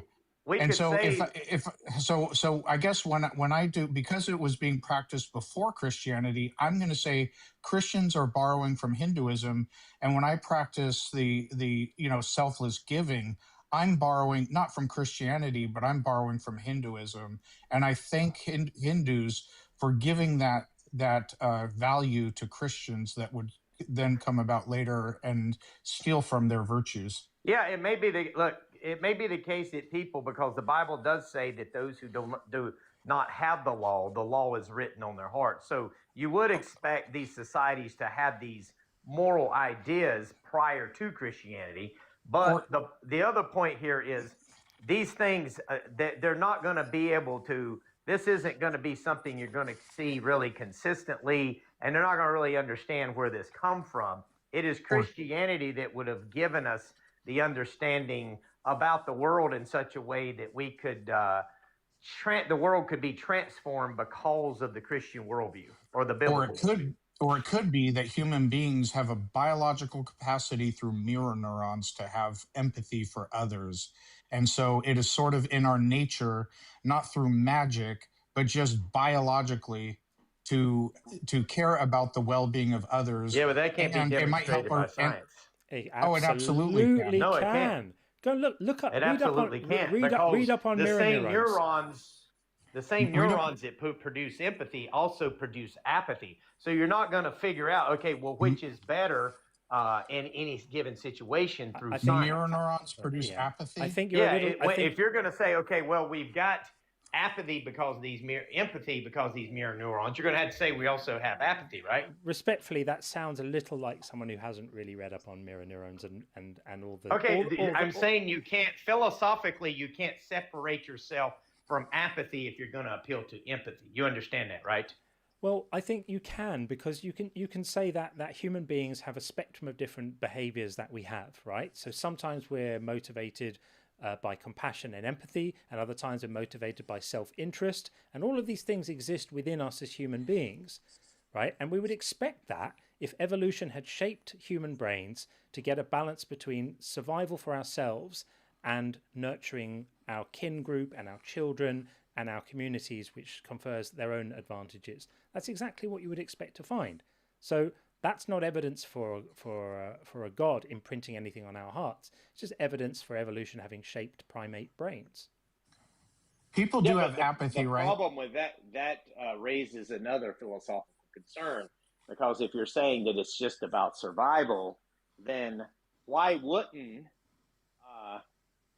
doing something like slavery or mistreating others be beneficial for certain people's survival, and it would be better for them? It might and be. That's going to bring on their traits. Yeah, so there wouldn't be necessarily nothing wrong with it at that point, right? To explain these things is not to moralize about them. To talk about what the factors might have been that shaped our instincts and our moral inclinations and our behavior is not to endorse them, is to recognize them. No degree. You had mentioned apathy, and I completely agree that some people are apathetic. Some people lack empathy. Some people are, quite frank, psychopaths, literally suffering from psychopathy. So what is that more indicative of? Flawed nature that just kind of does what it does, or an all-powerful God put morality on our hearts? So the people who have apathy, is their apathy more powerful than the God that put these moral intuitions on their heart? Or is that more indicative of just flawed nature? Most of us have empathy. Some of us, are born with defects or have situations that sort of like removed those feelings of empathy out of us. I think it would just be indicative of a fallen world in which people has suppressed the truth and unrighteousness, and that's led them down this path. Suppress the truth and unrighteousness? Yes. So people don't emotionally feel empathy because they suppress the truth and unrighteousness? What about non-belief? So do you believe, I don't want to go down this rabbit. Come back, unless you want to talk about it, John, because I'd like to touch on that whole suppressing the truth. No, we don't thing. have to. We don't have to continue here. If y'all want to move on, that's fine. Maybe we will, because we've been at it for half an hour. I think that's probably a good time to wrap it up. But thanks for coming in to talk to us. I do appreciate it. Yeah, no degree. You've been in a few times before. We enjoy the conversations, even if we disagree. But next time when you pop in, please remind us, because I'd love to touch on Romans 1, suppressing the truth and unrighteousness. Yeah, okay, for sure. We need thanks, to. Buddy. We really need to talk about that more. Yeah, thanks a lot for that. No degree.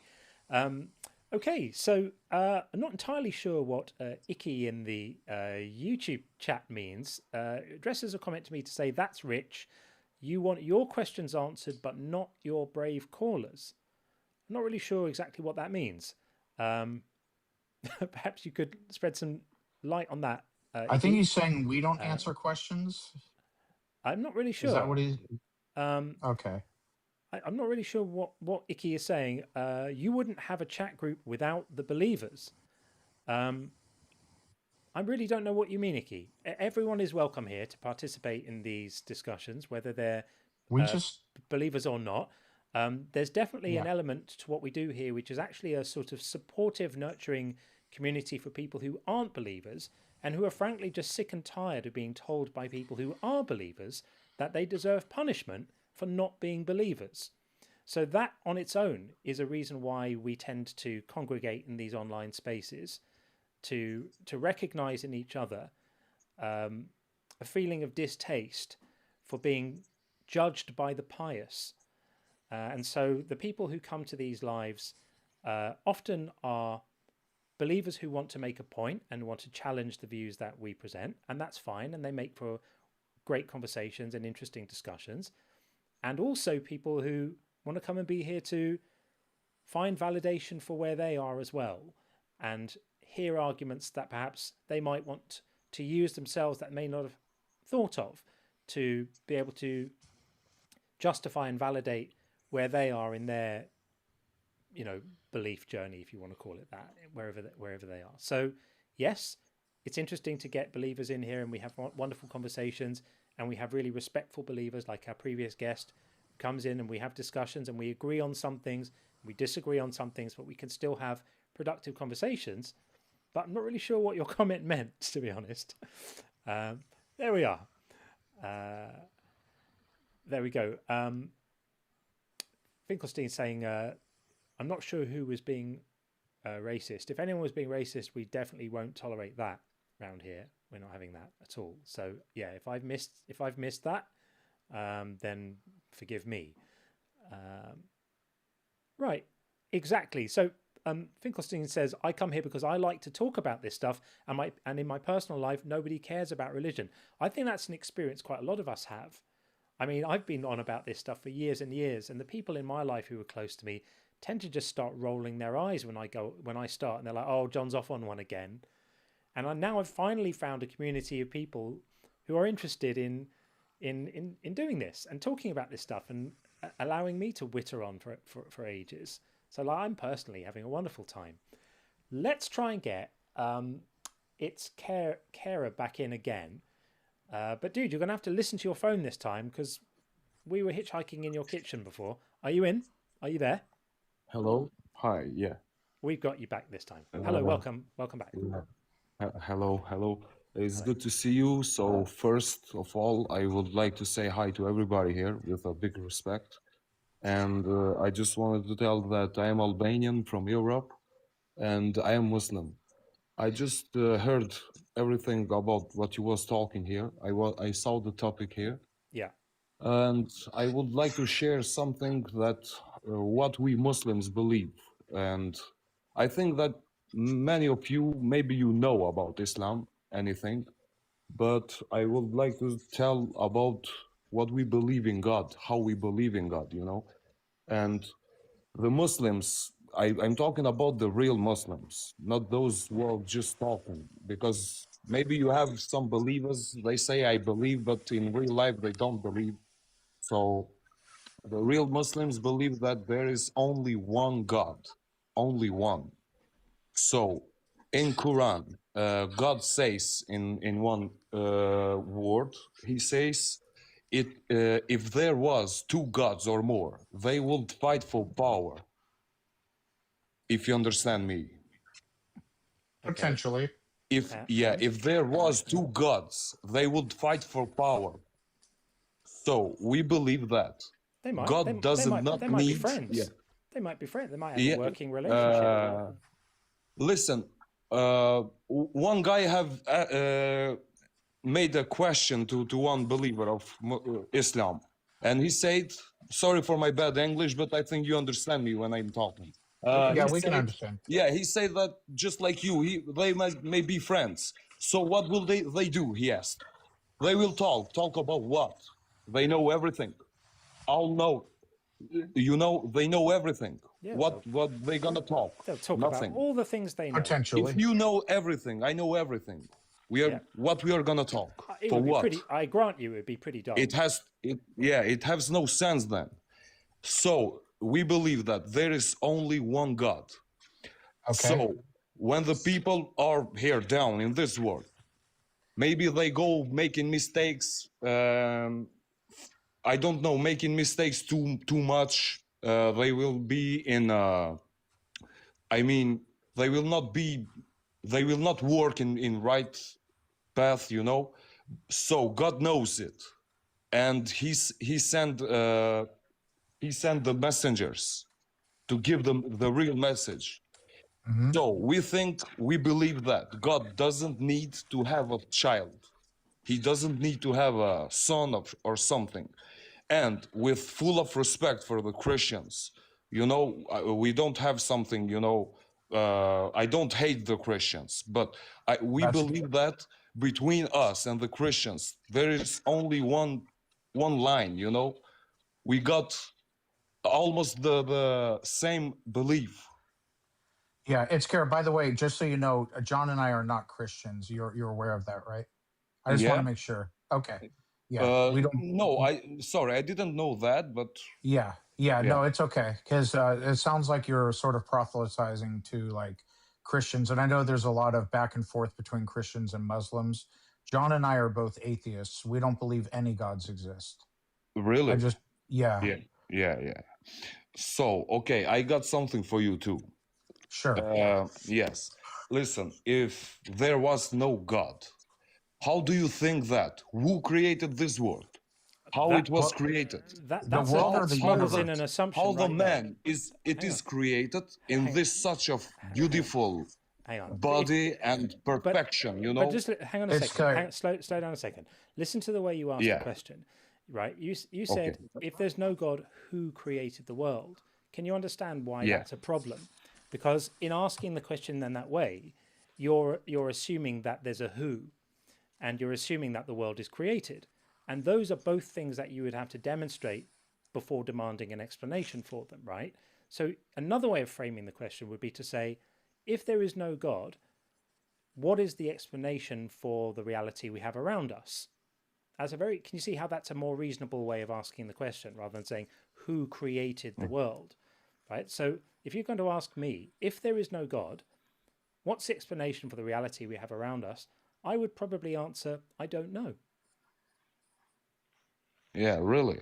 Okay, because I think that if there was no God, there will not be anything else, because there's no God. Why? Because there could be you no know, God listen, and just laws of nature. You see the cell phone you have in front of you. That thing created somebody, right? If there was no creation for that, it will not be a phone. We know that cell phones are created. You know that because you know the creator. We understand the process by which cell phones are created. We know nothing about the process by which the physical world is created, nor do we know that there's even a requirement for it to have been created. So the analogy doesn't work. Yeah, maybe you're thinking that if there is a God, maybe you think that who created God? Do you? It's Kara. So here's a question for you. Yeah. Do you know how mountains form? Yeah. Okay. Yeah. Tectonic plates yes, the crust pushing together and it pushes up. Yes, I know everything. Yeah. Okay, cool. So we do. You brought up a cell phone, so we know some things in this world are created by thinking agents, cell phones, cars, what have you. We know some things happen naturally. In fact, we know with certainty that planets form and stars form naturally. That's not to say that that means the whole universe forms naturally. Yes, but you have to think, think, sorry, you have to think how this nature got created. No, I got you. The point I'm getting at is you brought up cell phones. So we have like things we know are created. We have things that form naturally. We know that. The thing is with the universe, we don't have other universes to compare it to. So maybe a God created the universe. Maybe the universe always existed in some form. Or maybe the universe was formed somehow through natural means, and we don't know what it is or what that means. But the rational thing to say is, I don't know I don't know what caused the universe.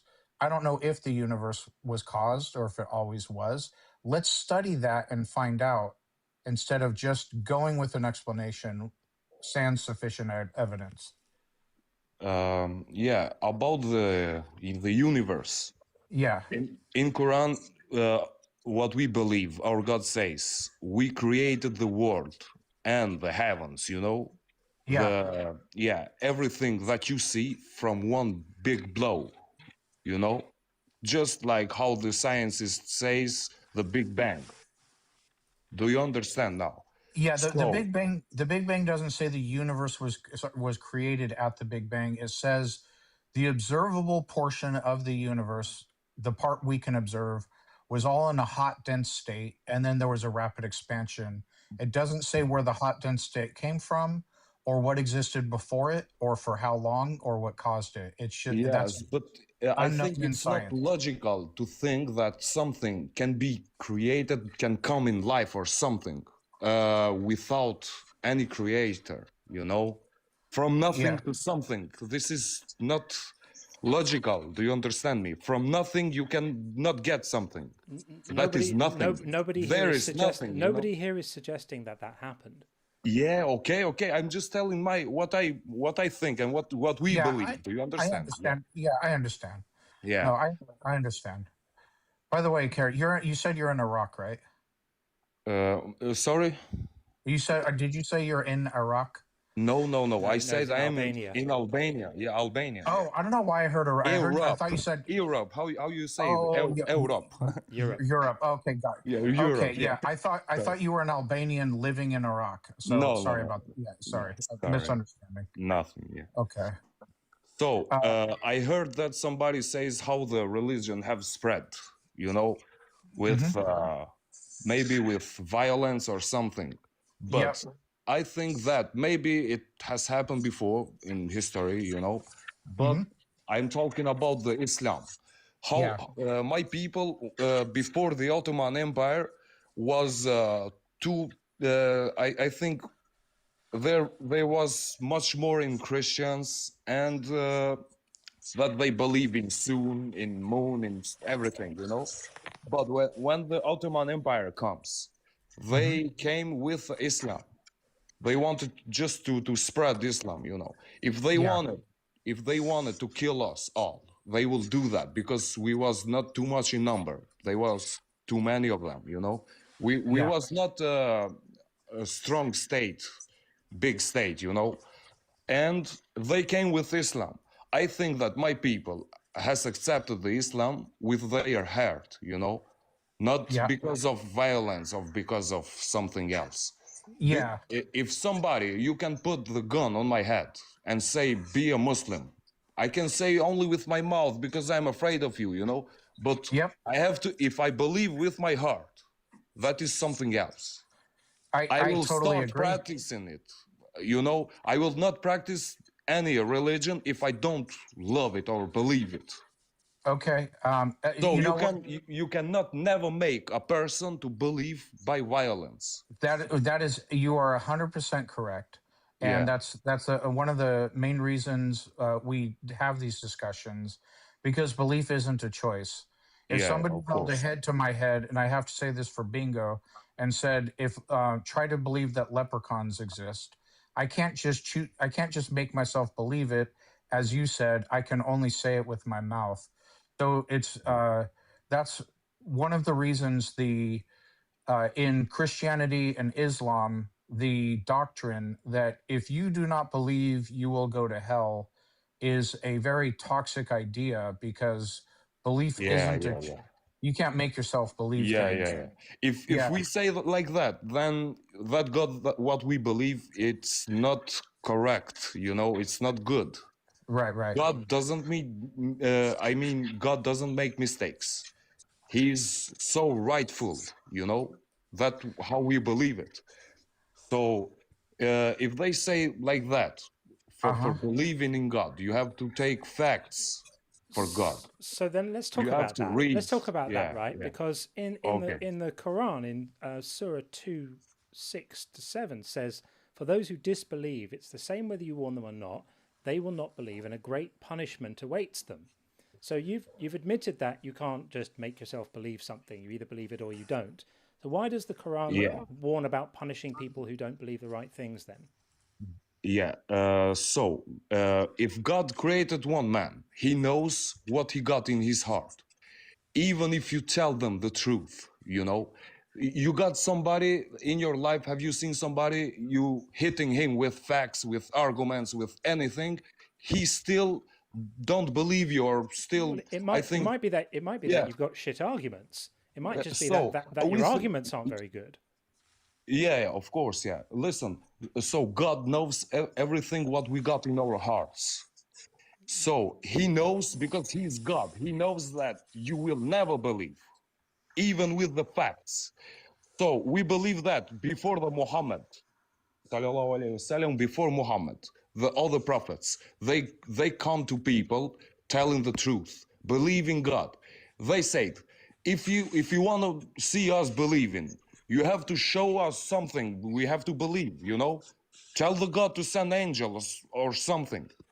He came with arguments, logical arguments, and he say, okay, we will bring something. But when God brings something in, out of this nature, you know, when people saw that, somebody believes, but after that they say, oh, this is magic. They don't believe it again. Do you understand me now? God sends anything to believe people. They didn't accept it. Yeah, I And don't think you've sometimes, really yeah, addressed the sometimes question I'm people, asking. yeah. Which is that if you accept that we can't choose that which we are convinced of, what is the moral reasoning for punishing not being convinced about it? Because, for example, you know, you're pretty unlikely to convince me about the truth of Islam, right? It's not because I've decided in advance. It's just because Yeah. I'm not persuaded by the arguments I've heard for any religion, including yours. Right? I'm not persuaded by Christianity. I'm not persuaded by Hinduism. I'm not persuaded by Mormonism. I'm not persuaded by Islam. It's one on a long list of things that I don't find convincing. Should I be punished for that? Should I be punished for that? If you don't believe it in anybody, you mean they told you anything from other religions, every religion you didn't believe? I don't believe any religion, and I don't believe your religion. Yes. Okay. Listen now. We Muslims, we believe that in day of judgment, God, when we go in front of God, you know, there will be people that they never heard about God. So God will test them with something else there, because he is rightful. You know, is God all knowing? Yeah, he don't want to punish people without a reason. You know, is God all knowing? Yes. Do all knowing beings have to do tests? Yes. Do they? I always thought that tests were things because that were you done know by beings who lacked knowledge to gain some more knowledge. Because listen, if you go in front of God and God saw that you don't heard about religion, you have lived, for example, in some island or something, you never heard about a religion, you know, you didn't believe God, nothing. God, in front of God, you go, and God says, okay, you're going to hell. And you say, why? I didn't hear nothing, you know? This is not rightful. Because God, if God sends you directly on hell without asking nothing, he will not be right. So God will test you just to tell you that this is the reason why you're going to hell or to paradise. So it needs to be a reason. You understand me now? I don't. Well, I understand you, but I think it sounds like it needs to be a reason for you to not have a way to say to God, "Oh, I'm going to hell for no reason." No. There is a reason. But I don't think that if really there's in this world are bad guys. What I asked you. What I asked you was what is the moral reasoning for God deciding that because I'm unpersuaded by the claims of your religion that I should be punished?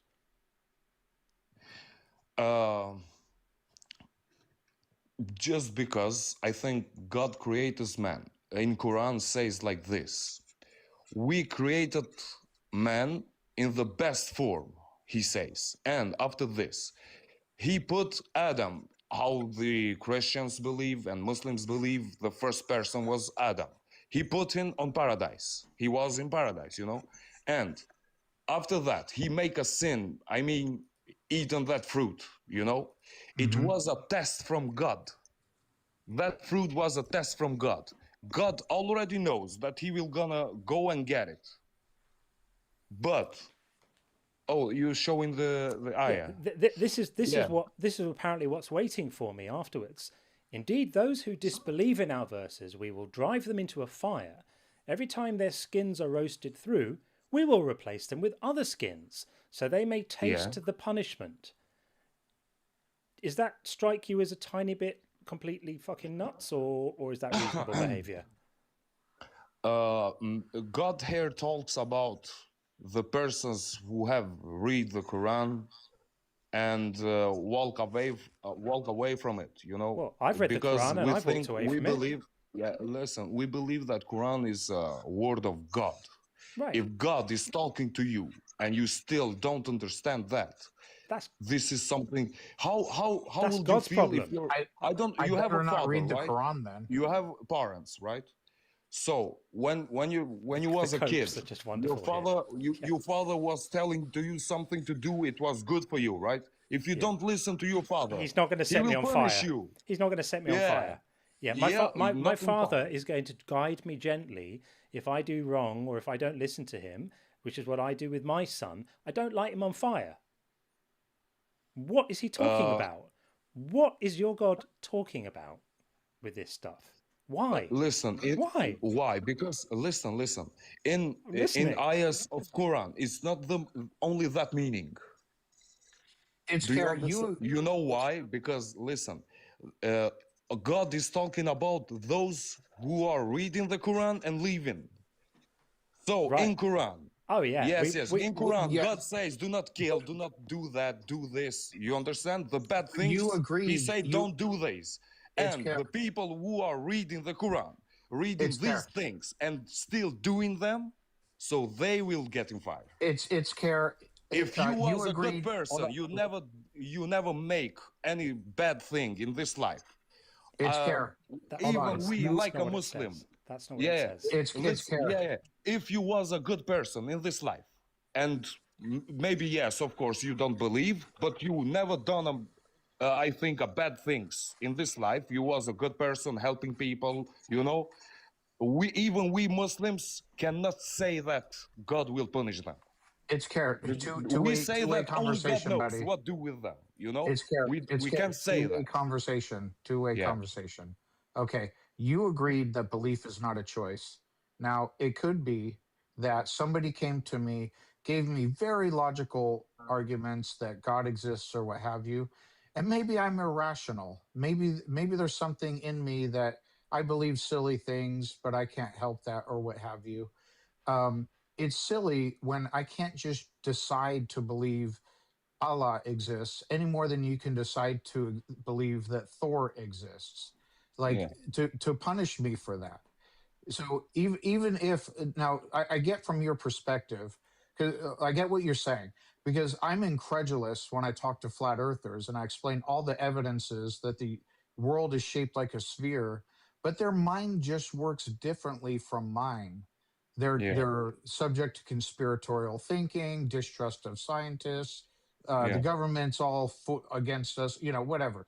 But they just think differently than I do. So it's nonsensical, even if my non-belief is irrational, which seems to be what you're saying. If somebody gives you the word correctly and you read the Quran, you should believe.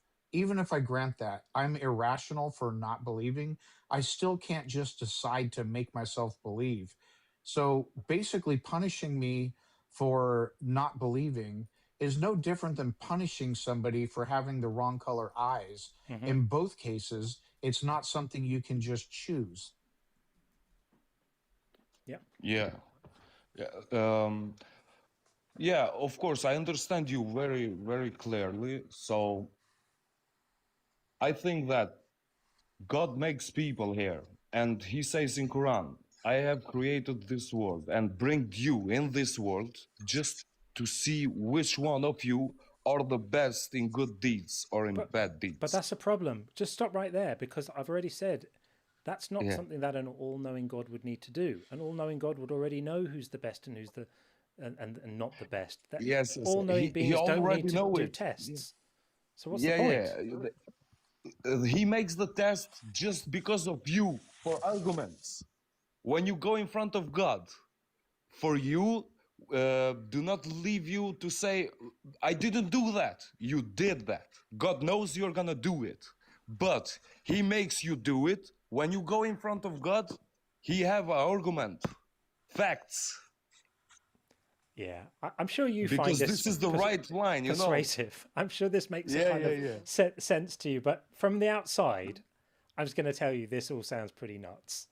Like an all-knowing, all-powerful being who knows everything and can do everything and configure reality exactly how he wants it, creates a universe, fills it with beings. He knows exactly what they're going to do, but despite knowing that, he sets up tests so that they can see who's going to be thrown in the fire and who isn't. That's just bonkers. Oh, yeah. Maybe somebody will think, if God have created us just like this, He's all-knowing and still making this, so maybe He's playing or something. But even for this thing, God says something in Quran. If you think that we have made you for just to play with you or something, we will start from to play with skies, not with you. Because in front of God, we are so small, even the space is too big from us. This world is so small in the galaxy, But we think that the God is even bigger of anything. He says in Quran, if I make you for playing or for something, I will start playing with the stars, not with you. Yeah. Okay. Well, before we wind this up, I just want to ask you something. Yeah. Do you think it's ever okay for a man to hit a woman? If I will say it is okay for a man to hit a woman. His wife. His wife. Is it ever okay for a husband to strike a wife? Strike his wife? No, this is never okay. I think this is. So anyone who said that this is okay would be pretty disagreeable, right? Like maybe immoral even. Agree? Yeah. Okay. Right. So here is Surah 434. Men are in charge of women by right of what Allah has given one over the other and what they spend from their wealth. So righteous women are devoutly obedient, guarding in the husband's absence what Allah would have them guard. But those wives from whom you fear arrogance, in other words, if your wife is not a good girl, advise them, and then if they persist, forsake them in bed, so leave them to sleep on their own, and finally strike them. Lightly. Lightly. You see lightly. I see lightly, but I didn't ask you about lightly. He doesn't lightly. say kill her or no, I didn't talk her. about killing. I asked you if it's ever okay for a man to strike a woman, and you said no. So are you now revising your answer to say yes as long as it's not too hard? Is that your answer? Sorry, I didn't hear you this last word. I I'm asked you sorry. before. I asked you before if it's ever Yeah. okay for a husband to strike a wife, and you said no. Are you now revising your answer and changing it to yeah, it is okay as long as it's not too hard? Is that your position? Yeah. Listen now. This ayah, it came. Do you know in which time of history? I actually What don't do you care. think? Stop. I actually don't care. Yeah. You don't care. Okay. Listen now. If you see in the real way, are you married? Yeah. Yeah. Listen now. You will feel so really bad if your woman doesn't listen to you if you say something, I mean, for the good of two of you, you know? You're saying something that doesn't listen to you. She wanna go outside. She don't listen to you, nothing. Or maybe she hits you with maybe the worst words. Maybe say something that does not need to be saying, you know? And he said, God says here, lightly, you know, hit them lightly, just to remind them you're mistaking, you know? He doesn't say to punch them in the face. Maybe hit them lightly on her legs like this, you know, slapping, you know? Lightly on It her is legs. not, yeah. Do you know what you're doing right now? You're justifying domestic violence right now. No. It's not a violence. That is what you're doing. You're justifying domestic violence by saying as long as it's not on the legs, as long as it won't leave too many visible bruises, and as long as it's not too hard. Do you saw in the last what God says in the last words? He said, if still doesn't listen to you, let her go in that way. You can. And she once you finish beating her, yeah. once you finished hitting her She's lightly, not listening. She don't like you or something. Divorce. Do you know what the psychological effect of asserting dominance in this way is on a human being? It's not about the bruises. It's not about how hard you hit them. It's about the fact that you're using physical force to assert your dominance in a way that is extremely damaging. Now, I have people in my community here who have been victims of course. How would you domestic say abuse? Yeah. How can you say this is good? Okay, how can you say that is good for a woman to hit you with psychology? I don't think it's good for a woman to hit your mental health. You said she hits your mental health. She's hitting me with her words. What do you say about this? If she's hitting me with her words. If she hits me with my words, then I can hit her with my words, and that would be fine. That's a very different thing. Listen to me. It is not fine. It is not fine. Right. Now, because she hits you in mental health, you know. Also here, and it doesn't say. It also here doesn't say this is how you should respond to a woman who's hitting you with words and damaging you in that way. This is a woman who is not being devoutly obedient. The phrase "devoutly obedient" is in itself offensive. I don't want my wife to be devoutly obedient. I want us to be a partnership on equal terms where she's answerable to me and I'm answerable to her in exactly the same way, and she doesn't have to be obedient to me, and there are precisely zero circumstances under which I am justified in hitting her, no matter how lightly. And I think that might be a good point to maybe, leave things here. And I would ask you to think about this, because if this is what the God that you worship venerates and says is good, that throws a big question mark on the moral character. Well, you shouldn't. In this God. Well, you shouldn't worship we believe in this God because we think that the God says the correctly things that we need to. That's how religion breaks brains, because it makes people support disgusting stuff like this. So I think it's really sad that you would try to defend this. I was kind of hoping you were going to go, oh yeah, I see that's problematic. I'm going to have to think on that a little bit, but you didn't. Of course, but why you don't talking about that word lightly? He said lightly. He doesn't say to make her big damage or something. I'm gonna let you in a secret.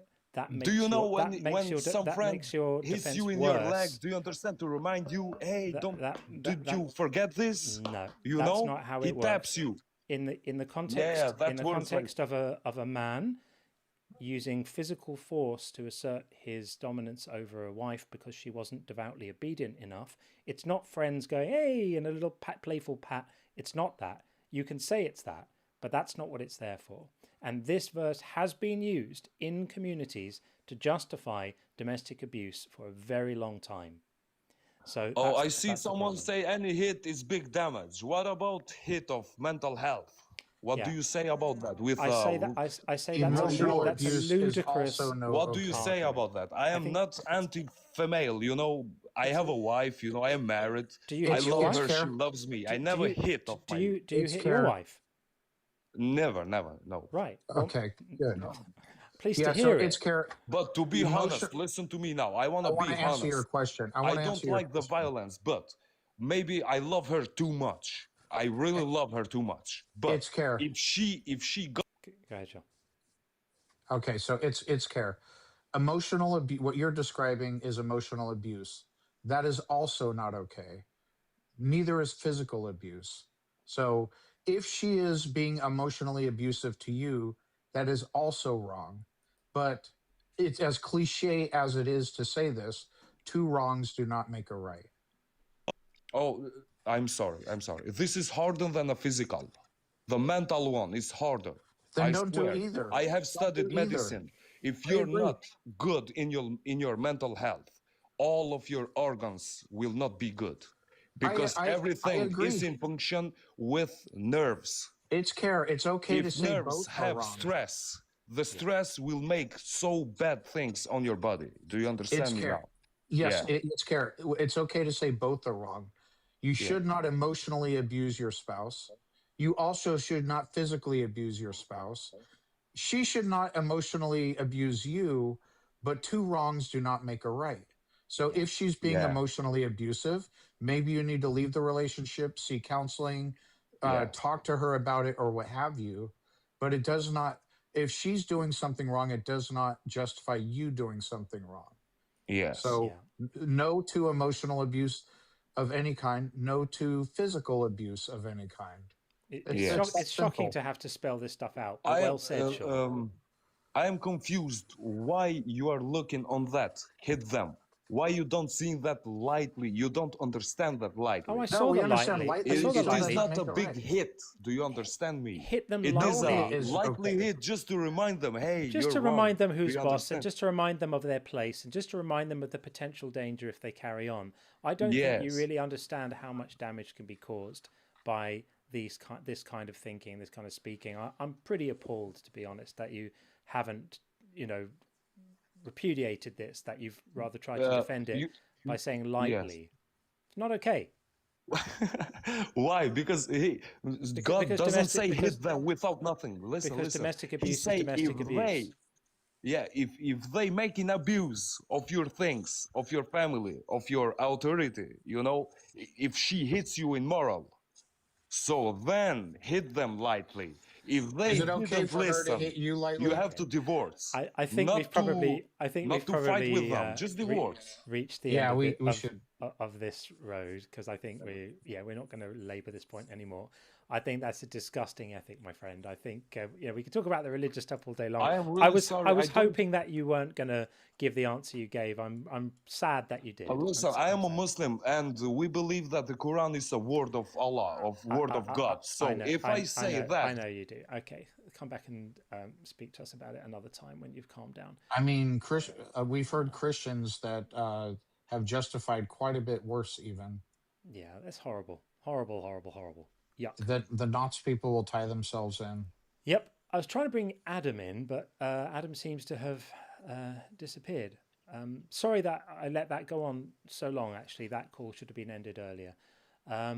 Chaser. Let's bring Chaser in and see if this is a slightly less horrific.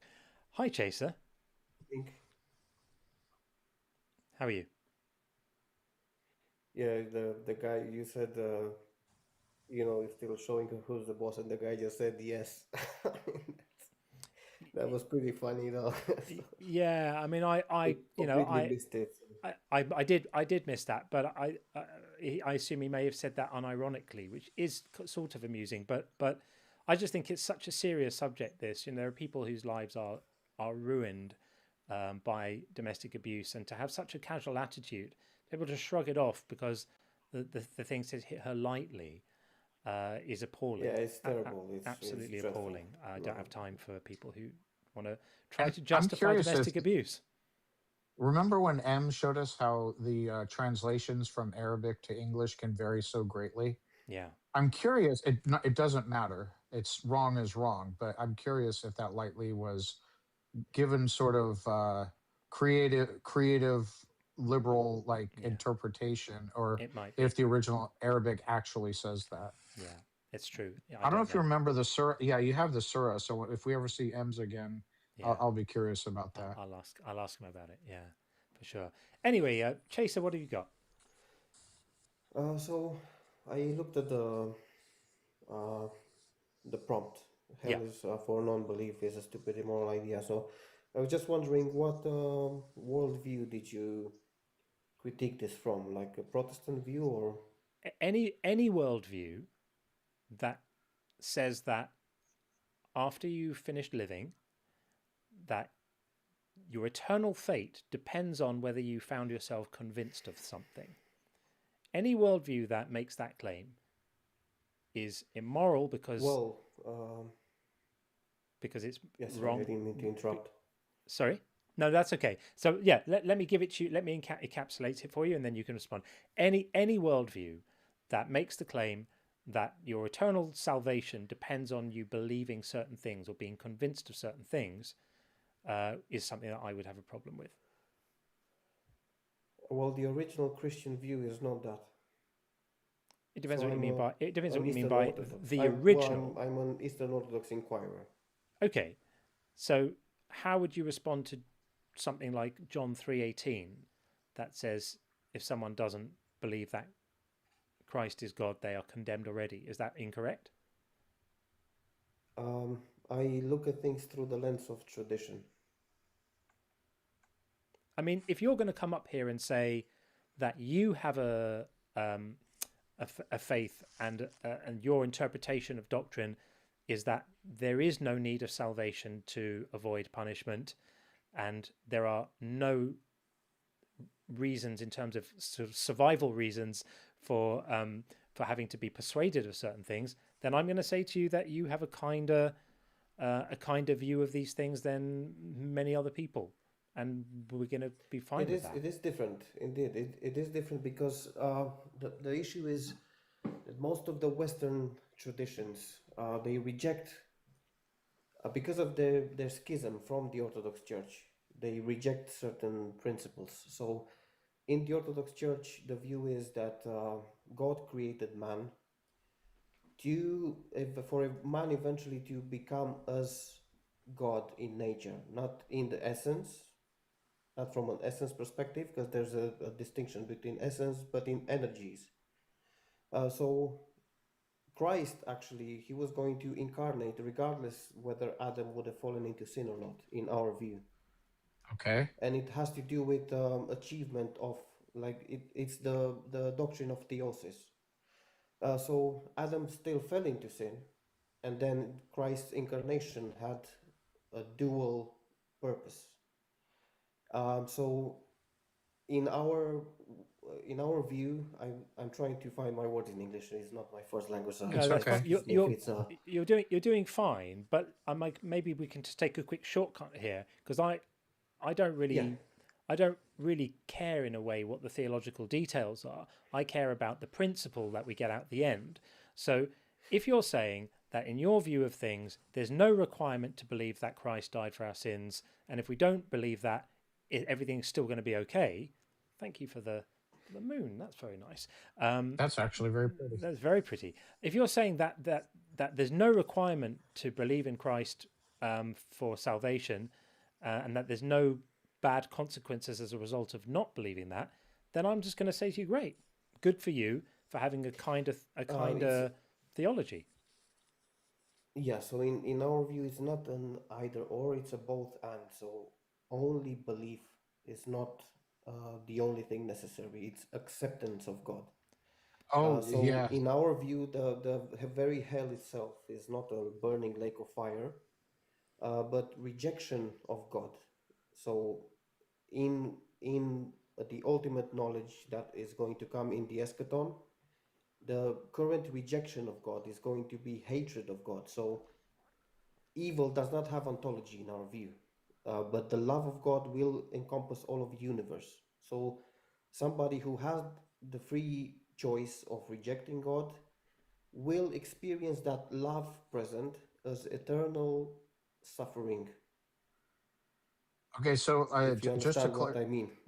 Just to clarify, because you said rejecting God, and I often interpret that as meaning not accepting or believing he exists. So let's say, for example, my state of belief is I'm not convinced any gods exist, including Jesus being Lord and Savior. Does that preclude me from or prevent me from being able to get into heaven and avoid hell? So we cannot make claims as to salvation. Who that is in the end is God's choice. He But chooses what? who is saved or who is not. I can't cast a judgment. The only thing I can say is ignorance is not counted to you as rejection. So if you did not understand God's purpose for your life, if you truly did not understand, you rejected something that is false. So that does not account or come together as rejection. If you know what I mean, ignorance Yeah. cannot be So damned. would you count people? Let's say somebody who believes exactly as you do approached me, taught me about their beliefs, tried to convince me your God is real, and I just can't believe it. Like I just don't accept it as true. Is that in your view ignorance of the truth? It's in my view, it cannot be. I cannot cast a judgment because only God knows man's heart. So we are all particulars. The So universality comes into the mind of God. So I cannot know your heart. If you understood what I told you or not, that's up to yeah, God. let's say I understood it, I just don't believe it. Then that counts to you as rejection of God. If you Okay. understood That's the exactly what God's purpose is for man and that's the problem. willingly Yeah, reject it, then you are going to go into the eschaton, into the afterlife, after the final judgment, and you are still going to be in the presence of God because God is present everywhere. So but your I'm going to go. rejection actually will be a torment for your own self. Got you. Okay, so that's the problem. That's what we were trying to identify. Because if somebody presents an argument to me, um, I can't just decide to find it convincing. I either belief is something that happens to you. So I can no more just choose to believe your God exists than I can choose to believe Thor exists or Shiva or Spider Man. Not to make it sound ridiculous, but that's how beliefs work. So basically, what you're saying is a hard prerequisite, meaning requirement, to get into heaven. I'm not saying it's the only requirement, but a requirement for me to avoid punishment is something I cannot choose. In the same way you cannot choose leprechauns exist, I cannot choose to believe your God exists. But you can choose, and I'm gonna try to make it sound uh, I don't know, reasonable to understand, but I'm not proficient. Like I'm a self-taught philosopher, if you will. Sure. So many of the terms I still do not grasp, and I'm trying to get Yeah, you better don't at have to things every day. use I'm trying to.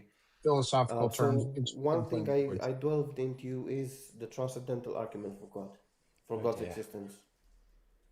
Yeah, so we're going to get into arguments for God, and that, I'm fine with that, but it's not. Yeah. So right now we're addressing belief itself, and Okay. you can give me arguments, and I can tell you I haven't heard a new one in quite some time. None of the ones that exist have been convincing to me, and I can't choose to find them convincing.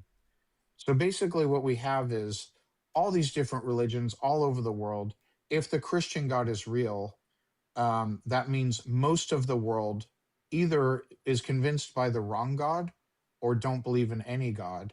And they're going to end up being punished because they were born into the wrong situation. In fact, you're better off if there's a pardon for not having heard the correct word.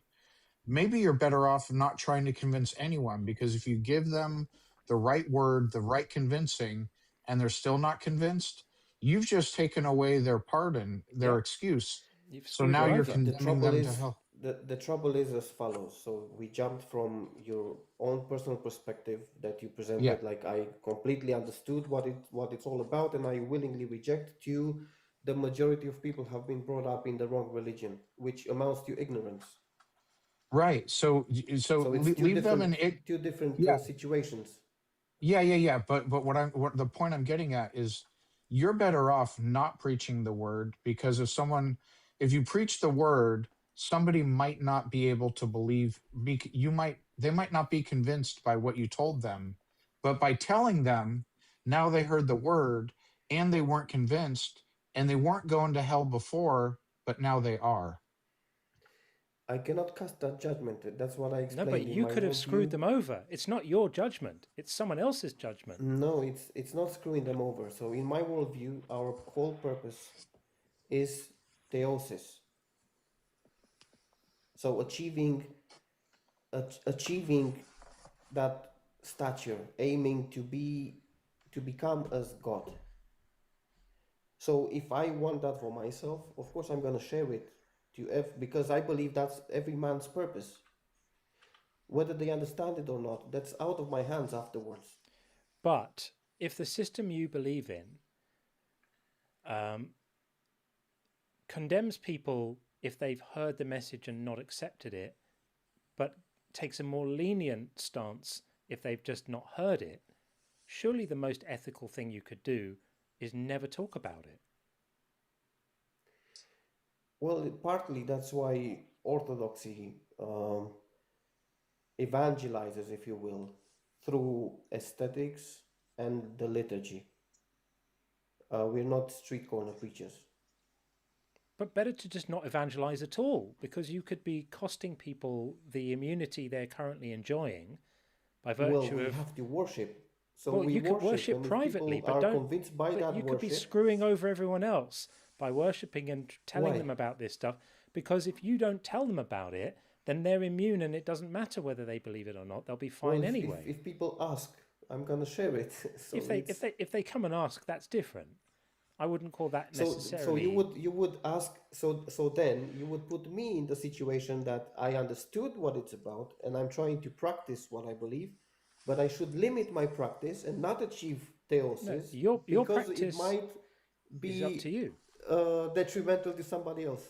Well, so yeah, potentially. Orthodoxy relies on why is your practice on worship and aesthetics? Yeah, but your practice is up to you. But the point that Sean was making is that if your theology says that people who hear it and don't accept it are in a worse situation than people who don't hear it, then the best thing you could do would be to do your own practice privately, enjoy your practice as much as you can, and don't deprive other people of the immunity they might be enjoying. It's not immunity, it's unfulfillment of the purpose that we were created for. Well, so it's a double-edged sword. It's not either or. It kind of is. If it means that they escape the punishment, if there is a punishment. I'm not completely clear on whether you think there is. But so yeah, Chaser, let me put it this way. Okay, let's say we have 100 Hindus, and they have you travel to India, and you're there to preach the word, and you, over the course of your time there, talk to 100 different Hindus, all of whom had not heard the word. And so had they died and gone to judgment, they would be like, you haven't heard the word, so you're good. I forgive you for not believing. But of the 100 that you share the word with, what's your guess how many you would convert? It doesn't matter how accurate it is, but what do you think by your own guess? How many would you convince? That you can't estimate. It's not. Yeah. So let's say you do a really good job, and 25 of the 100, and I think it would be much lower than that, but 25 of the 100, you convince about your religion and your God, everything, what you've done is you made it so the rest of the 75 that were not convinced are now condemned. What is condemnation? That's the problem. I think what Christology and what salvation is in the Orthodox view is really different from anything you've seen in the West. It's the healing of the nature of man. It's not what you've heard. So it starts from a wrong premise, from the premise of Lutheran, like Martin Luther and Calvin and all the rest. That they already start from a schismatic point of the Catholics, like point of view. It's not. It sounds to it doesn't me. comport. It sounds to me like we're talking about two very different systems of moral logic here, and I'm trying to plug one into the other, and I think maybe they're not quite plugging in. So, maybe we'll leave it there. It sounds to me like maybe what you're talking about, maybe it's the case that the kind of eschatology that you're expressing here doesn't fall into the same, moral chasm as the one I'm criticizing. What I'm saying, and I will say a good night after this. I think it's been a lovely conversation. I appreciate you letting me up. Of course. I think probably a good read would be maybe Saint Athanasius on the Incarnation. All right. It sheds somewhat light on what our view is. Well, thank you for that. Thanks for your time. Have a great night. You too. You too. Okay, we're going to bring in Adam right now. Adam's been a bit spirited in the chat, so let's see if we can compare our views about things. I did try to get Adam in before, and it didn't work to bring him in to join us. Hopefully it will work now. It's trying to work on it. Adam, if I have to drop you down, then request up again, and we'll get you back in. It's funny, this platform. Sometimes it works, and sometimes it doesn't. I know that you have been waiting there. I think it's not going to work. So, Adam, if you request up again immediately, then we'll try and bring you straight back in. It won't let me put you back in the queue, so you just have to hit the request again, and hopefully we'll get you in after that. It's a weird one, this. Someone while we're waiting for Adam, someone in the YouTube was saying that I'm trying to find the comment that I don't understand the difference between ignorance and innocence. Mason, I do understand the difference between ignorance and innocence, but I think the point that Sean was making is really well made, which is that if you agree that there's a cutout for people who won't be condemned or sent to hell because they may not have heard the word, and so how could they be justly punished if they'd never heard about it? It follows from that, given the extremely low rates of success in proselytizing, that the only moral thing to do is shut up and don't tell people about this stuff, because you could be depriving them of the immunity they're enjoying by not having been subjected to this nonsense. Okay, well, it seems that Adam is not coming back up. He does still seem to be in the room, though. Adam, if you want to come in, if you're there, we tried to bring you in, and it wouldn't let you. Oh, he's here. Okay. Your request up. Okay. Third time lucky. Bringing Adam in. Here we go. Hello, guys. Hi, you're in at last. Yeah, I'm in. Okay. Feel free to respond to our position. Because I saw a couple of comments you made in the chat about turning away. I don't want to misquote you, but it seemed like you were trying to frame non-belief as a kind of rejection of God. Would I be right about that? Yeah, I would say so. Okay, so non-belief in God isn't a rejection of God any more than me not believing in Darth Vader is a rejection of Darth Vader. No, Darth Vader is a character. Right. God is not just a character. So we're saying this, right? Non-existence doesn't exist. There's a necessary existence, and the reality around you is ordered. Are you running the argument from ontology? I haven't heard that for a while. I don't know. Maybe. I'm not sure. It doesn't. But the thing is, we believe there's a there's enough evidence that this reality is being ordered and that there's a necessary existence. Okay, so at that point, it's like, let's just without wanting to get into the argument itself, because we could do that and it might be diverting, but I think I want to focus on the core issue and stay true to the prompt, if you don't mind, just for a minute. Let's just say, for argument's sake, I accept that you find that argument convincing, right? I would appreciate if you could also accept that I happen not to find that argument convincing, right? Good for you. Whatever evidence. Yeah, but at that point, it's a choice. It's not a choice. It's simply about what you find. It's definitely a choice. It's not a choice. It's about what you find convincing. So I'm not going to presume to know the contents of your mind and speculate as to, what you're sincere about or what you're not sincere about. I would give you enough respect to not do that. And as I do that, I would ask for the same respect back. So when I tell you that my lack of belief is not a choice, it's that I simply find myself unpersuaded by the evidence that seems to have persuaded you and a bunch of other people too. I'm just unpersuaded by it. No, that's fine, but you have to take accountability for the fact that that's your decision. Well, and if you wanted to be persuaded by it, you could. No, you could literally convince yourself anything. You is that right, Adam? Yes. We could test this right now.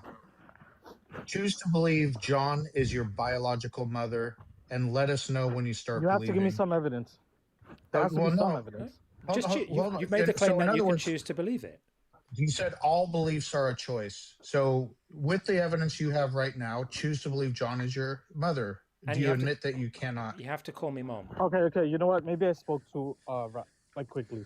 I didn't think about that one. Okay. My point is this. If there's evidence for it, you can find a way to believe. Right. Okay. How about that? Yeah. So it's not the weight of the. I agree. It's evidence matters to each person, right? Yeah. But it's not the weight of the evidence. It's how people perceive the weight of the evidence to be, which itself is also not a choice. Some things may be convincing to you. That doesn't mean they're necessarily convincing to me or anybody else. Finding the evidence convincing is also not a choice. Yeah. And the other thing is, you saying there's evidence available is just a reflection of your belief position with regard to that evidence. I don't think there's evidence available. There are other people who think that there's enough evidence to justify belief in Islam. You don't think that. Them saying to you, but there's evidence available, doesn't persuade you, does it? Right? This is exactly the same thing. The thing that you're doing to someone who says, but there's evidence for Islam, is exactly what you're doing to me right now. You're just asserting that things that have personally convinced you should count as evidence to personally convince me. That's not really my position, dude. I'm actually a Muslim. Okay. Well, then forgive me. I thought that you were arguing for Christianity. The same position. Then we can just invert that. For me, it's like the argument is about God. It's not really about a specific God or a specific conceptualization of God. Agreed. So, but these things work in either direction, right? So let me invert the example I gave you. A Christian who says to you, there's plenty of evidence. In fact, the fact that I didn't even realize that you were coming from an Islamic perspective perfectly illustrates the point, because a Christian would have made exactly the argument you made. Look at all the evidence for Christianity. Look at the empty tomb. You heard the arguments today. I don't know how long you've been in the live, but every time we do a live, we hear all the evidence for Christianity. How could this religion have started if it wasn't true? Look at all the evidence for it. You're blind if you don't see it. Let's go to the proper argument there. That's not really what I'm doing. My point is this. We'll get to which religion is correct after the fact, when we establish that God exists or not. Once you establish that God exists, you can, because honestly, in my opinion, all religions have truth to them. They're all from the same source. So like the source is God. It's just an interpretation of it. Like a religion is an interpretation. It's the same truth that they're pointing at, but that's truth is wearing different garments. It's speaking in a different language, and they're saying, oh, that's incorrect. At the end of the day, it's the same truth. But you know what we could do? The argument is about belief. Exactly. We could go one sort of layer of abstraction above, and don't even talk about religions or God. Just talk about claims. Yeah. Just say, you're either convinced of something or you're not. Agreed?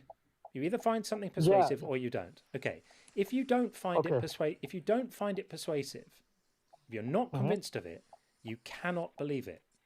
You making the claim and saying you can just choose to, is just nonsense. That's not how human minds work. No. That's not what anyone's experience is. In my paradigm, belief is a choice, though. It's a choice that you're rationally making. Yeah. You know, you could, if you wanted to lower your skepticism a little bit, lower your guard a little bit, you could start believing in something by giving it a chance. I couldn't. The God just wants you to, I could pretend to try. When you say no, it's not even a start pretend. believing it would be pretending. It would be pretending and hoping that the process you're talking about is a kind of role play, right? It's like a kind of belief cosplay where you pretend, you kind of start doing it, and then you wait for the real belief to happen. And sometimes it does. I grant you. Sometimes it does, but sometimes it doesn't. It's about not closing you have a glass ceiling and you're not seeing it. So what you're trying to do is suspend your disbelief for a moment, humble yourself, and see, like, hey God, if you do exist, give me a sign, because it's usually a coincidence. Do you think it's usually going to be a coincidence? Do you think that millions of believers around the world who either lost their faith or didn't have it haven't done that? I mean, that's laughable. They probably have, and I think a lot of them have been guided back. There's probably 100 people in this chat right now who have done that at some point in their lives, right? I'm one of them. You have to humble yourself because of the fact that if you don't, you're going to be persuaded by your ego. How did you determine I didn't humble myself? How did you determine that I'm not responding to a comment? Yeah, so the whole you have to humble yourself thing is like this blame game, and the fact is myself, and there are a bunch of people in the chat that I know that I've talked to who went through the same experience of believing at one point, not in the Muslim God, but a different God. And then we just couldn't continue believing, and we wanted to. Has nothing to do, like your indoctrination tries to find something wrong with somebody, a fault of somebody, if they just aren't convinced in the same way you are. You have to humble your heart. You've hardened your heart. You just want to rebel against God. You just want to sin. I've heard every manner of thing to try to blame the person, when in fact we are just simply honest interlocutors who are intellectually honest, genuinely trying to examine and ascertain the truth, and we just remain unconvinced. Yep. And the problem is that there's an insistence on framing a lack of conviction as a moral failure. This is something that Islam does and something that Christianity does. And it's understandable why they do that, because if it isn't a moral failure, then where's the moral justification for punishing it? But wanting it to be a moral failure isn't the same thing as demonstrating why it should be a moral failure. And that's the connection that can never be made. And the attempt is to make it by saying you're not humble, or you didn't look in good faith, or you didn't, you love your sin, or whatever the silly reasons are. It's such an easy wave of the hand to do that, but it completely dismisses the sincere efforts that many, many millions of people have made to just be honest in trying to figure out what's true about the world and not be prepared to bullshit themselves. Okay, you've gone very, very quiet, by the way. I've been. Yeah, Adam, can you get any nearer to your microphone, because you're extremely quiet now. Sorry, guys. Then I have to come back another time. I'm driving right now, so I'm not. Well, if you're driving, we can't do this anyway. But yeah, come back another time, Adam. Thanks for the call. Okay, dokie. Yeah, I mean, I think this is the thing that we see is it's clockwork, right? Here's how it goes. If you tell somebody that you searched for God, they will take your search at face value, as long as your search resulted in finding him. If you were unsuccessful in your search, it's never possible that you just searched in earnest, but there was nothing to be found. No, it's your fault. If your search ended up not delivering the result that they wanted to deliver, then it's because you love your sin, or your heart was hard, or you didn't humble yourself enough. This is I challenge anyone who's victim blaming. Sorry, Sean. Exactly. And no, it's okay. I challenge anyone who is thinking along those terms, trying to blame people who don't believe or stop believing, to listen to our first guest, Lavender, who told her story.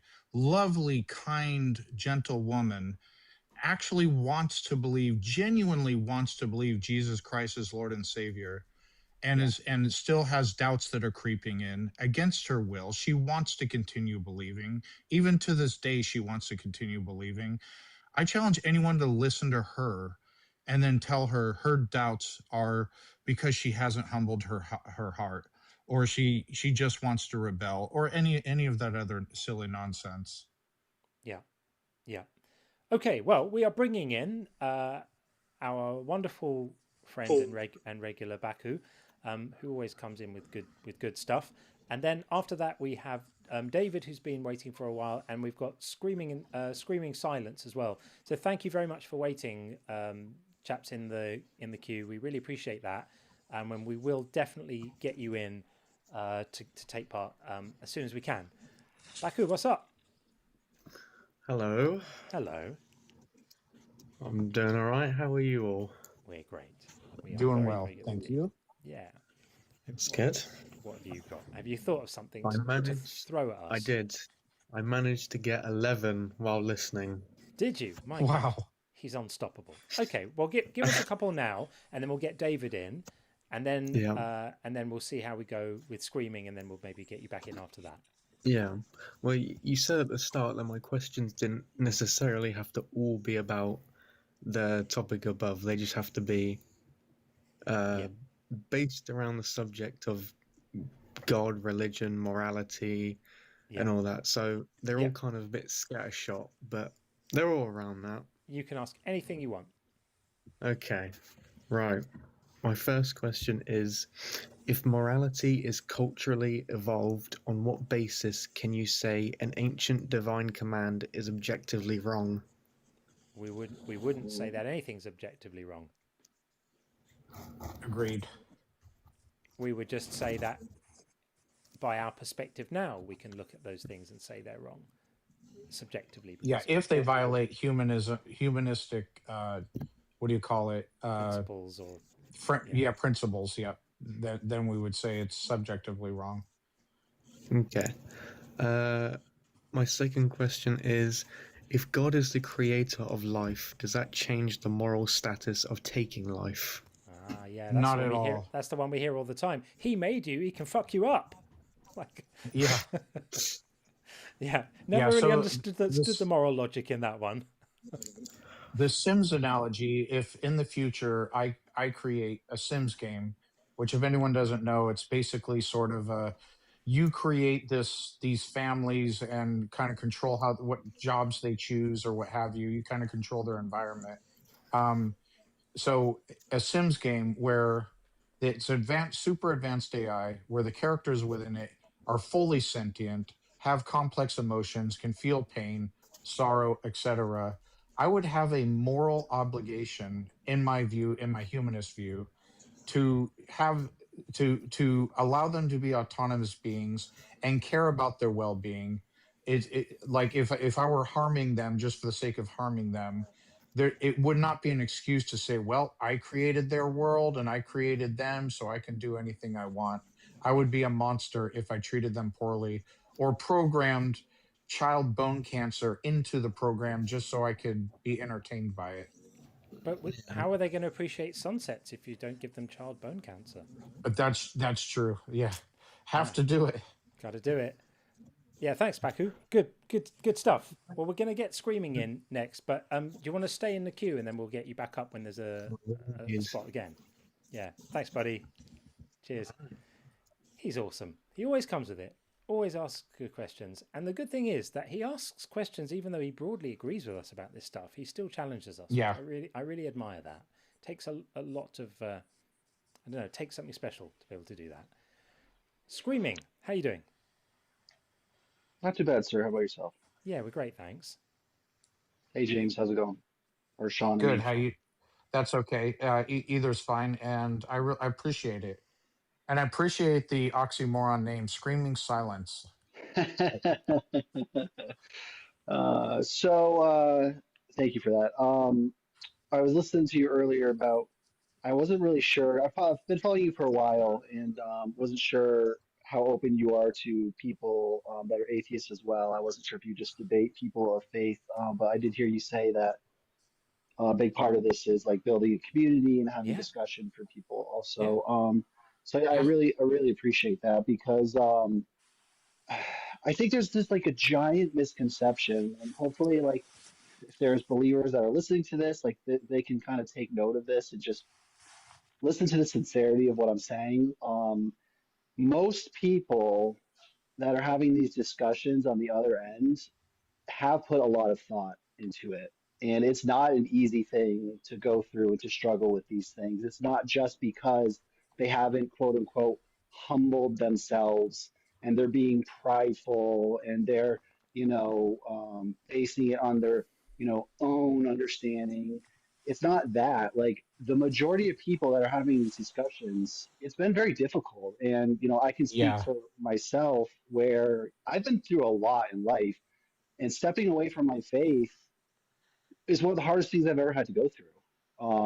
And a big part of that is losing community, and I was raised in a Christian household. I was raised in church. I was married to someone who was a very strong believer. I'm not married to them anymore, but that was a huge part of my life. And when you step away from the faith, like you do lose a lot, and you do kind of lose your identity. And going through that is actually very scary and very hard. So I think that, um, again, it's a misconception that it's just like, oh, like fuck it, like I just don't care. It's like, no, we care, and that's Yeah. why we're having these discussions.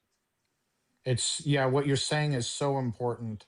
And sometimes I have to remind myself of that as well, because to be frank, my transition wasn't nearly as difficult as some people whose lives were completely surrounding their faith. For me, there was more internal struggles, like, having to now deal with reality of my mortality instead of a fantasy. But other people, like Dr. Todd, who came in and spoke to us, well, you want to talk about your whole life devoted to something. He got Mm. received a PhD and I think other credentials, studying this stuff. He was a preacher in multiple churches. One of them was a mega church, I think, with like 15,000 people. And if you want to talk now, the easy thing, because when you're a pastor, and I've never been one, but I can imagine you get so much adoration. You're in a position of power, and it would be very easy to stop believing it and like selfishly continue on with the life and this adoration and people looking up to you and preaching to the masses. But he wanted to be intellectually honest, so he actually humbled his heart when he gave Mm. up so much to just for the sake of intellectual honesty and not preaching something he didn't actually believe in. You want to talk about humbling yourself. If it was about ego, he could have just kept on with his life as a preacher, not believing any of it, but sort of living that life. And I'm sure there's a lot of upsides to it. Yeah, and so there's so many ways that giving all that up is humbling yourself and subjecting yourself to the ire of others. Um, yeah, and Well, that's not really talked about enough, I think. no, and there is kind of like this, I'll just call it what it is. There's like a brainwashing technique that they use in Christianity where they tell them like, "Oh, you're the ones that are suffering. You're going to suffer persecution. They're going to hate you for your faith and all this stuff." But like I never really felt that when I was a Christian. I might have felt like a little bit of judgment, but honestly, as someone that's an atheist, and like I said, my whole family is very, very hardcore Christian. Right.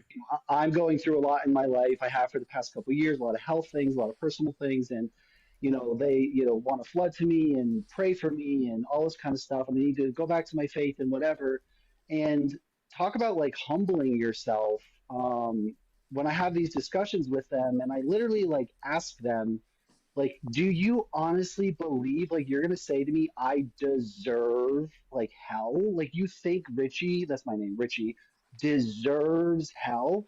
And like to hear them say yes, like I have to be the one that humbles myself and like takes that. Like I have to take that pain Yeah. because the human response is to now for me to either get angry or emotional or defensive, but I don't because I'm coming from a place of empathy where I do believe they have been duped and I do understand the psychology behind this, and like I have to be the one that hears that I'm a worthless piece of garbage.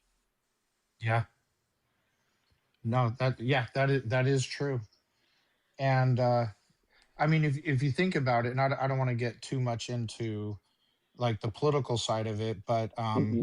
in the U.S., all the positions of power are dominated by Christians. Hmm. You know, from senators to mayors to what have you. Maybe not as much at university professors. I don't know, but by and large, we live in not a Christian nation, but a Christian majority nation, Hmm. where there's all the positions of power and people. I call it. I don't know if you know the old Scarlet's letter story or what have you, and it. The adulteress had to wear the scarlet A on her chest. In many Yes. ways, in many societies, if you're a non-believer and you're open about it, you're wearing a scarlet A on your chest, and you have to deal with the Hmm. repercussions of that. And Hmm. that's why we're doing this. We just want to not necessarily convert everyone, but just give everyone a perspective that belief isn't a choice. I became unconvinced. Doesn't mean I'm a baby eater. Yeah. I still care about the health and welfare of others. Doesn't make you a bad person, and that's a really important thing to spread. Well, again, I think there's these misconceptions that have been spread by the cult where if you're not a believer, it's because you want to live a life of like sin, or you want to do bad things, or you don't care about people. And that's Right, just couldn't be further from the truth, you know? right.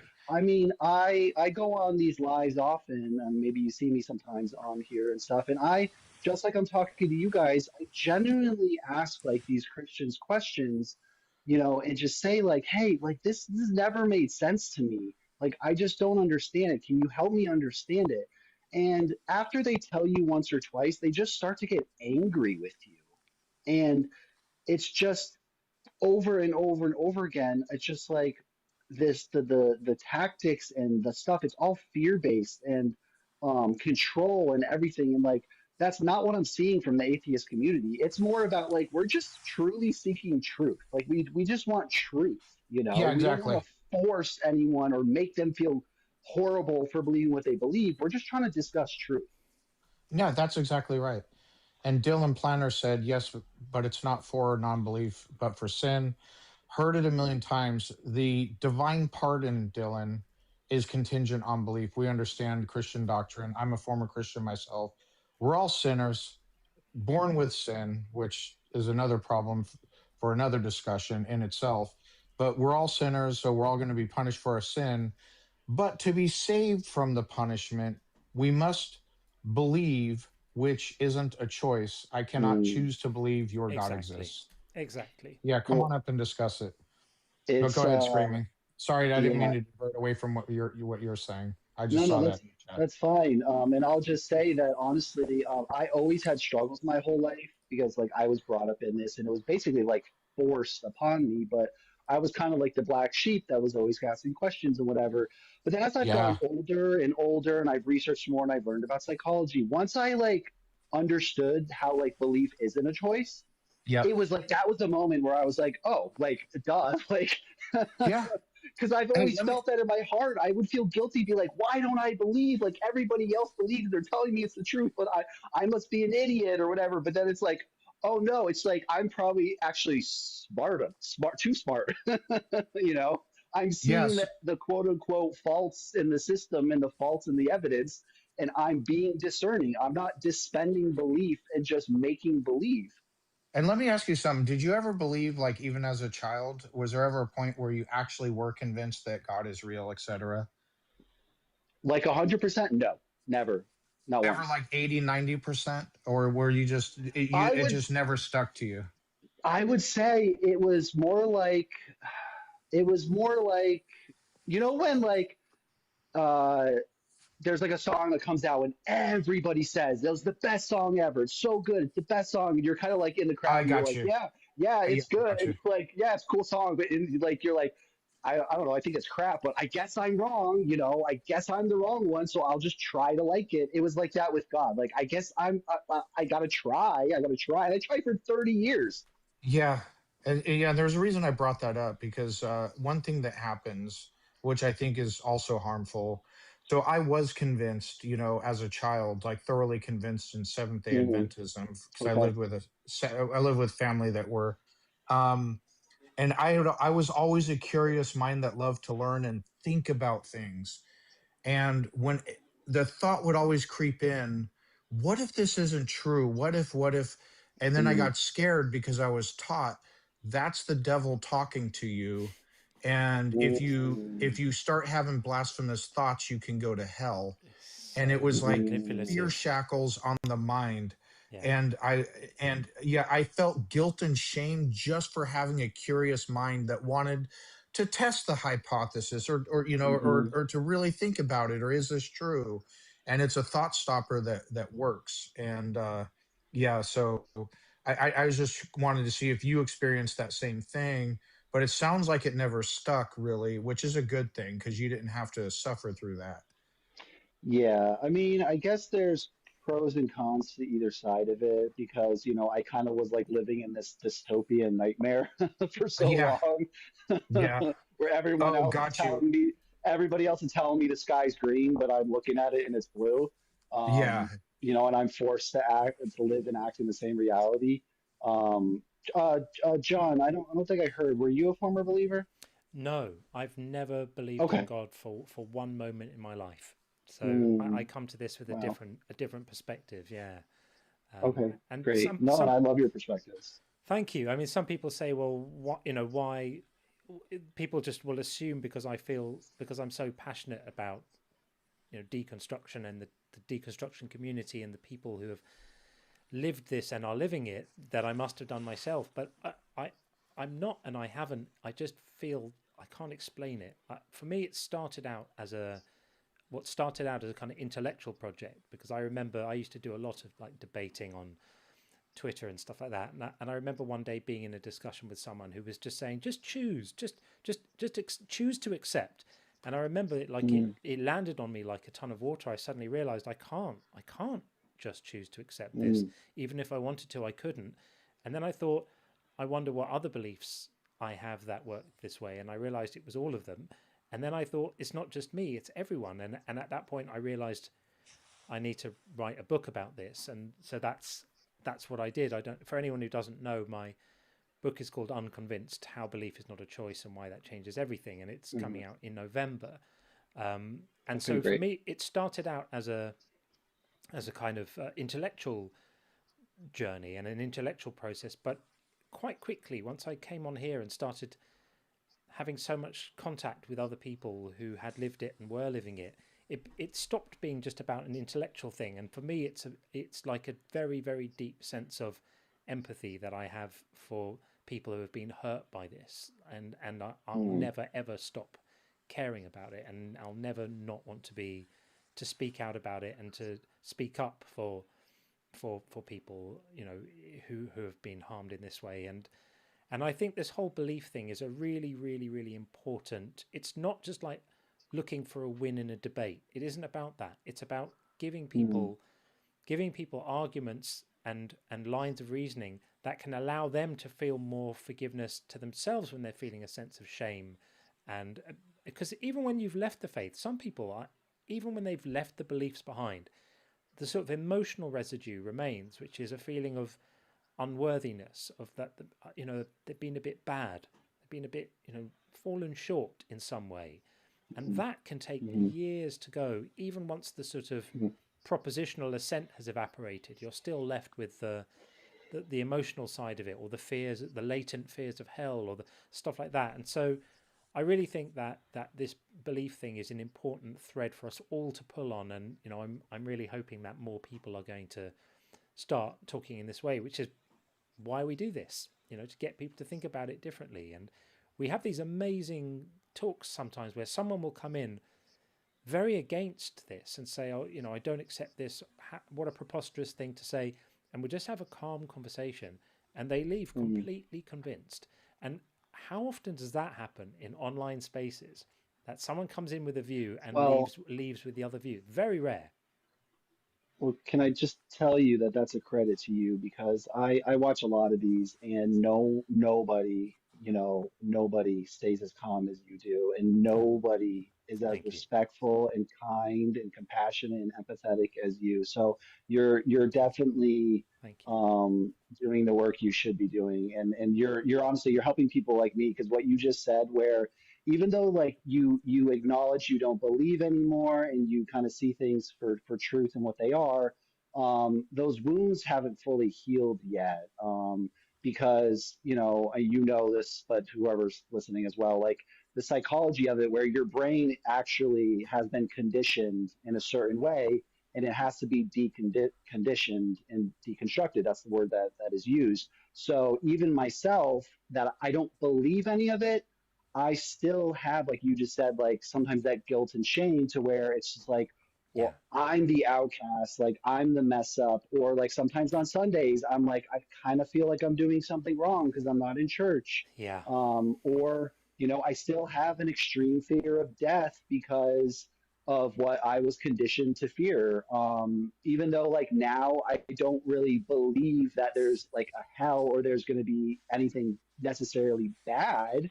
I just have this extreme fear, and I just think it's going to take, like you said, it's been years for me, but I think it's going to take years longer because it was, part of my life for so long. Specifically, I grew up in a Baptist church. They were hardcore fundamentalists, so they would use like the fear mongering of hell. Even when you were like a child, they would scare you into believing as a child. And when they would talk to me when I was like 6, 7, 8, 9 about like hell, as a child, I had sleepless nights. It's terrible. And I was so terrified, and going on youth retreats where, the youth pastor is screaming at everybody saying like, you're going to burn in hell forever if you don't believe. That conditions your brain and it forms, neurological patterns. It's not just mental, it's physiological, and that has to be undone. So again, I just wanted to also come up here and thank you, and Sean too. You always, do a great job. I appreciate that. For being so empathetic towards that, because I really feel recognized because of that. And I just want to thank you. Thank you. That's really what we're about, and it means an awful lot to hear you say that. So obviously you know that you have a place in our community. There are such wonderful people here. It's so awesome for me because I'm watching this start to form on the YouTube side as well. So I've got eyes on these two fantastic little spaces coming together with awesome people, and it really does feel amazing to watch it happen. So hang out with us. By the way, this community doesn't just like hang out in John's live.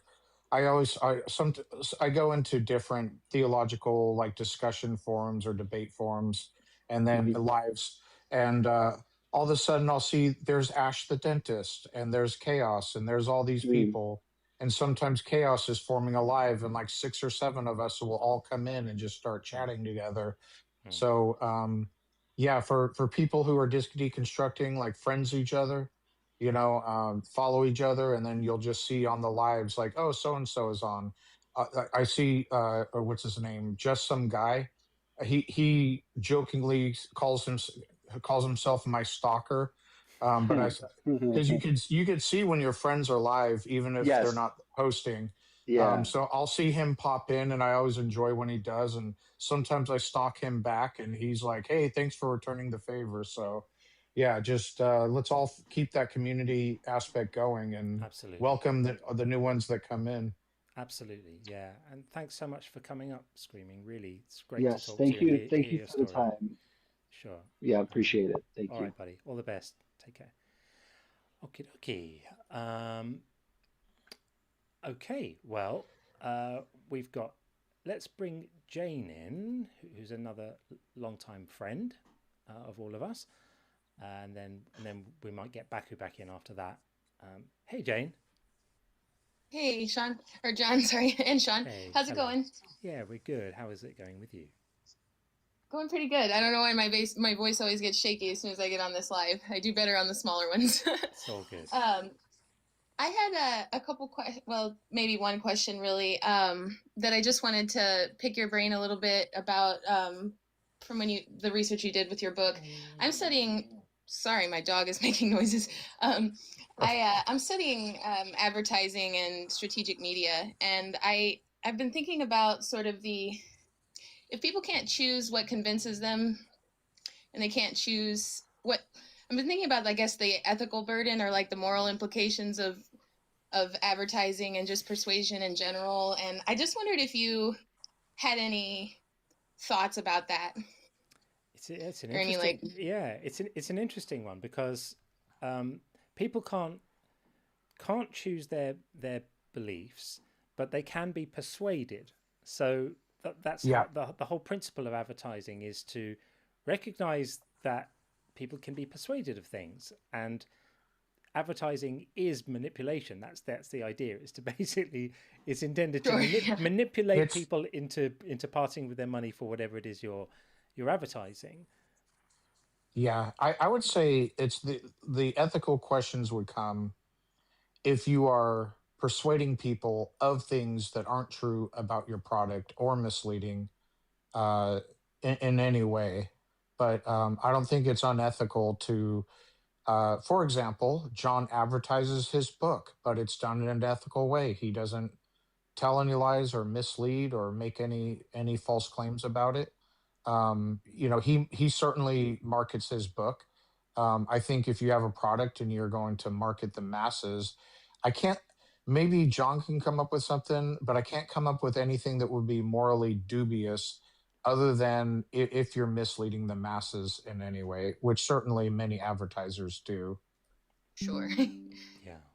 Yeah, I think I would agree with that. I mean, I don't think it's inherently immoral to try to persuade people that there's a benefit to the thing that you're trying to sell, and then they still have the point is that even if they don't have freedom over what convinces them, they do have freedom about the actions they take having been convinced of it. So you're not taking away someone's autonomy by persuading them that the thing that you're selling is great, because I see products and I look at them and I think, wow, that's a really good advert. It's persuaded me that that product is great. It doesn't mean I immediately run out and buy it. I might just go, there's a really great product, and then not buy it. That happens too. So I think that there's a line, isn't there, between being persuasive and being controlling. I don't think advertising is controlling, but it's definitely persuasive. That's the idea, anyway, if it's done well. Yeah. Do you think you, like, in your writing process, you found any sort of special insights into that, or did you get an instinct for where, like, let's say proselytizing or whatever, where that becomes super manipulative versus just being spreading of information? When does education become persuasion? Like, when does religious, like, is there any version of religious education that's not sort of manipulative or persuade? I guess I'm asking a lot of different questions here. Sorry. No, that's okay. So there's a version of religious education which isn't manipulative, which is just to teach comparative religion, which I think is really important, right? We live in a world where there are billions of people who believe this stuff. We'd do well to be educated about it. So I think children should be taught this is what Sikhs believe, and this is what Hindus believe, and this is what Christians believe, and that's how I think religion should be presented, rather than as this is what's true and this is what's going to happen to you if you don't agree with it. Like, that is not education, that's indoctrination, and I think it's abusive and cruel and unacceptable. But in terms of writing the book, I don't think I was necessarily really thinking about proselytizing in it, because I was more thinking about it from the perspective of the believer or non-believer rather than the perspective of the person trying to get them to be that way. Thanks for the hat. So I was really sort of reflecting on, what does it mean to believe something? What do we mean when we say we believe something? What is that process? And making the case for it not being an action. I think that's the key insight, is to realize that believing something isn't a thing you do, it's something that happens to you. In the same way that being frightened isn't a thing you do, it's something that happens to you. Or finding something funny isn't a thing you do, it's something that happens to you. Belief is just in that category of cognitive sort of event. And interesting. Yeah, so that's what the first, I would say, quarter, the first part one of the book is really sort of pushing that idea and trying to explain it, and then looking into the neuroscience and what's actually going on in the brain when we believe something, and what are the processes, and at what point in the process of forming a belief do we become aware that we've formed a belief? And the answer is, quite interestingly, after the belief has formed. Well, if anyone's going to make the case that you're choosing your belief, how can that be the case if you're not aware of your belief until afterwards? Like, it just doesn't make sense. Yeah. So I feel like the book is going to be really helpful to my coursework when I get to read it. But I don't want to take up too much of you guys' time. Sure. But I appreciate that, and I thank you guys, and we'll let the next person up. All right. Thanks, and Hasty, if you're taking a marketing course and you have insights as to how beliefs form, anything you would like to share, by all means, because it's a favorite topic of ours. Oh, awesome. Yeah, actually, I've been thinking about writing a couple of essays, and I'll be happy to share those with you guys if I get around to it soon. Yeah, but great. Yeah, awesome. Yeah. Awesome. Excellent. All Well, right, thanks guys. for coming in. Always good to speak to you. Take it easy. Yeah, thanks for having me. Bye. All right, take care. See you on the boards. Okay, well, we're going to get Baku back in again and see what he's got for us. Hello again. Hello again. Baku, how you doing? I'm doing good. Right, I'll just go straight for it. Okay. My question is it possible for the source of morality to violate morality? That's that's a brain teaser right there. The source of morality, I would say no. Well, because from my perspective, the source of morality are your own values. So it would be like your own values violating your own values. Yeah. So that's sort of a paradox there, where I would say that that's not possible. Yeah, I think I would. John, are you the same? I think I'd agree with that, because I don't think there is like a source of morality in a kind of ontological sense, is like that it's out there somewhere in some platonic way. I think when we say the source of morality is really just, it's like saying, is there a source of what food you like? It's just what you like. And so, I see morality as, how we feel about actions. That's what I think morality is. It's how we feel about actions. And the source of how we feel about actions is our own minds and our own judgments and intuitions. So, I would say probably not, would be my answer. Okay. If God gives life and sustains existence at every moment, in what sense is he morally obligated to preserve it indefinitely? So if there is a God and God creates life, I don't think it follows from him creating life that he would be morally obligated to preserve it indefinitely, because the world and the universe and reality is full of beautiful things that come and go, and that's just the way of things. A lovely flower blossoms and then wilts, or a sunset comes and then it's gone, or a nice meal that you can enjoy and then it's finished, or a human lifetime is a beautiful thing and then it's over. So I don't necessarily think it follows that if God gives life that I don't think it's entailed that he then has an obligation to make it permanent. I don't necessarily think that's true. And for me, the value in life comes from a recognition that it isn't permanent, and that every day is just one of a fixed number of them that you're going to have. And none of us know what our number is, but we all know it's a number. And I think if I thought that I was going to have an infinite number of days ahead of me and an infinite number of hours, that would enormously cheapen the value of each one for me. So that would be my answer. Don't know if you've got something there, Sean. Yeah, so mine is slightly different.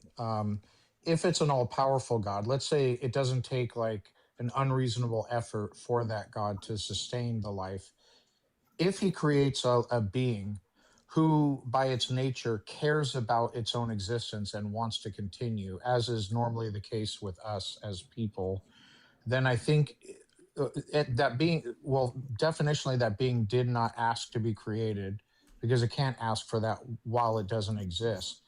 And now the being finds itself here and caring about its own existence, not wanting to pass away, I think that God has a moral responsibility to allow that life to continue, but not necessarily permanently, because after a trillion years, that life form may feel like it's done everything, can experience more. I would say giving that life form an out button if it chooses it at some point in the future. Okay. That was a good answer. Good stuff. Right, do you want me to wait again? If you do one more, and then we've got David Right. waiting. David waiting to come in. So David, we'll bring you in after one more question from Right. Baku. If ultimate justice does not exist, are some evils simply unresolved forever? Yes. How do you feel about Yeah. that? Yeah. The universe doesn't owe us, karma. The universe doesn't owe us resolution. The universe and reality don't owe us happy endings on all stories. And unfortunately, there are injustices and things that happen that are not always made right. Victims are not always made whole again. And that's just unfortunately how life is. And wanting it to be different and thinking it would be nice if it would be different is very different from assessing that reality does operate that way. And as far as I can see, we live in a pretty indifferent universe when it comes to that kind of thing, which is exactly what we would expect to find in a universe where things just happen and life springs up and has its own little preoccupations, and everything that is important to every human being on the earth right now will be completely irrelevant and meaningless at some point in the future. And that's just how it is. And I'm okay with that. Even if I don't love the idea, I'm okay with it. I was going to sum it up with what Cat B just had the same thought. The old cliche, life is not fair. Yeah. It's just that way in all things. And because life isn't fair, I think it's important for us to all know there's no divine anything, karma, a deity, or what have you, that's going to fix everything for us. So all we have to depend on is each other. That's the one. Good call. Right, Baku, thank you, my friend. We are going to get David in, and we'll possibly speak later because you said you had a ton, right? Yeah, I know what you're like. Whenever you go out, you just you're scribble more, don't you? I know. Yeah, you are. We appreciate it. He sits in a coffee shop and just hangs out and writes questions. I will never run out. Never. We appreciate that. We appreciate that because you keep the conversation going, and these streams are long, and sometimes we don't always have a steady stream of people wanting to come up and exchange ideas. So we love that you're there, ready to come in and stimulate the conversation further. So we appreciate you, man. Okay, so as promised, we're going to bring in David. Let's see, are we getting you in right now? Come on, there we go. Hi, David. Hello. How are you, brother? Good. How are you? Yeah, good. Hey, let me just make a comment about something you said earlier. Apparently, someone in the comments was unhappy about apparently the fact that you dominate the conversation and you don't give people time to speak. And you sort of reacted to that for a couple of minutes and said, "Hey, I don't agree. I'm 100% on your side, brother." I think, like I've been waiting in the queue for about 2.5 hours, and I have to say, pretty much everyone I've listened to has probably had 80% of the conversation in their favour. So you've listened like extremely well, and you've given as far as I could tell, everyone an incredible opportunity to say what they wanted to say. So, Thank you. yeah, I'm with you. No, it's true. Like, I think that's just incredibly obvious. I appreciate that. One of the So, criticisms I get from my audience is that I allow people too much latitude to dissemble and just ramble and go on. And I think that's a valid criticism. I don't think I always get that right. I think I sometimes, some people will come in and they're very verbose and they just want to say their thing, or they have a very long-winded argument that reads more like a sort of lecture.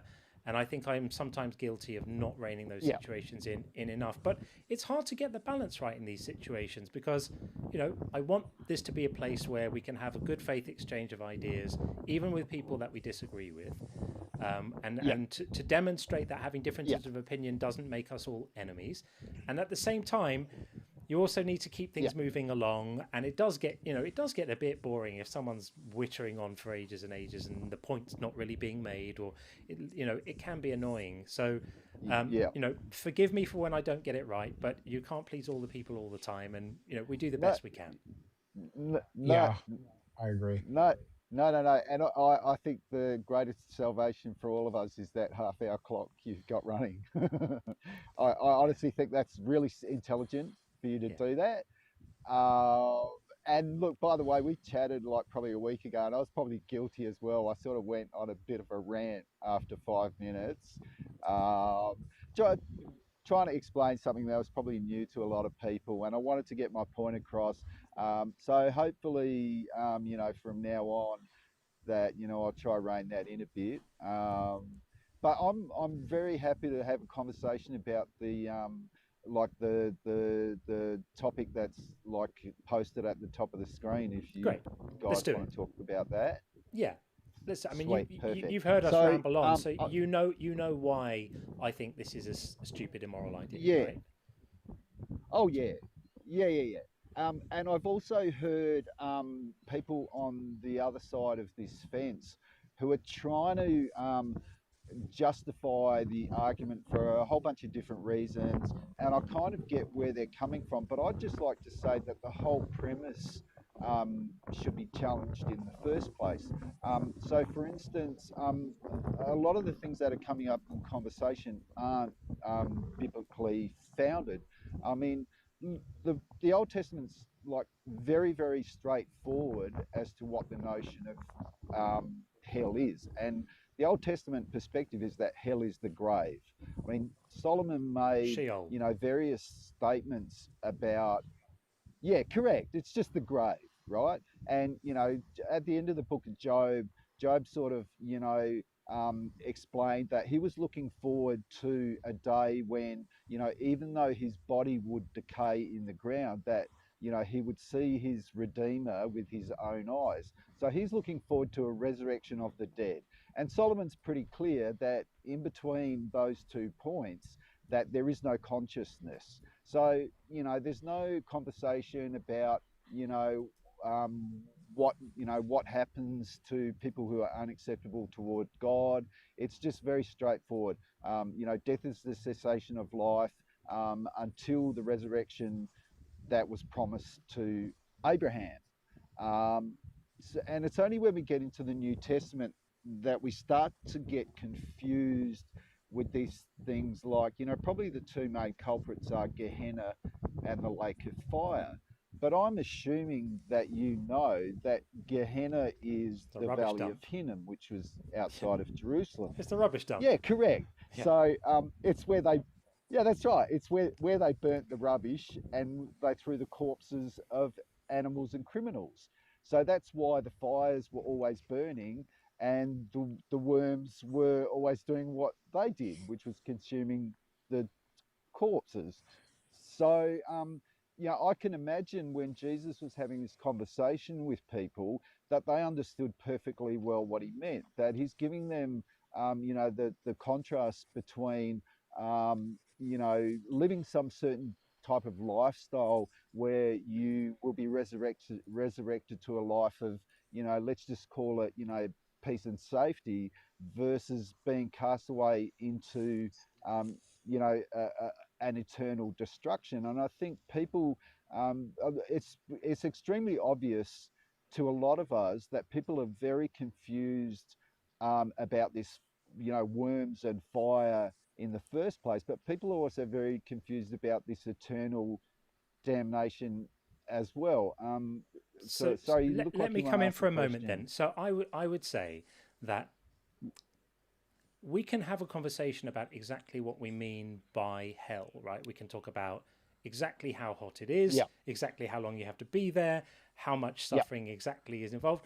I'm yeah, prepared to take all of that off the table for the conversation and say, let's just substitute yeah, out, instead yep, of hell, let's just say any slightly undesirable consequence, right? It could be anything. It could be a yeah. minor Well, inconvenience, right? If it yeah, was a yeah. Well, minor let's be inconvenience, even clearer and take. then my argument would still hold. Let's imagine that hell was literally, Yeah, yeah, yeah. literally, only getting a dry sandwich rather than a fresh sandwich, right? If you prefer fresh sandwiches to dry ones, right? Then it would still be immoral, because I love. it's Yeah, the yeah, yeah, principle, right? We've got a principle. Forgive me if I'm saying stuff that you already agree with, or if it's completely obvious, but it's a foundational principle in moral yeah, philosophy that accountability requires agency.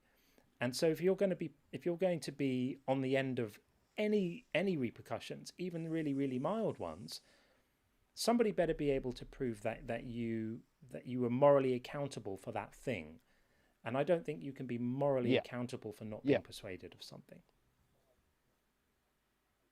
Yeah, no, no, and I think that's probably by the way, I agree with you. That's a much more core argument than any notion of what the repercussions are.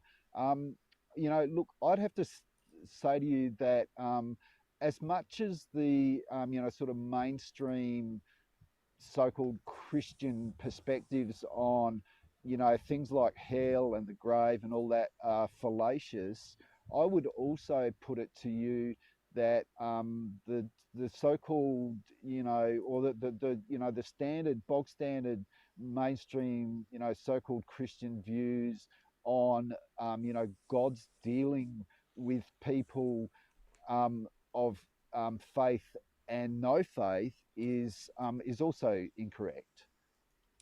And look, by the way, I'd say, like, it's really easy to take the punishment side off the table anyway, because the punishment for the wicked is biblically is just a return to death. So it's called the second death for a reason. So God sits raising people from the dead to be judged, and he's dividing, the sheep on one hand, the goats on the other, and sending the goats away back to the grave. And Right. I think that's really easy to demonstrate biblically. But I'd have to say the perception that only, and this has formed a large part of the conversation today, that only those people in this life who follow God and who, and let's use your framing of it, who believe God are acceptable to God. And that's not biblical. It's patently clear, and you're 100% correct. There are plenty of people who are walking through this life who don't have access to, certain types of information, whose minds work in particular ways, who will never be counted as responsible to God at the first resurrection of the dead. That's 100% correct. But people are missing the point, is that there's a second resurrection where there's a second death, where Joe Blow Eskimo, who's lived 1600 years ago, who either was an atheist or made up his own god, will have an opportunity to be raised from the dead and be judged as well. And he will obviously be judged on completely different criteria, and that's where you're 100% correct. Accountability. I can't remember how you put it. Depends on authority or something you said. Agency, yeah. Agency.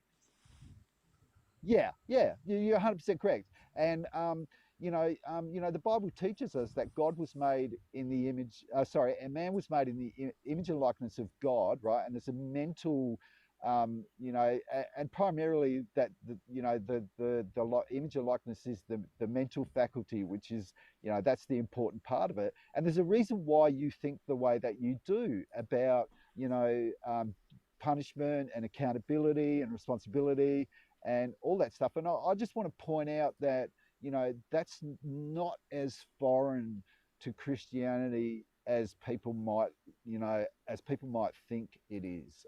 People have very distorted. I can see you looking for another question. Please. No, I just wanted to go, ask you then. No, I just wanted to ask you then. What would you Yeah. say then to your fellow Christians who say to people, you know, that you have this need for salvation for reasons.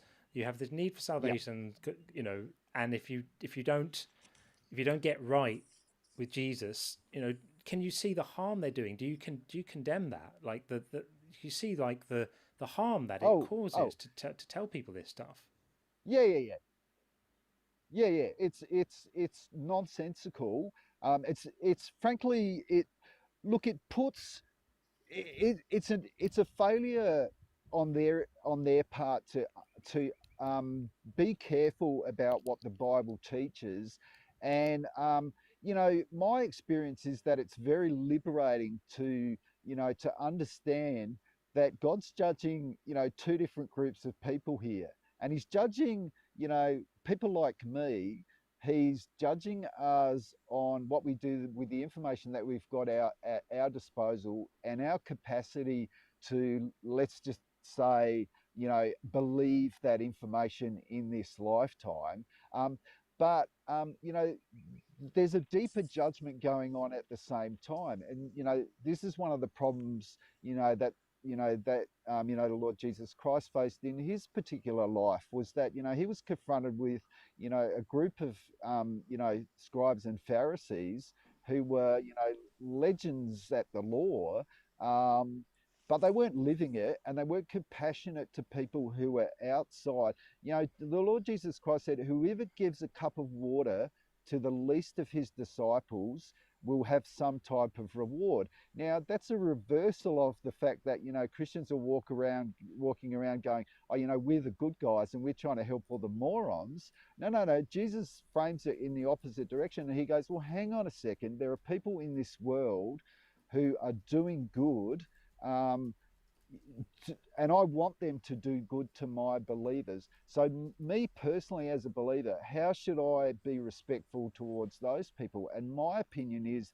that, you know, if I want to love my neighbor as myself, you know, like I don't be holding those people up on a pedestal, right? I don't care, you know, about your intellectual capacity for, you know, the Bible. I mean, look, you know, you're a smart guy, right? And you've wrapped your mind around a lot of the, you know, the technical arguments about this, that, and the other. But both you and I could walk down the street today and meet the nicest person in the world who'd give you the shirt off their back, who may have absolutely zero interest in a conversation about any type of, you know, religious stuff or whatever, and might have no capacity to understand any, you know, even the most basic concepts. So, you know, God created those people, right? And that's the Christian position, is that they are God's children, just as you and I are.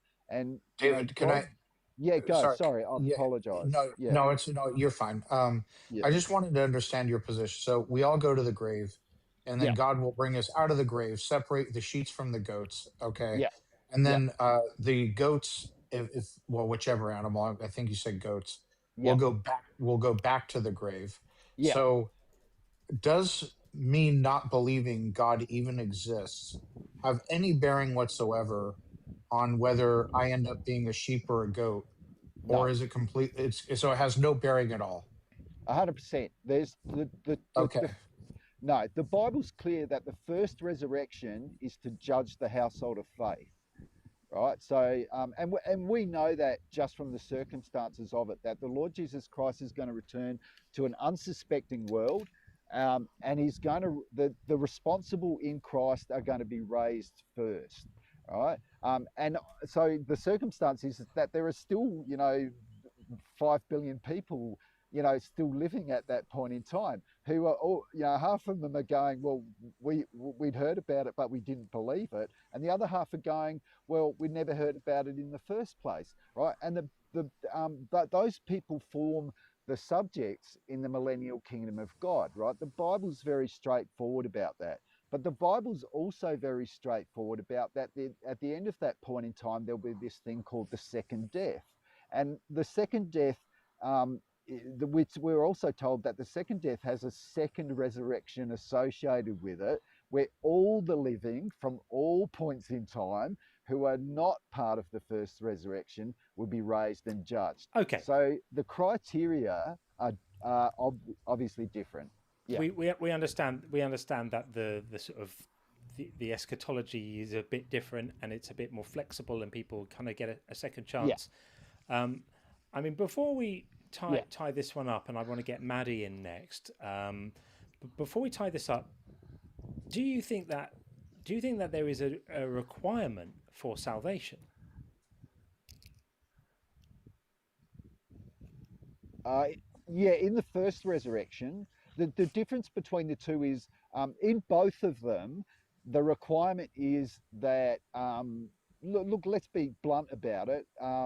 There's a lot of conversation about objective versus subjective morality, right? God's morality is the most extreme form of subjective morality there is. Agreed. Right? Isaiah 46 verse 10, I will do all that I please. Any Christian who wants to argue with people like you that God's morality is objective, isn't paying attention to the Bible when they read it, right? It's the most extreme subjective form of morality there is. Agreed. And the people that God's looking for are the people that he deems acceptable in his sight, right? That's 100% biblical, and I know that you know this, right? I've had conversations with people on YouTube in your videos sections who have said, look, it's this subjective objective thing. And so I know that you're arguing that God's morality is subjective, and you're 100% correct, brother. Look, if anyone comes on your program and wants to argue about that, just please point him to Isaiah 46 verse 10, right? So the subjective morality that God's using is whether you're acceptable in his sight or not. Now, I can't argue to that, right? Because as much as you and I are individuals, God's also an individual. So he's got his own criteria. And that criteria is based on, let's just call it, happiness, good works, blah, blah, blah. And those things pertain to both resurrections. The difference between the first resurrection is that it strictly pertains to those people who have been made aware of the circumstances surrounding God in this life. Let's call it a proper understanding of the law of Moses, or a proper understanding it's too of much. the New It's Testament too much. principles. I was really looking for a yes or a no, to be honest. I mean, I appreciate you. You're very deep, and you've obviously thought about this stuff. I'm so sorry. I just no, it's okay. I don't mean to cut you off. I just think I just wanted to know if you thought that people need salvation, and that would be kind of the ending point, really, to say yes, you need it, or no, you don't. Because I don't think anyone needs salvation. I think the whole concept of salvation is a bit silly. So I just wanted to know where you stood on that. No. Yeah. No. This is something else that should be obvious, is that you get to choose your own path in this life. Fair enough. God knows whether you're a good guy or a bad guy, according to his criteria. And, even if you walk through this life, unable to, walk on the road that I'm walking on, that has no bearing on whether you'll be part of the second resurrection and the second death, and whether God finds you to be a good guy or not. I mean, look, off the top of my head, I think you're a pretty decent dude, right? So yeah. Thank you. Based on that, I think John's going to heaven, and I'm kind of on the fence with myself. But no, everything I heard tells me that you're a pretty good dude as well. Thank you. I appreciate it. Can I just make one final point? Yeah, be quick though, because Maddie's been waiting and want to Sorry, is that all right? Yeah, be brief if you can. Oh, sorry. It's just as much as just as much as the the mainstream, so-called Christians' ideas about salvation and hell are all wrong. It goes doubly so for the ideas about going to heaven when people die. So look, I'd love for you guys to stop saying stuff like that. It's not biblical. The promise of the Bible is a resurrection on earth, and the development of a kingdom on this planet, for a whole bunch of different people. So Alrighty. try and work that into your conversations. Yeah. All right. Have Thanks, a wonderful David. day, guys. And you, man. Take it easy. All right. Thanks, David. Have a good one. Thanks. Sweet. I mean, thanks, man. The interesting thing is, we'll just bring Maddie in while I say this. The interesting thing is that, I don't believe any of this stuff anyway, but I'm responding to what I hear people saying. So when I'm talking about heaven and hell and eternal punishment and stuff, it's not because I think that's the case. It's because millions of other people think that's the case. And so that's what we're responding to, is other commonly held beliefs. And there are people who have, like David, who have got, a slightly different view on things. It might be a more biblical view on things, or there might be other people who would say it's a less biblical view on things, but it's a view.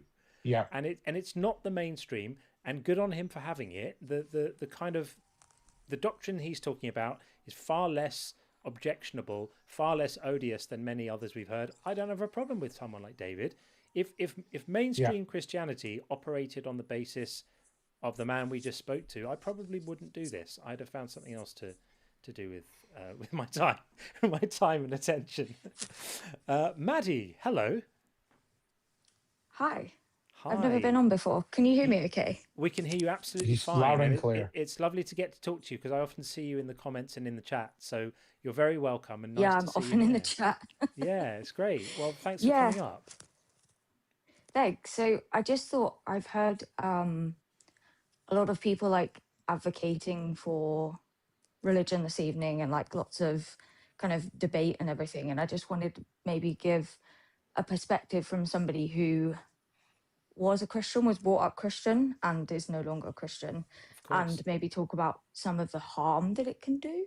Absolutely. This is the place for that. Yeah. So I think it's interesting, because there was a lady maybe a week ago or so who was talking about her son who has like nightmares. Yeah, wakes up in the night. And actually I feel like I also have religious trauma, but I feel like it's very niche. I've never heard anyone else like talk about it. You've got your own special brand. I do feel like that. Yeah, I've never heard anyone else talk about it. So when I was about 9, I don't know exactly, 9, 10, I'm not sure. I was quite an innocent child. The only thing that I knew about babies was that mums and dad had babies, and Mary had a baby. You didn't know about the special hug. I didn't know about the special hug, no. Special cuddles, right, fair enough, yeah. But it's crucial to the story that I didn't know about the special hug. Mm-hmm. And so all I knew was that mums and dads had babies, and also Mary had a baby, but she wasn't like, they weren't allowed to, it wasn't Joseph's baby, it was like God gave her the baby, basically.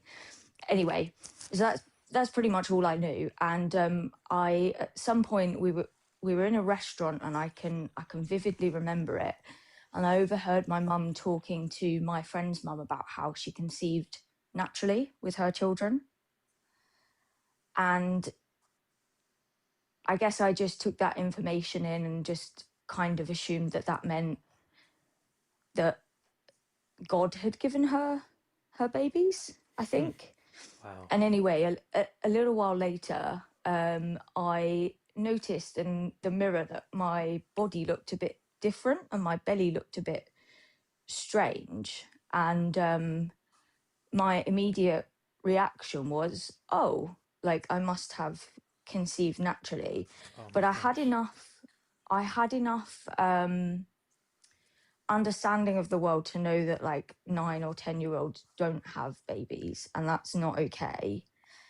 And they're not allowed to have babies, but also at the same time, I believe that I'd like, in air quotes, conceived naturally. And I also kind of knew that it was about a year in which it takes for a baby to get here. And so because it was wrong and 9-year-olds shouldn't have babies, I didn't feel like I could tell my mum. And so I just basically like tortured myself for an entire year, assuming that at some point there was just going to be like this baby arrived and I was not going to be able to explain how this baby arrived, because I just conceived naturally. And I vividly remember like looking in the mirror every single day. And I guess this is like, I still struggle to this day with like body dysmorphia and things like that. Really? Because when I look in the mirror, I guess it probably comes from there. Like I was maybe thinking that my belly was growing, like I was pregnant and like things like this, because of being taught at a young age that Mary just this thing had a happened to baby. this young girl. Yeah. Yeah. Wow. Yeah. Yeah.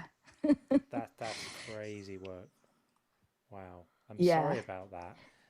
And how did you, as you sort of became an adult and learned more about the world and learned more about how these things operate and stuff, obviously the sort of the intellectual side gets with the program, but then you still had that a remnant of the emotions from that as a child. Did it feel like fear, or did it feel like an anxiety that something like that might happen to you or could happen to you, or how did it sort of sit with you?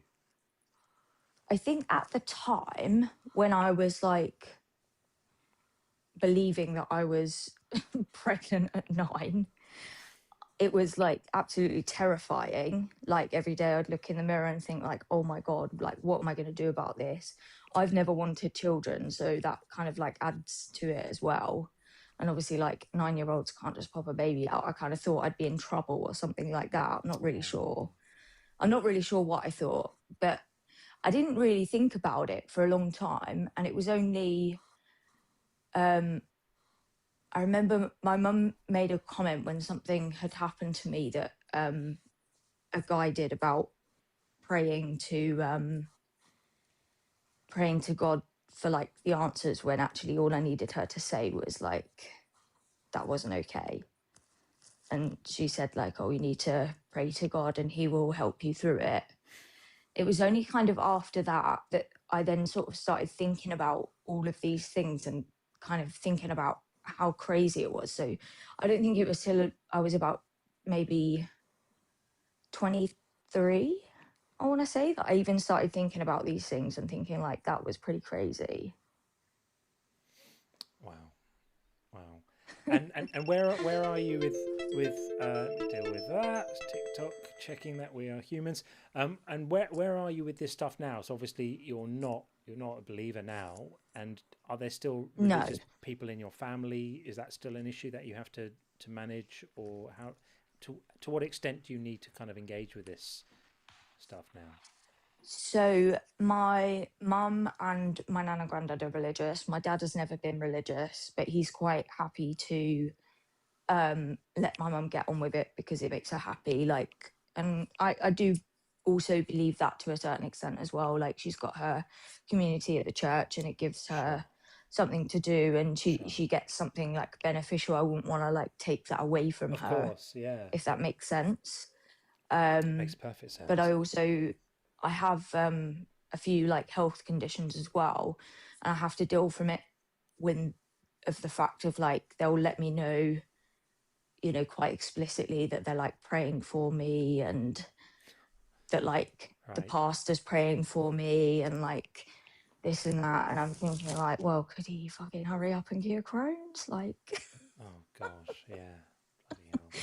Yeah, so I have to like, I don't know, I have to deal with it to a certain extent, but not okay. It's not like, it's not too like strict, if that makes sense. Like my mum's quite a she believes in science. She, you know, is behind like gay rights and trans people and things like that. She's quite, you know, like liberal in that sense. Yeah, all right. So that's at least easier. I mean, I'm not going to make little of it, but at least it would be even harder if you had people in your family who were, making you feel pressurized or making you feel, like a pariah for not being with the program. So do you get a sense that even the religious people within your family, they accept where you're at, and they leave you to do your thing and they do their thing, and that's sort of it? I think it's swept under the rug, actually. Okay, yeah, that's very common too. Don't talk about it. Yeah. Yeah. I think deep down my mum is aware, but she doesn't want to admit it. Yeah. That kind of thing. Not sure what my nan and granddad think. I'm not sure about that, but definitely for sure my mum will sort of hint towards stuff, being like to talk about her church stuff and kind of like drop it into conversation and stuff, but she's never kind of outright asked. But there's a lot of things that get kind of swept under the rug and just like not spoken about. So. And if I may ask, how did you find, like, at what point did you realize that like an online community of deconstructing people like could be a thing for you? Like what led you to be, what was your path to being like on this call right now? Did you like go on TikTok and start looking up how did you find this? I actually think I just stumbled across it, to be honest. I think I think it was Daniel Green. Yeah, I love Daniel. Yeah. I think it was his live that I first stumbled across. And I was like, oh, this is interesting. And this was probably about maybe 3 years ago or so. Right. And then kind of over the course of time, I've got more interested in like listening to the debates, and yeah, so it's kind of, maybe even for me, maybe I swept it under the rug as well and didn't really think about it too much until a number of years ago. I just hadn't really like considered that, like I'd never heard the word like deconstruction or anything. I just didn't believe anymore. I didn't realize like it was a thing with a community of people. And do you know what I mean? It was just like, oh, okay, just go from one place to the other. Excellent. Well, this is one of the wonderful things about the internet, is it does allow people to find commonality and to find other people, and find spaces where the things that are of interest to them are explored and talked about. And I've definitely seen you in a lot of these. So it's great to finally get to say hi to you, and I hope you get something from being a part of this in whatever way works for you, and that it helps you to feel better about any of the stuff that lingers, where we were talking earlier about there's the intellectual side and the emotional side, and the intellectual side is kind of the first bit to get sorted, and the emotional side can take longer. The residue, in my book I call it the ghosts of belief, the kind of bits that stay a little bit, just the feelings and stuff. So if there is anything that you're still struggling with, I hope that whatever benefits you can pull from these kinds of conversations and these kind of communities help you to move on from those things, and heal, and be well and be kind to yourself. Yeah, thank you. I do find it very interesting. Like I very often doing most of the time I'm not commenting or speaking in, like this is the first time I've ever come into the live to speak or anything like that. Most of the time I'm just doing something around the house and I'm just listening in the background. But excellent. Yeah. Well, we really Yeah, appreciate thank you. you coming up to say hi. So thanks, Maddie, and Thank you. Yeah, lovely to speak to you. We'll see you in there again. So Yes.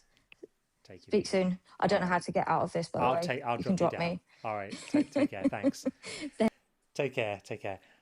Amazing. Yeah. I mean, that is an unusual one. Quite a story. That's not one I've heard before. But of course, if you're going to tell children that young girls can just suddenly become pregnant by magic, of course some of them are going to worry, what if it's happening to me? That as soon as Maddie revealed what it was, I was like, yeah, of course, it's that. I can't imagine, especially at that age, the psychological effect. I mean, for a whole year, which to a child is a long time, to kind of go through that worry and fear and what, and not even be afraid to even share that with their parents. And, I can't imagine. Yeah, horrendous. Absolutely horrendous. I'm pleased to report that my wonderful mod, Annabella, has dropped in to the YouTube side to bring law and order. She's like the sheriff riding into town. It's been like the Wild West. Oh, nice. It's been like the Wild West over on YouTube tonight. Honestly, I can't tell you the things I've been seeing. For the YouTube people probably will not believe this, but the chat on the TikTok side is actually really well moderated. I'm extremely privileged to have some unbelievably cool people who keep the chat running, keep the trolls at bay, stop the crazy preaching, and keep it all kind of going. I'm amazed at the wonderful people who just turn up every time and do this. And Alan Bella is absolutely one of them. And suddenly I saw her in there because there's been all sorts of shenanigans going on tonight on the YouTube side. And I can see Annabella in there now, and she's got a big sheriff's badge on, and she's just sorting stuff out over there. So thank you, Annabella, for doing that. And apologies to my YouTube friends for not having something like this in place before. So yeah, I'm pleased that things will hopefully be a bit more sensible now. Right. Okay. Can't wait to hear the stories later about what the goings on YouTube. Just silly, uncontrolled nonsense, really. Fair enough. It just makes me realize I just take it for granted now that the TikTok chat's always going to be sensible, because it just is, because the right people are on it. Yeah. Lacadian is always there, making sure everything is okay, and Annabella's often there, and Krista's often there, and it's brilliant. So again, I'm very lucky and very fortunate. Nice. Okay, so stay on it, Annabella. Yeah, she is. She's on it like doo-doo. So it's a bit of a quiet evening, this. I don't know why. Yeah, it is. I don't know if it's because it's Friday and people are going out. Yeah, maybe it's that. But we've had some big Saturdays, haven't we? So we should presumably also have people going out. I haven't worked out the routine yet. I haven't worked out what works. What was interesting is we did a day stream. When was the day stream we did? It was like, I don't know, during the week. Tuesday, 2 days ago. I think it was Tuesday or something. Yeah. We did it. We did Tuesday during the day, and we did Wednesday night. The day streams are pretty good. They are pretty good. Yeah. Every time I do a day stream, I start thinking, is anyone going to turn up? And then they're good. Lots of people, lots of stuff happening. Yep. So we'll definitely be doing a bit more of that as well. Okay. Well, with that said, let's bring Baku back in, because there's no one else in the queue right now. I worked so hard to try and get the YouTube calls working today. I just couldn't nail it in time. And even like 15 minutes before I started streaming, I was still trying to get it sorted, trying to get it working reliably in a way that I could get my head around and control it properly and make it work. And I couldn't. It just wasn't doing what I wanted it to. So I thought, I'll wait. Understood. We'll get it going, because that will then allow people from that side to join and hopefully keep a higher turnover of guests and conversations as well. Baku, welcome back. Hello. How are you? I'm good. Good. Give us another question or two. Okie dokie. How do you distinguish between divine command and human cultural practice within Scripture? Gosh, that's a very, very within good question. Distinguish. I just want to understand it. How do you distinguish between divine command and what was it again? Human cultural practice within Scripture. Well, I would say all divine command, just from my point of view, because I don't believe any God exists, I would say it's all human cultural scripture. So, somebody else who believes the Bible is inerrant, the word of God, and univocal, would consider it all to be divine command. And then you could have people in the middle who, there are some people who believe in God in Christianity, but do not consider the Bible inerrant. We've talked to people who said, yep, that's from God. No, that's awful. That's definitely not from God. And then they're just kind of picking and choosing. So I would say it's up to the individual to distinguish that. What do you think, John? Yeah, no, I think you're right. And by the way, Nid Y or Nid E, forgive me if I'm massacring that in YouTube, has just pointed out the line is on, Mezzo is on, and Justin is on. We're going to have a depleted audience right now. We're going to have depleted numbers because that's where. Oh, the line Justin is on, and then and Mezzo as well. Yeah, you had a good night. Yeah, the last live you were on we had quite a few people in here, and I think, if I'm not mistaken, Justin was running at the same time. But I guess when it goes to multiples, the audience is going to be spread out. Yeah, it's gonna be spread out, and we can't all coordinate with each other about when we stream. So there's just going to be these overlaps are going to happen. I think everyone's on too much to do that. So never mind. Yeah, I think you summed it up, Sean. I would agree with you on that. What else you got, Baku? Progresses historically. Why do we assume modern morality? We lost you for a minute, buddy. Start the question again, because I think you cut out. We didn't hear the start. Am I all right now? Yeah, you're good. Yep. All right. If moral understanding progresses historically, why do we assume modern morality is the better / best or final form? Okay. So I don't think we think it's the final form, because I think we understand that I think it's been called a shifting moral zeitgeist, meaning that the sort of our norms and values and the kind of, I guess in a way, a kind of Overton window for what we think is right changes over time. Examples of this would be it wasn't that long ago that it was considered normal for parents to hit children. Corporal punishment was a thing. It was even a thing in schools, and now it's completely unacceptable, and it's just not acceptable. And casual racism in comedy used to be a thing, and now it's completely unacceptable. And so in cartoons, by the way, and in cartoons, right? Absolutely, in cartoons, and so there are these sort of, the kind of norms change gradually over time. It's a bit like evolution in a way. It doesn't happen dramatically. It just happens gradually over time, and then you sort of perceive where you are, and you're able to discern that you're actually in quite a different place from where things were 10 or 20 or 50 years ago. And there are things that were completely normal back then that are totally unacceptable now. I mean, here's another crazy one. You look at, I remember TV programs from the 80s where there'd be people on TV talk shows and they're all smoking. I mean, imagine that now. Yeah. Imagine, someone going on a TV talk show. Once again, and in cartoons, by the way. And in cartoons. Yeah. Well, cartoons were kind of a mirror on culture or society or something, right? In terms of norms like that. Yeah. So, and the interesting thing with cartoons is because we tend to shelter children the most. So when you look at old cartoons and what they showed, it gives you a window into, they were even saying this is okay for children. So it kind of magnifies the cultural state when it comes to, how they're evaluating behaviors. Because I've seen there's a old, and I don't even want to repeat what it was saying or doing. And I saw a clip showing Bugs Bunny and being quite racist toward Native Americans, and but it was in a cartoon.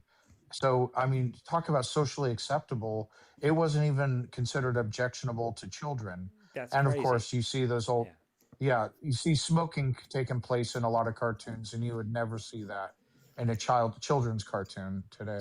So once we realize that this thing is moving along all the time, we realize that you're never going to have a sort of final form.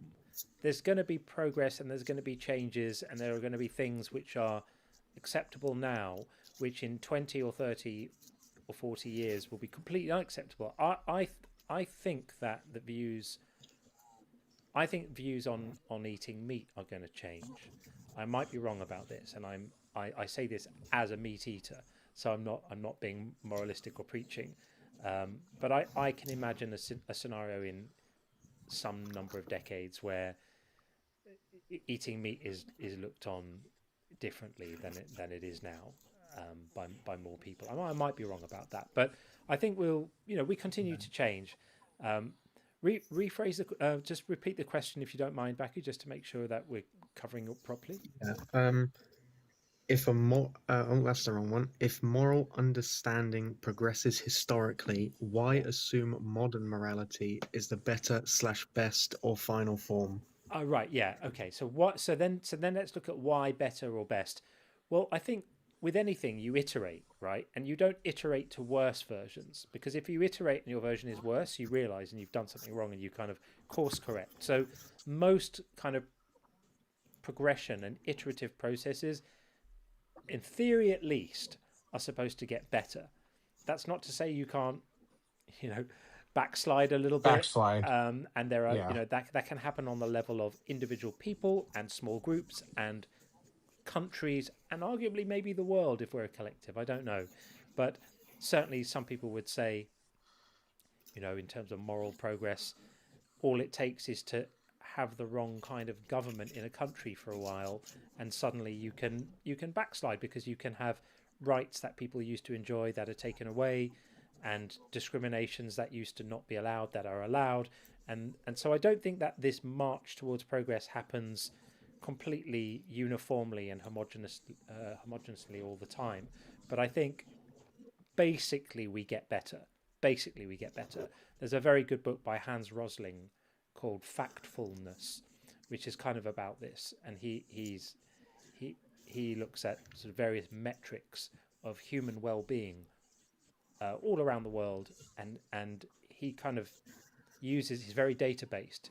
He was very sad, he died actually, he died of cancer, but he was a doctor. He did a lot of work for the UN and for working I think he did a lot of work on the Ebola pandemics and stuff like that, and he was basically a public health guy, and he was very data-based, and his book Factfulness basically tracks human well-being over about a century or maybe even longer, and there are trends there, and the trends are basically in the right direction, and a lot of that comes from just things improving and improving access to education and improving a big predictor, vaccines and women's rights. Like the countries where women are lifted up, everyone is lifted up and they do better, and these are all movements in the right direction. And so the key, I think, is to recognize that if we're moving in the right direction, then we are going to be in a better place now than we were 40, 50, 100, 200 years ago, and hope that that continues into the future as well. And I think a big part of that, if I may make so bold, is moving away from these silly religious ideas, because they retard progress. They hold us back. They keep us in silly traditions. They keep us with these silly notions that women should be subject to their husbands and silly nonsense like that. And I think the sooner we outgrow all of that stuff, the better for all of us.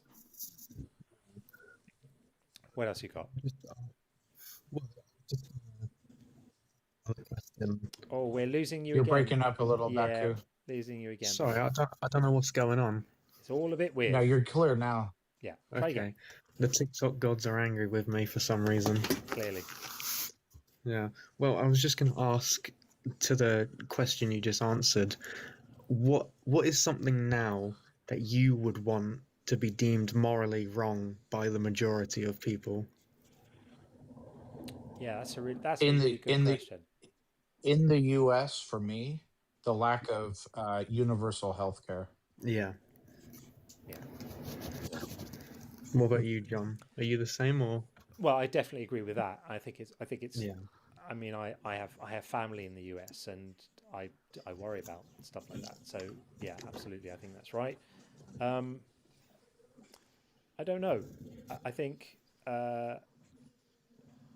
teaching children that teaching children that they are a religious identity is morally wrong. And I'm not the first person to say this. Richard Dawkins was banging this drum a long time ago, but I actually think that's really unacceptable. This idea that Christian parents will have Christian children and Muslim parents will have Muslim children is not okay. I think that's really, really wrong, because you're telling people, you're describing children in terms of ideas that they can't even understand yet, and what you get is things like people like Maddie being children and having their heads full of these silly ideas and thinking it's part of their identity, part of who they are. And so I think we'd be better to not do that to children. And I'm appalled at really the latitude that some of these religious ideas get within education. So how can it be that you can have the same set of children in a school who will sit in a science class and a science teacher will be teaching them about, I don't know, the formation of planets, and proper legit actual scientific stuff, geological time and accretion disks and God knows what. And then after the science lesson, it's time for the RE lesson, and they walk down the hallway and the teacher there might tell them, with a straight face that the whole world is only 6,000 years old or stuff like that. I think that's an affront. I think that we should. Yeah. I think that educating children is I'm going to use this word advisedly, but is a kind of sacred duty. Educating children is one of the most profoundly important things that we can do, and I think we should be much more mindful about not allowing their minds to get full of crap like that. And it's confusing for them to hear one thing in the science class and then another thing, in another class. I don't think that's okay. So that's all I could come up with at short notice. Yeah, I have one more from the American perspective. I hope, 20 years, however long, as soon as possible, we look back to today in the US and say, wow, we were so xenophobic, so afraid of foreigners, and we shouldn't repeat that mindset ever again. Yeah. Yeah, appreciate that. Thanks to Jane, who's just hopped over to check out the sound on the YouTube side. Apparently I was a little quiet against the other voices on the YouTube feed. It's a different sound mix going to YouTube, so I've adjusted that slightly. Hopefully that's a bit better. I appreciate that. Okay, so we're coming up to the 3:30 a.m. in the UK, and I wonder if this might be a point to call it. I think it sort of feels to me like it's been a bit chill tonight, and that's okay. Yeah. But it feels to me like maybe this is probably a good time. We've done 5.5 hours. It's not a bad innings. Yeah, it feels to me like that might be the moment. Oh, look at that. Oh, that's so pretty. Thank you very much. Oh, Yanto sent that. Yanto's been sending me lovely, lovely gifts all night. Thank you, my friend. I really enjoyed messaging with you. We had some good chats over DM. He's an awesome guy, and very happy to have him in the community too. So yeah, thank you very much, everyone. Let's put a lid on this, and then anyone who wants to can go off and join one of the other wonderful streams going on at the moment. I'm sure that will probably be very active right now. But thanks and to everyone. Baku, I'm going to make it a point to have a question for Baku each time.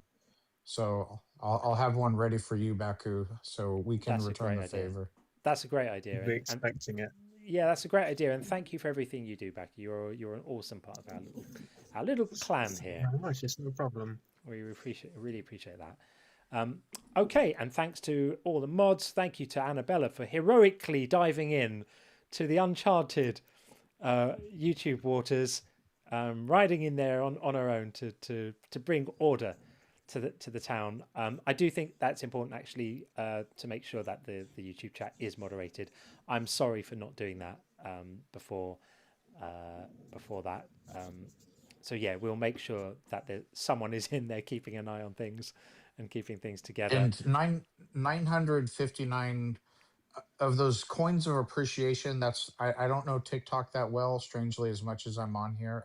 So whoever sent all of those, thank you. And if I didn't notice and thank you on the spot when you were sending it, please don't take offense. But I always appreciate being appreciated, and I appreciate all you guys for being here. Likewise, yeah. So thanks everyone. I'll put the word out as to the next one. It's probably going to be, it might be Sunday night. It might be Sunday night.